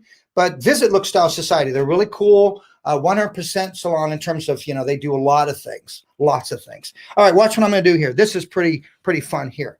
Okay, I'm going to gather the hair in that back. Okay, so see, I just gathered that in the back. Okay, once I have this gathered in the back, now what I'm going to do is I'm just going to come through and place my elastic. And then once again, guys, I don't twist this so much. I might twist once, pull through, but then after I do that, I'll come through and I'll twist. Okay. Instead of me continue to pull through and pull through, do you ever find sometimes you just mess up your ponytail? So that's a just nice little hack, just going in and doing that. Now, once I've got that, then I'm going to come through this. Now, what a lot of people are doing is they're reaching through and they'll pull this from under and up. What I'm going to do is I'm going to go the opposite direction. I'm going to come in, Andrew. Okay. Index and middle. And I'm going to pull this through this way. And I'm not going to go through the opposite way. Okay. So now I'm going to take another section. Okay. I'm just going to bring that section over this. Okay. And once again, look how organic I work, guys. Just, you know, something I do. A lot of people say, Sam, a lot of people are using irons and getting really clean. I just still feel I'm into this organic. I think clean is really something that's taking place, but I think you're seeing a lot of iron work. But at the same time, I think you're seeing a lot of sense of casualness. And that has a lot to do with time. You know, a lot of clients want in, they want out. Everybody's in a hurry. They want to minimize their time. Luxury, safety is the newest luxury. Safety is the newest luxury. So ask yourself, you know, your salon, how safe are you in your salon? Because guess what? All the clients are watching. All of them are watching. Okay, and see that I just rouged that up. So I just covered up that other elastic. And I know you've seen this before, but watch what I'm going to do with it. I like to just take something and just add a little something else to it. Just finds a lot of times you're able to kind of figure things out, but it's all about playing. You know, we have a school program for anybody, the teachers that are on, you know, Skills Up. If you ever are interested, just go to sam@samvia.com, inquire about our schools. You'll get the information. But we supply school kits to students. And I do a monthly program for all of our accounts, our school accounts. But I keep it really basic. And what I tell the students is practice, practice, practice, guys. Practice is so critical. I mean, this afternoon, between my Redken class and this class, I was practicing some different looks and playing and just discovering things. I think the practice is where you start to discover. And practice never, never stops. It always is continuous. And I want the students to know that. I mean, right now you're going to find that pretty soon we're going to be hearing a household name. Somebody's picture is going to be on the cover of the Wheaties box, Andrew. And that's the Summer Olympics coming up. I'm a big Summer Olympics fan. And I know that somebody's going to become famous. And the reason they're going to become famous is because they've probably been training for 4 years for that gold medal. And once they win that gold medal, they start to get attention. So with practice, you will get the attention. The person that's getting the attention, the person that's getting the energy is the person that's going to win. So show up at that salon with energy. That's the person that's going to win. Okay. All right, AC. Now what I'm going to do is I'm going to come through and I want to get nice and equal. So I'm going to come through and divide in 2.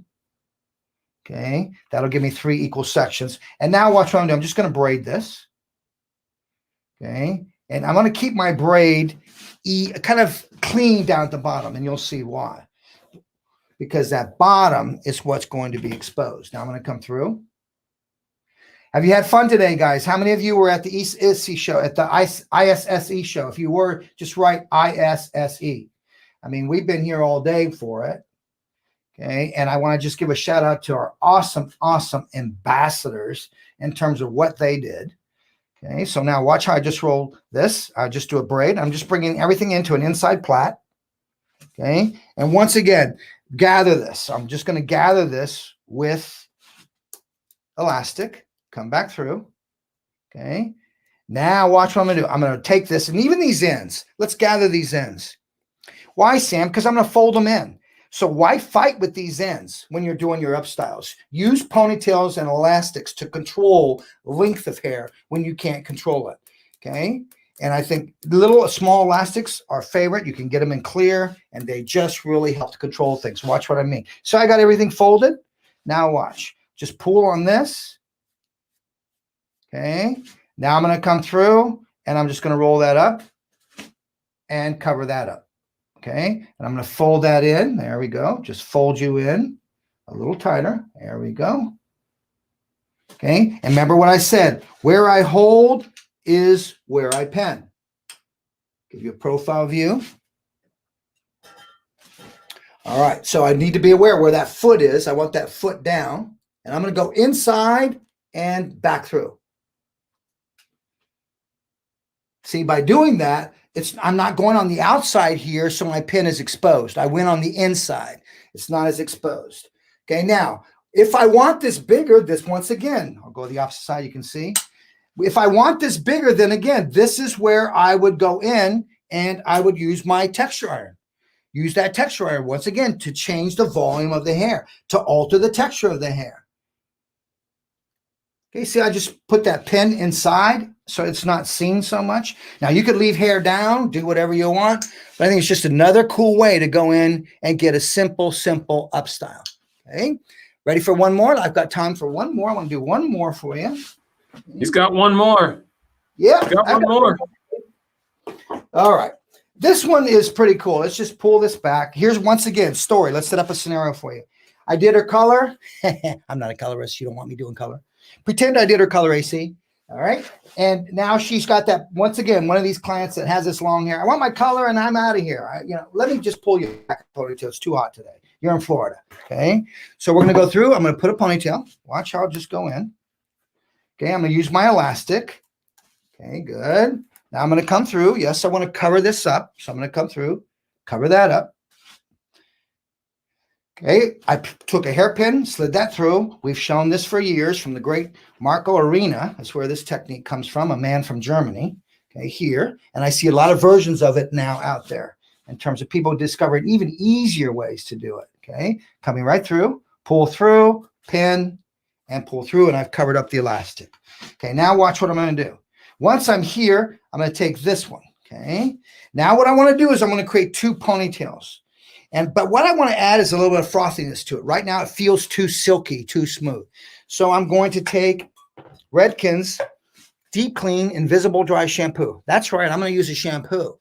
So I want to use the dry shampoo. You ever notice sometimes long hair, even long hair, can get a little bit of oily? But watch. When I use this, check out the frothiness I get out of that. See, and I just want a little bit of frothiness. You're going to see how I'm going to create almost like a little pad inside of this. All right, so there. Now, once I'm here, once again, working with my hands. All right, now, once I'm here, I'm going to come through. I'm going to go into a ponytail. I'm going to take an elastic, and I'm going to work with a clear elastic. Okay. I'm going to come through right almost at the base, about an inch away, Andrew. Come in, take a clear elastic. Why clear, Sam? You haven't used clear because it's going to be exposed. Okay, so I'm going to go 1, 2, tighten this up. Okay, now I'm going to pull through, but now watch me pull the hair through and leave it there. So now I've got a loop. See, I've got that loop. I want that loop right there. Okay, let's come to the opposite side. Now I'm going to take the opposite side. So now it should look something like this, pulling it through. Okay, so let's come to the opposite side. And on the opposite side, I'm going to repeat the same thing. I'm going to take a clear elastic. And I like doubling these up. Okay, anytime you feel an elastic's going to break, just double it up. Come about an inch away from the base. Okay. I'm going to twist and twist till that's really nice and tight. Now I'm going to come through and watch me pull through and stop. Okay. So now here's what we created. We created 2 ponytail loops, just pulling them through halfway. Okay. Once I'm here, find your loop back through this one. Okay. Bring this one and pull this one through. Okay. Now, once you pull it through, start turning and twisting. Okay, that looks pretty cool. So you take it where you want. See how I'm taking this where I want? I think I want this twist to go that way. There we go. Yes, there. And every time, guys, you do something like this, it looks a little bit different. Now, I'm not concerned with the ponytail yet. I'll get that in a moment. Remember where I'm holding? That's where I'm going to come in and pin. Okay, where I'm holding, that's where I'm going to come and pin. See, I'm not concerned about that ponytail yet. See, but once again, what I'm discovering, Andrew, is by going in and doing these little things and just adding visual interest to a ponytail. And I think you got to start getting ready for the summertime, guys, in terms of what are you going to add to the client for that visual interest when she says, I just want you to pull it back on a ponytail. Okay. There we go. Now watch. See, I just take the ponytail and let's just say I want the ponytail maybe up here. Oh, yeah. Maybe there.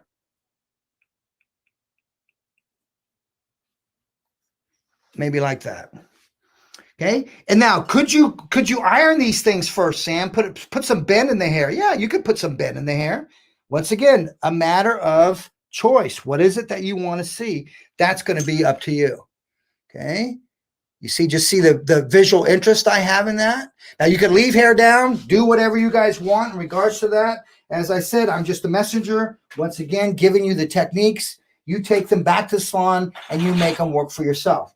My focus today was all about ponytails, pulling these things back into a bun and doing things in a little bit different way. Vince, you do something very close to this, sometimes using 3 strands. Yeah, you can use 3, 4 ponytails and pull them through, and you're going to get a very cool Upstyle. Place it up here if you want. Andrew, what a day. It's been an amazing 2 days, my friend. I mean, we have just had so much education here on the channel, and it's been just nonstop since yesterday morning. Yes. Matter of fact, Roller Girl, I had my hair done at San Via at the Stratosphere Tower. I believe that's when we were doing an event at a club. And I can't remember who was there. Was it Paris That's Hilton right. was there, I think, Roller Girl? I can't remember. We were doing it. She was doing something, and we were doing the hair. I can't remember. Anyway, too long ago for me, Andrew. Yeah, what a great day of education, buddy. I just want to give the ambassadors a shout out to, let's see. Don't tell me, buddy. We had Anna Peters, Jada Jenkins, Blake Reed Evans, Kailani Goodwin, Twyla Jane, Lindsay Olson, Ellen Devine, Roger Molina, Ashley Brown, Cindy Duplantis from Canada, Al Campbell, and the Shag Queen, Manda ZIEGELMAN. I mean, you talk about some talent and a lineup for this weekend for you guys to walk away with information. I'm so excited. So excited. Me too, my friend. Yeah.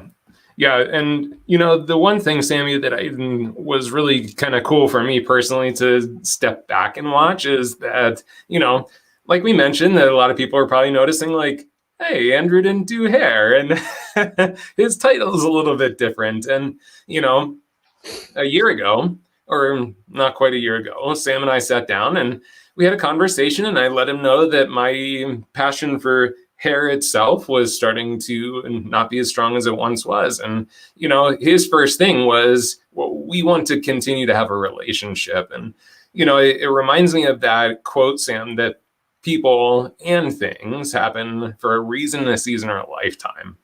And I think what was really beautiful to see today is 8 years ago from almost today, it was a few days earlier, but was our first show together, which was at the Chicago ABS show.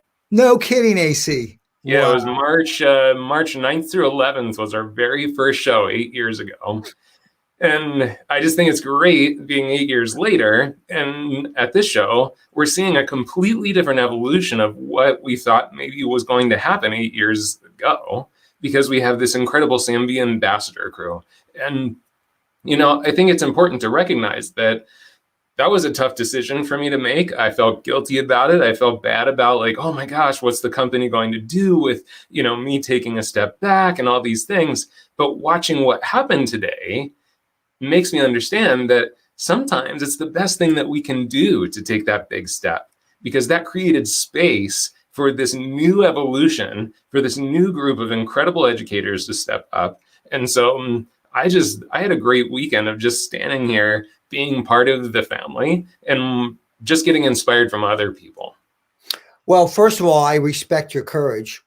Andrew, I think a lot of people, you got to know this story, because I think, do what you're passionate about. And that's so important. I mean, don't pretend. Let me just say it this way. I think that this is more than a job, being a hairdresser. It's a career, guys. It's a career. And any type of career requires consistent learning. I guarantee you, as a life coach, as a motivational speaker, Andrew, you're still probably discovering things and learning things. And I'm excited for you, because you're doing what you love, you're doing your passion. But also I'm excited for Andrew, because Andrew has a lot to offer to the industry as a whole, guys. If you're out there and you're feeling like you need someone to kind of like light the fire inside of you, the man to do it is Andrew. Andrew lights the fire inside of us every time we have an opportunity to just hear him speak. And he's where he needs to be. And we will always be connected. Right now, he's a cultural ambassador. He's for the industry as a cultural ambassador, guys. So make sure you follow Andrew. And then if you're in dire need of a life coach, make sure you reach out for Andrew. We have great discussion. He helps me all the time. He's actually kept me in line the last 8 years. So yeah, what's going to happen? I mean, yeah. Guess who else I was talking to? Jesse Linares. By the way, guys, Jesse Linares has not gone anywhere. I just connected with him this week. He's like, dude, tell me we're going to be doing a show soon. Yes, we are. We'll probably, looks like we're going to be at ABS. So we'll keep you, in tune when that comes to us face-to-face live, us actually seeing each other and not over a screen. So, yep, Jesse is still with us. And Anna, you know Anna, she's awesome.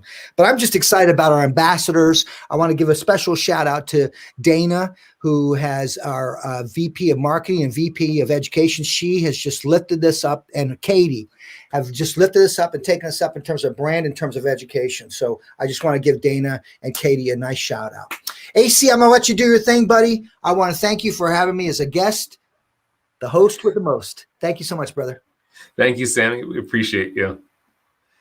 All right, my friends, now it's your time.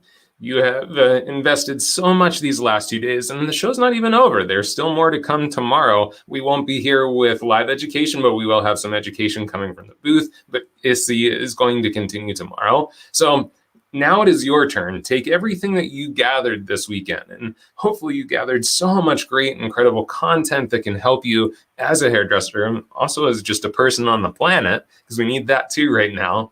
But it's your opportunity to now go back into the salon and do something different. Like we set up kind of in the beginning of the show, if we spend this time, if we invest this part of ourselves, our time, our energy, our focus, and we just step back into the salon and recreate what we've already done for 20, 30 years, have we grown? Have we evolved? So we want to just challenge you to really step out and have the courage to evolve. Have that courage to step forward and do something fresh, do something new, because you deserve it, and your clientele deserves it.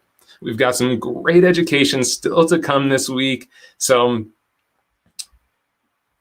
we're going to take Transformation Tuesday off, but we'll be back on March 17th for Wellness Wednesday. You get to experience my own personal life coach of almost 15 years, Lynn Christian. She's going to be talking to us about the neuroscience of trust. March 18th, we did mention about the Skills Up training opportunity. If you are a school administrator, if you are a teacher at a school, and you are interested in being a part of our Skills Up training, head over to the website and just look up Skills Up on the website. You can contact Kurt for maybe you can come in as a special guest and watch what we do. And then March 18th, if you loved what Manda brought for some rock and roll hair, we've got Manda back on March 18th, 5 p.m. Pacific on the Instagram Live. So make sure you tune into that. So we are here. We are committed to continue to help you evolve as hairdressers, to inspire and motivate you. Thank you guys so very much for everything this weekend. We'll see you soon.